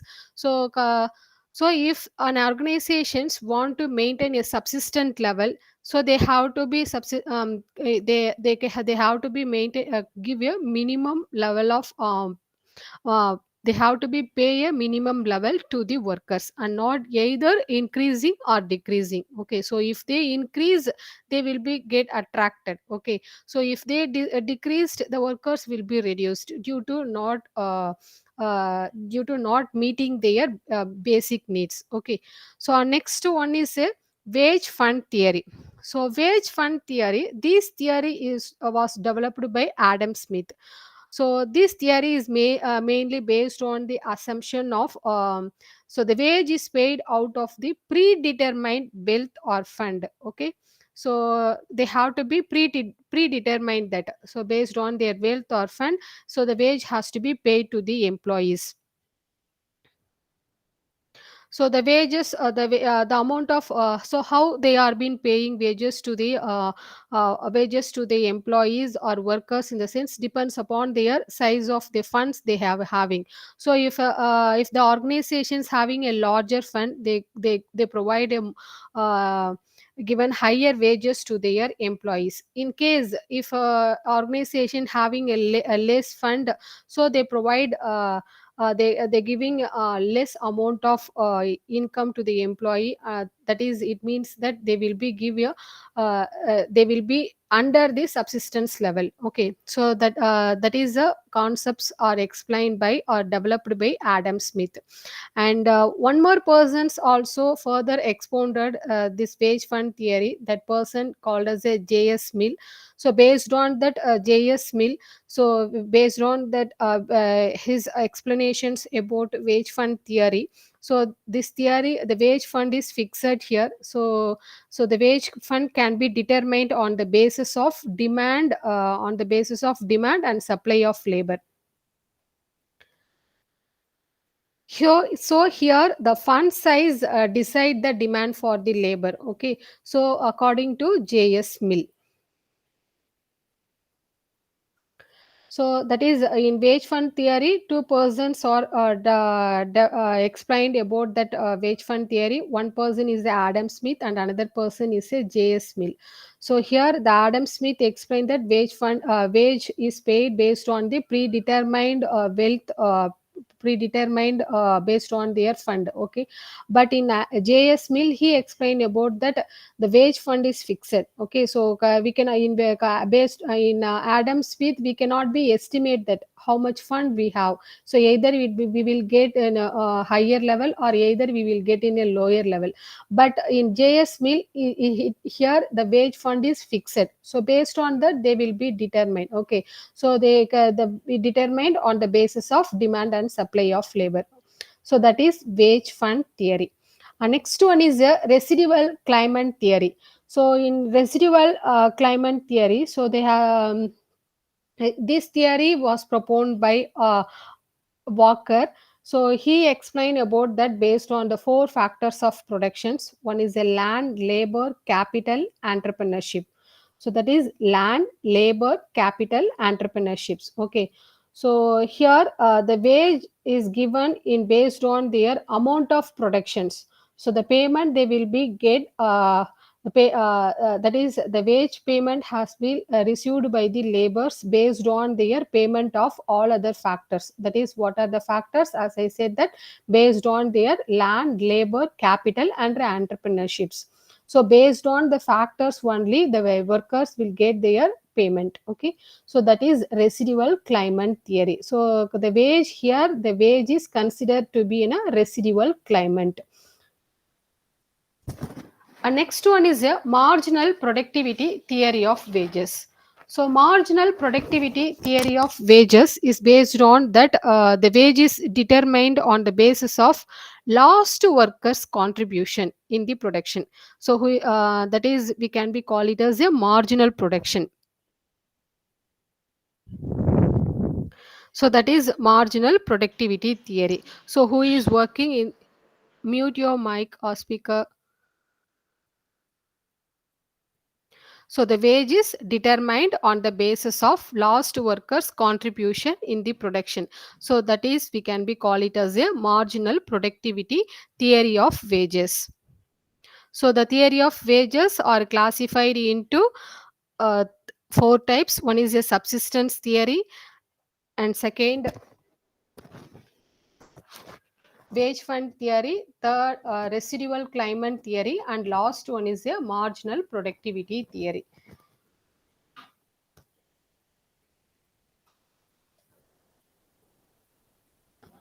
Next,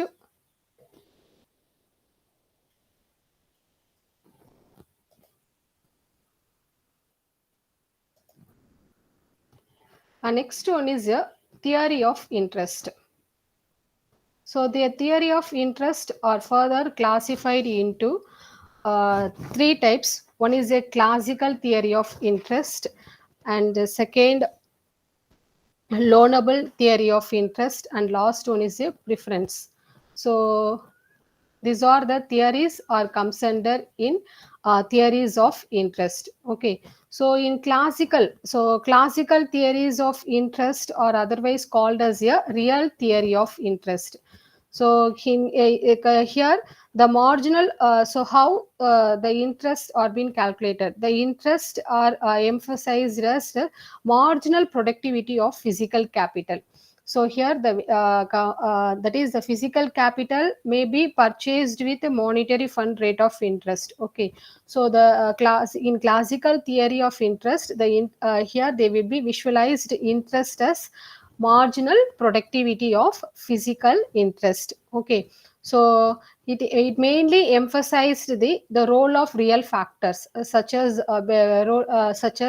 waiting time or preference and productivity of capital. Okay, so it mainly in this it is determined by demand for capital and supply of capital. So in simple, we can say this: the classical theory of interest is a price paid for waiting time. So in classical theory, the price paid for waiting time. So that is a classical theory of interest.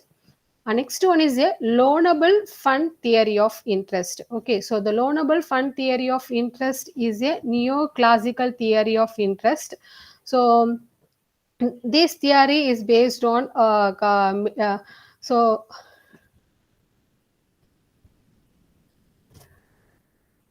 it is not only going to determine the rate of interest money forces.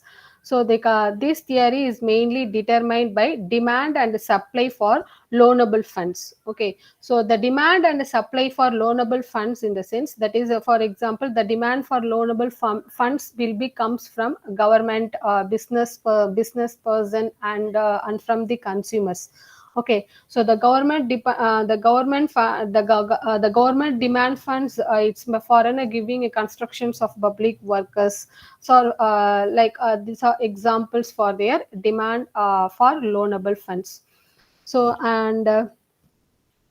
next one is so liquidity preference theory of interest. So the liquidity theory of interest. So this theory here they have to how they are going to be measured based on their definition of Keynes is so an individual with his given income has to be decided. So okay, so based on that, how much they have to be spent or how much they have to be saved. So these are the based on that they will be measure their demand for money they have to be hold, and desire for public to hold cash as liquidity preference.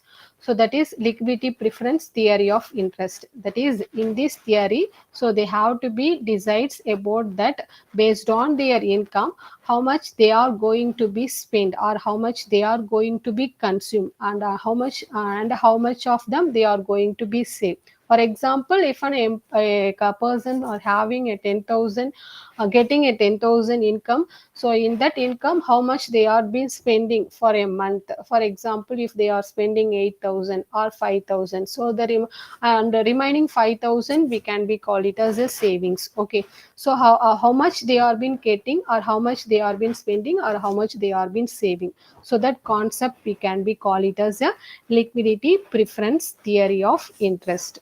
So the theory of interest is based on three types. One is a classical theory of interest, or otherwise called as a real theory, and next one is a loanable fund theory. So that theory we can be call it as a neoclassical theory of interest, and last one is a liquidity preference theory of interest.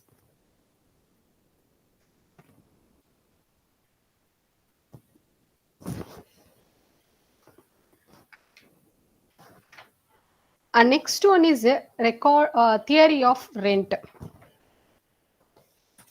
So the theory of rent has classified into three types. One is a Recordian theory of rent, modern theory of rent, and quasi rent. Okay. So the Recordian theory of rent is mainly based on the two features. So one is a that is a it is mainly based on two features, that is the use of land, and another one is the scarcity of land. So one first feature is use of land, second one is the scarcity of land. So okay, so use of land in the sense that is the use of land, it might be differ from the contractual rent. Okay, so we and how much portion of the landlord is earning, which is spent for the improvement of the land, is to be considered as a rent. And in second thing, the rent is generated due to the scarcity of land. Okay, so based on this, we can be based on the concept as explained in a Recordian concept, Recordian theory of rent. Okay, so it is based on two features. One is a use of land, and another one is a scarcity of land. So next one is a modern theory of rent. So modern theory of rent. So in modern theory, the economic in Recordian concept, they mainly concentrate on that land. Land. The rent is based on their land, but in a modern theory of rent, economic rent is not only merely confined to land. So apart from that land, some other factors also has to be considered. So that is, as I said, that factors like land, labor, so that also on an economic unit.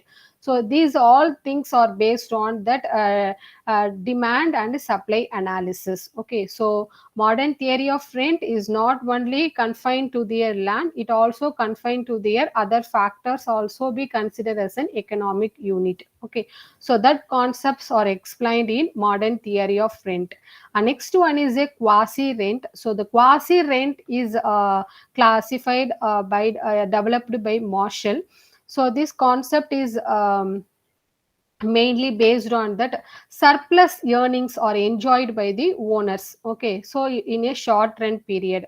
So this will be mainly arise due to increases in demand, and mainly on the increases in the demand. So how much revenue will be generated in the short run, and when comparing to their what are the short run variable cost they will be received. Okay, so that is, we can be call it as a quasi rent. Okay, so the quasi rent is a surplus earnings, so getting by owners. Okay, so that from the capital, so that is a quasi rent. So theory of rent is Recordian theory of rent, modern theory of rent. So Recordian theory of rent is purely based on their land based. So one is how they are be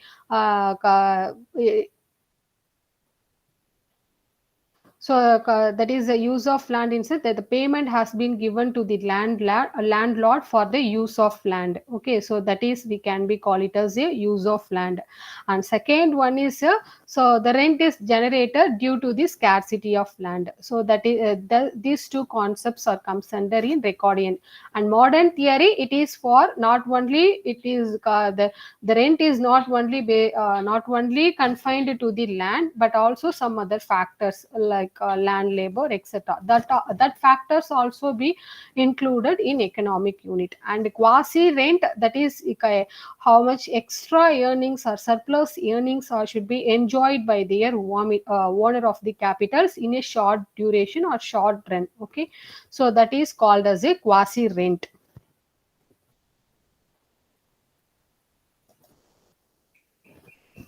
And next one is a theory of profit. So the theory of profit are classified into three types: dynamic theory of profit, innovation theory of profit, risk and uncertainty bearing theory. So the dynamic theory of profit was introduced by Clark. So otherwise it is called as a Clark's dynamic theory of profit. So dynamic, so we can be so according to him, according to Clark's, the profit is not in a static economics. It arises in dynamic economics. So how the organizations are earning a profit more maximum, how their organization maximizing the profits are based on dynamic economics. Dynamic economics are mainly characterized by so increasing in populations or increasing in capital or bringing in advanced technology, production technologies, or changing in any form of business organizations, so that thereby they will be maximize their profit. So here the role of entrepreneurs in the dynamic environment is to take advantage to change their business activities, like for expanding their sales or reducing the cost or bringing in advanced technology, so thereby they will be gaining a more profit. So that is a Clark's dynamic theory. The next one is the innovation theory of profit. So this innovation theory of profit, this theory is profound by Joseph Scumpter. Scumpter. So this theory also called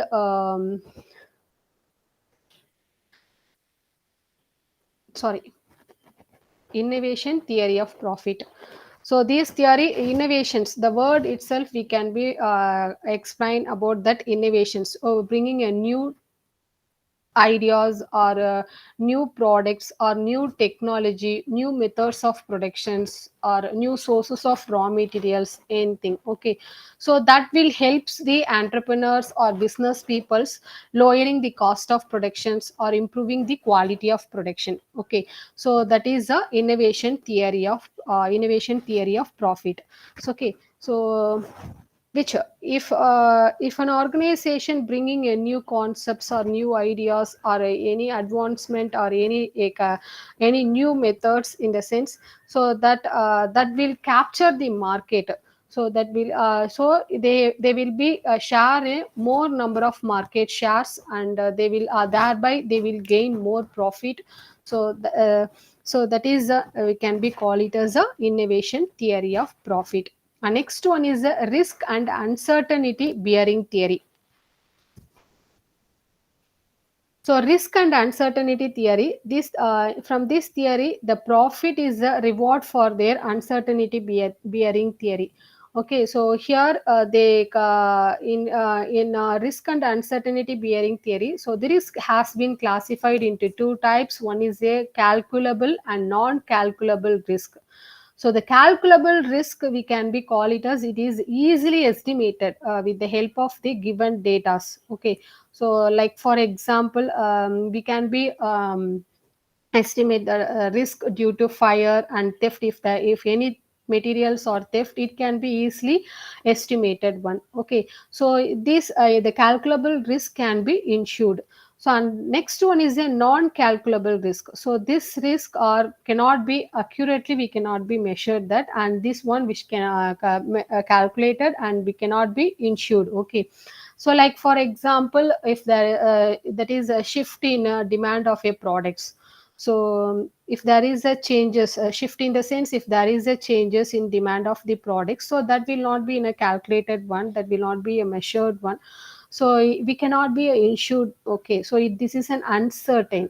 So here non-calculable risk or uncertain and calculable risk or certain. Okay, so we can be anticipated thing.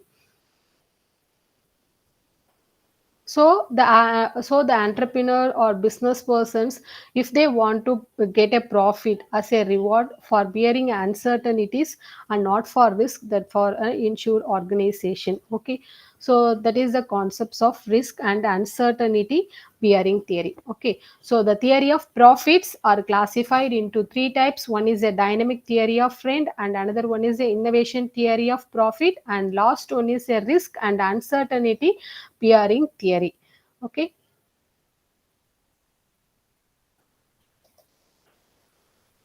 and next unit 7.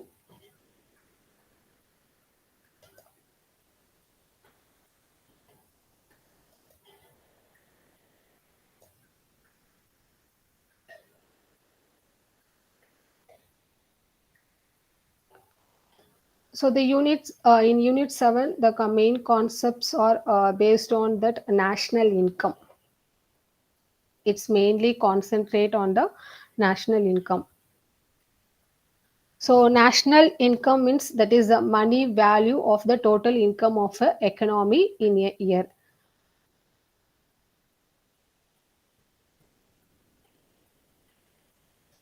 So that is a national income. One second.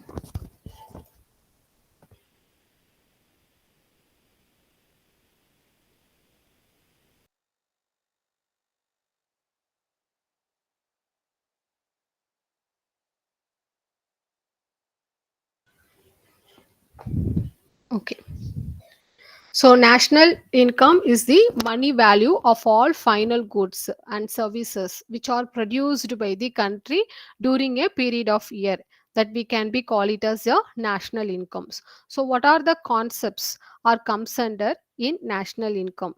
So there are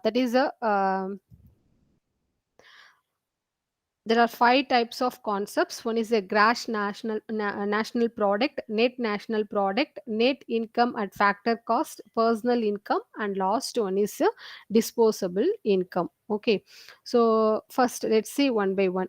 So gross national product. So this GNP is defined as the total market value of all final goods and services are produced in a accounting year. Okay, so that is called as a gross national product.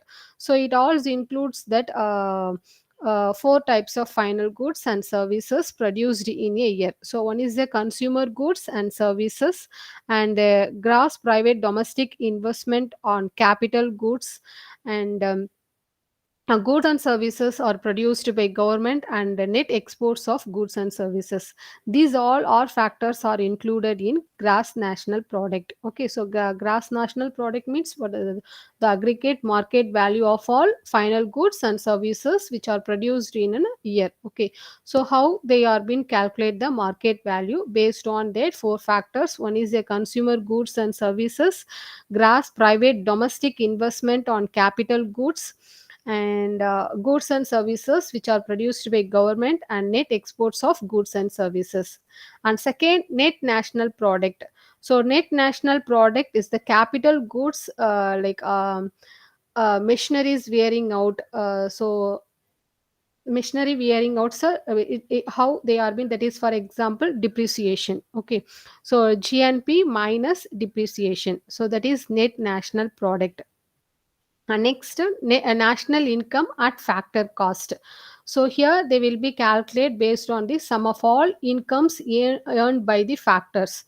So that is we can be call it as a national income at factor cost.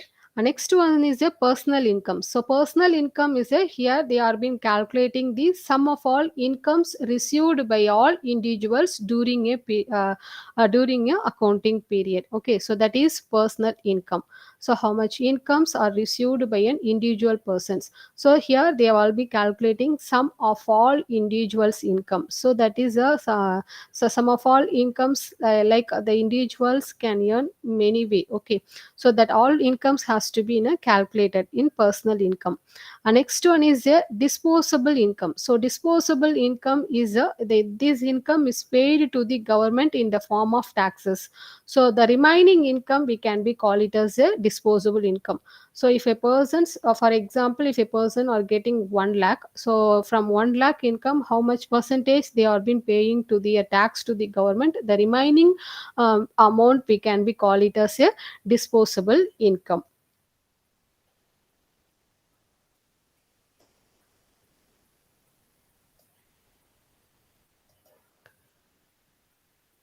And next, how they are being measured the national income.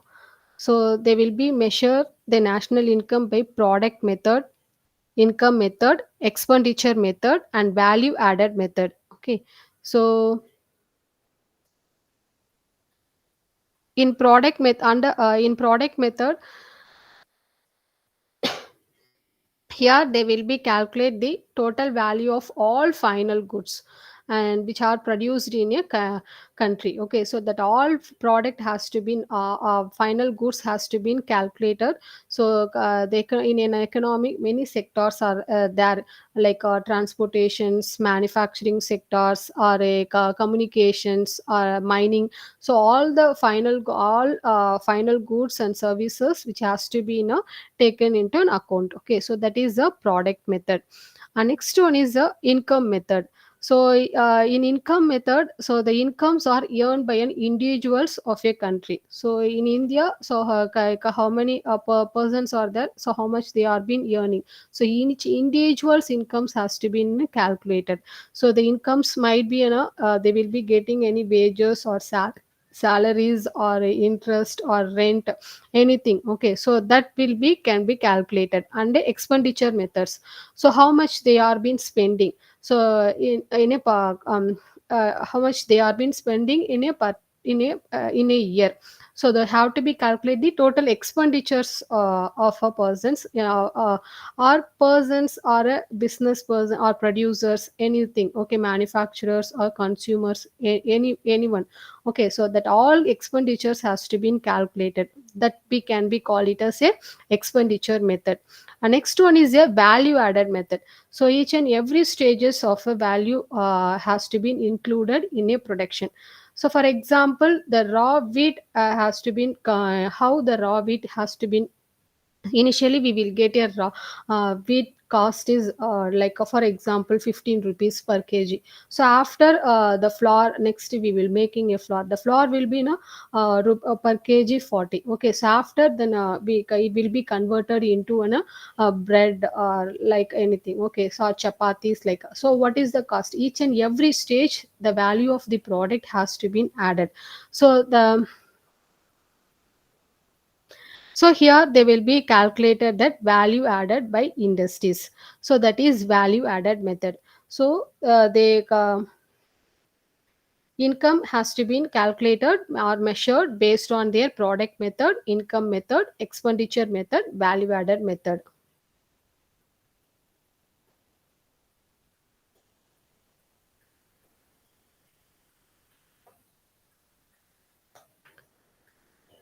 And next one is a business cycle. So business cycles in the sense, if there is any fluctuations in business activities. So any fluctuations in the sense, like for example, if there is an up and down of full employment, unemployment conditions, or if there is income level will be reduced or hike, the output level will be reduced, or if the price level will be hike, like this up and down level, we can be call it as if there is any fluctuations or has been occurred in all those factors, we can in an economic, so we can be call it as a business cycles. Okay, so business cycle in the sense that is a fluctuations in business activities such as in employment or in income or output and price level, we can be call it as a business cycle. So the business cycles, or otherwise we can be call it as a trade cycle. So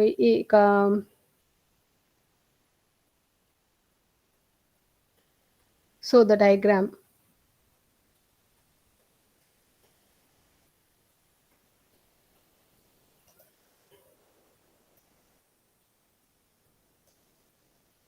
So the business cycle, it will be comes under recession, prosperity, and recovery stages. It will be based on that these stages. So what are the features or characteristics of the business cycle?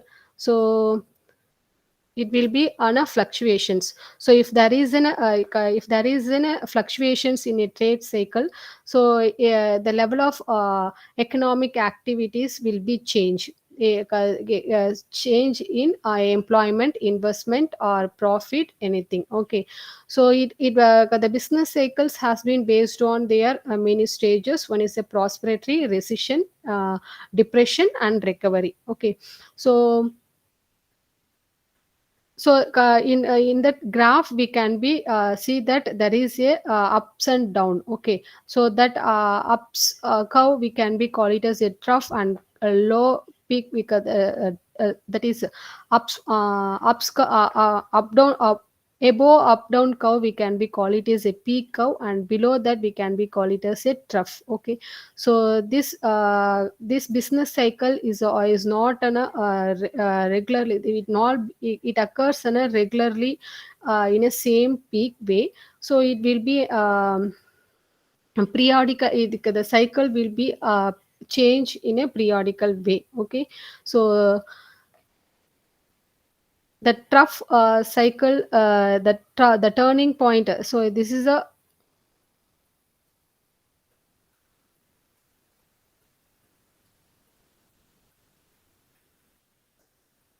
so this trough. Okay, this is the turning point, and this is the lowest peak, and this one is the peak one. Okay,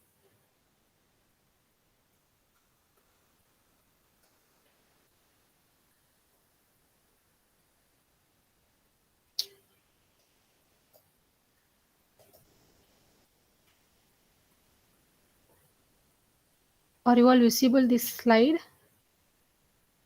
Yeah, ma'am.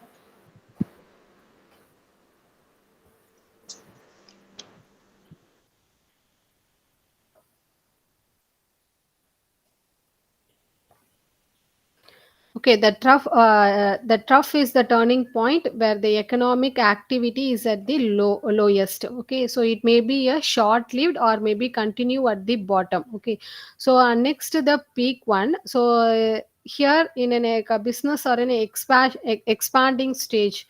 So if a business or an expanding, they are expanding expansion in the sense or raising in any conceptions, or the production will be increases, or employment, or having a full employment in a country, so that we can be call it as a peak stage. So in peak stage we can be say it is the end of the prosperity and the beginning of the recession period. Okay, so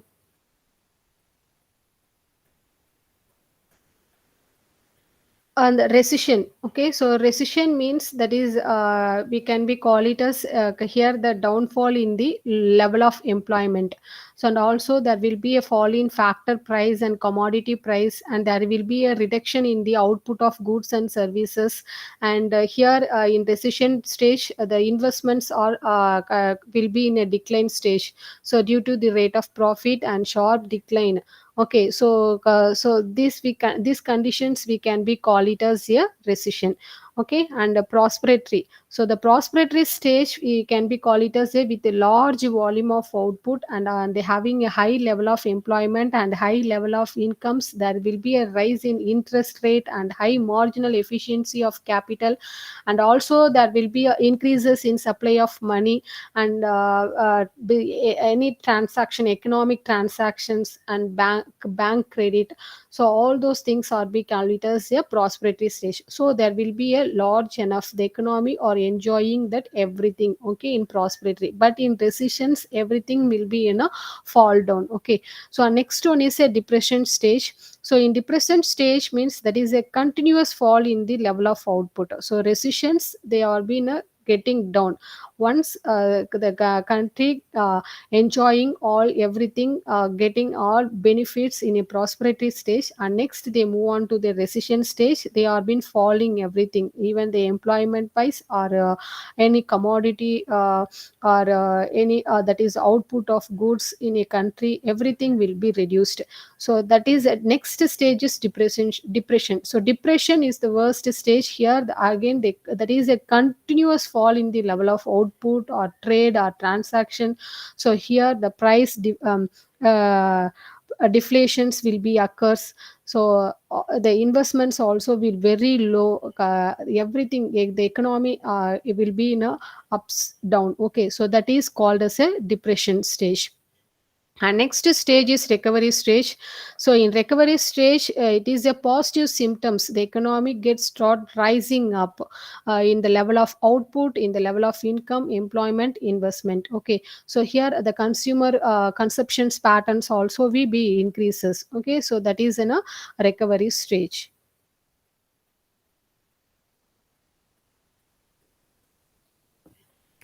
Next, three theories of trade cycle. One is Hawthorne's theories of trade, Schemter theory of trade cycle, and Sneeze theory of trade cycle. So everything we discussed in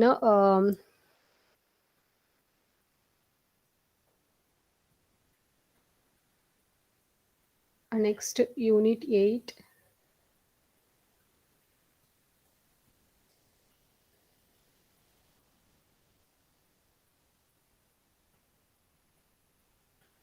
So the unit 8 is based on the international trade. Okay, so international trade means that is a trade activities between the different countries. So different regions of a economy. Okay, so that is an international trade. So international trade, the theories of international trades are absolute cost theory, comparative cost theory, modern theory of international trade. So let's see one by one. So absolute cost theory. The absolute cost theory. This theory is based on their Adam Smith. So a country getting an efficient in producing a commodity. So that is we can be call it as a absolute theory. So here the economy.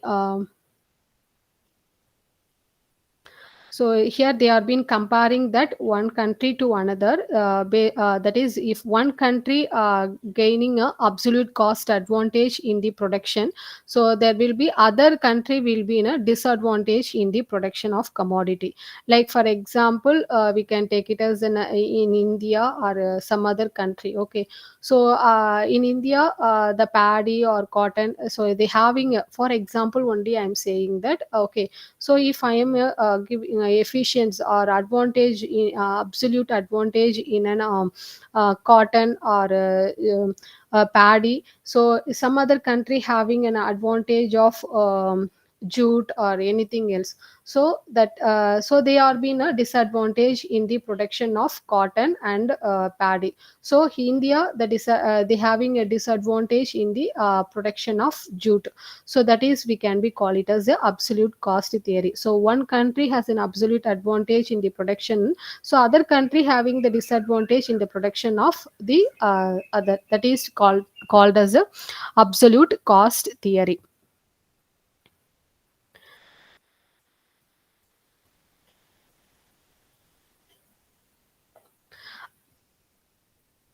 And next one is a comparative cost theory. So the comparative cost theory is also known as the classical theory of international trade. So comparative cost theory is otherwise called as a classical theory of international theory. So this theory is mainly assumption on many factors. One is that is the here the labor cost is the only cost of the production. In comparative cost theory, labor cost is the only cost of production. So and all the units of labors are homogeneous. There is no any heterogeneity in labor. Okay, so here the transportation cost are also zero, and the product and other factors are perfectly in competitive advantage. So in comparative cost theory, so the market is enjoying a perfective competitive advantage. So because of they are producing a homogeneous product. Okay, not homogeneous product, because of homogeneous of a labor. And next one is a modern theory of international trade. So the modern theory of international trade is mainly lies on two factors. One is the factor endowment and factor requirements. That is factor endowment and factor requirement. So the this theory is mainly lies on the difference in price of commodities. So here in modern theory of international, so here the market is also a perfect competition, and they have enjoying a full employment, and also they having a homogeneous of factors, and the production function is same in what both the countries where they are been in trade. So both the countries having a same kind of production functions, and there will be no transportation cost, and the technology is fixed, and there is free trade between the countries. So that is, we can be call it as a modern theory of international trade. And next one is the balance of payment. So balance of payment means, so here they will be record the economic activities between one country and another country. So that will be call it as a balance of payment. Okay, so everything it should be in a record. So for a given period of time. So that is balance of payment. So so the balance of payments or should be in a two parts. One is a current account and another one is a capital account. So that is, as I said, that everything they will be kept in a record. Okay, so they have to that is a they having a double entry bookkeeping. So in that there will be a two parts. One is a current account and capital account. So the current accounts will be in an exports and imports of all goods and services, interest and dividend, everything has to be mentioned. The capital account means what is the capital transfers and exports, and what is the capital stock, everything has been mentioned in capital accounts. So there are two categories of balance of payment account. One is a payment in respects of exports and imports, and payment in respects of lending and borrowings. So our next one is a balance of trade. So balance of trade is mainly based on refers to the value of imports and exports of merchandise. So how much quantity or how much of output they are been exporting and importing by the merchandisers, all the things has to be maintained. Okay, so that is a balance of trade. But balance of payment non it does not only include the exports and imports, but also the what are the invisible items such as shipping, insurance, tourisms, all those things has to be recorded. Okay, so that is a balance of payment and balance of trade.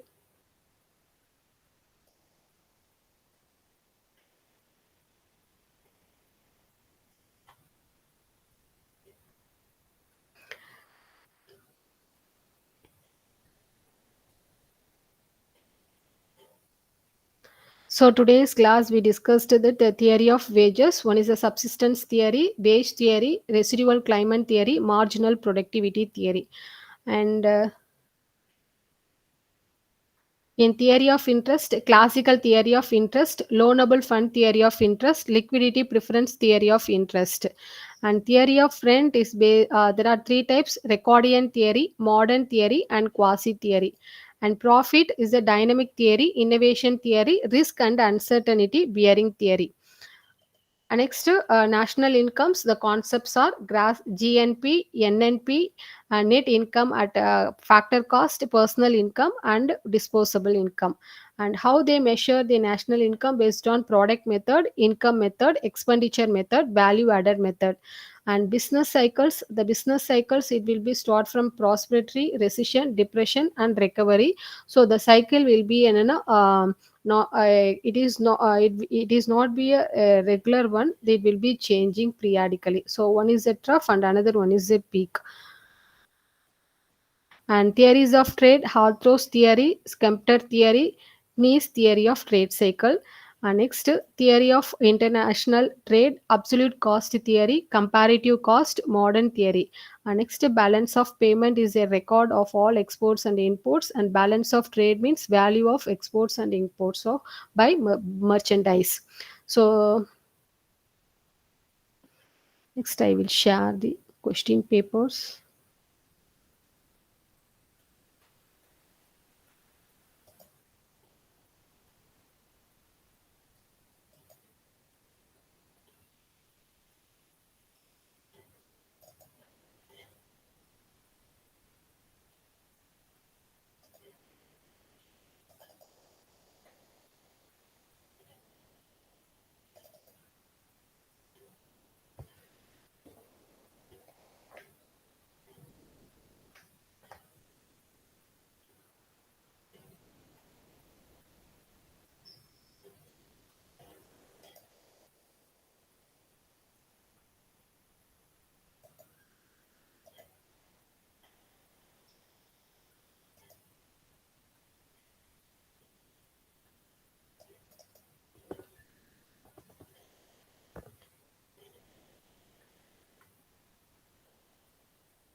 Wait few seconds, I will share.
Are you all able to see the question papers?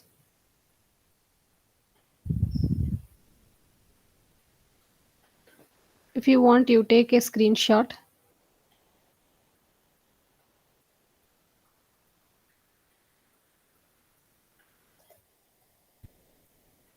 I will share one more question paper.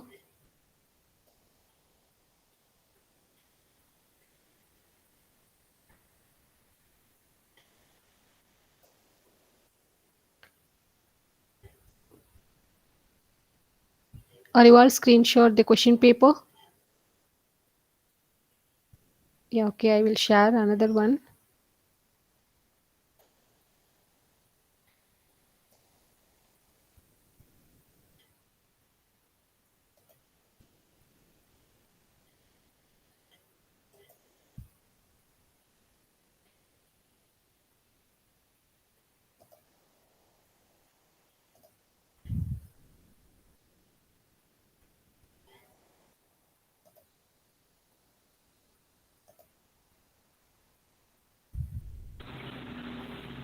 Thank you.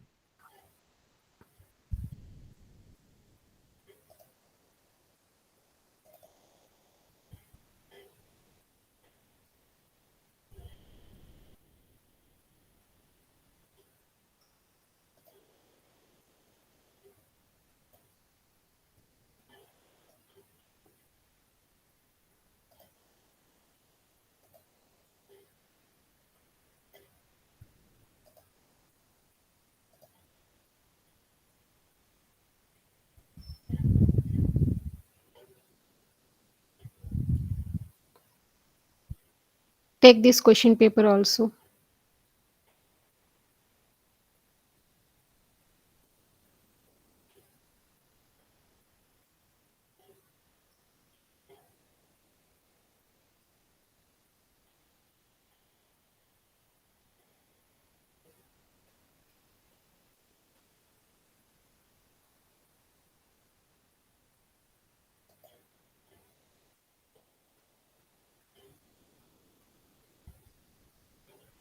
Okay, guys, thank you.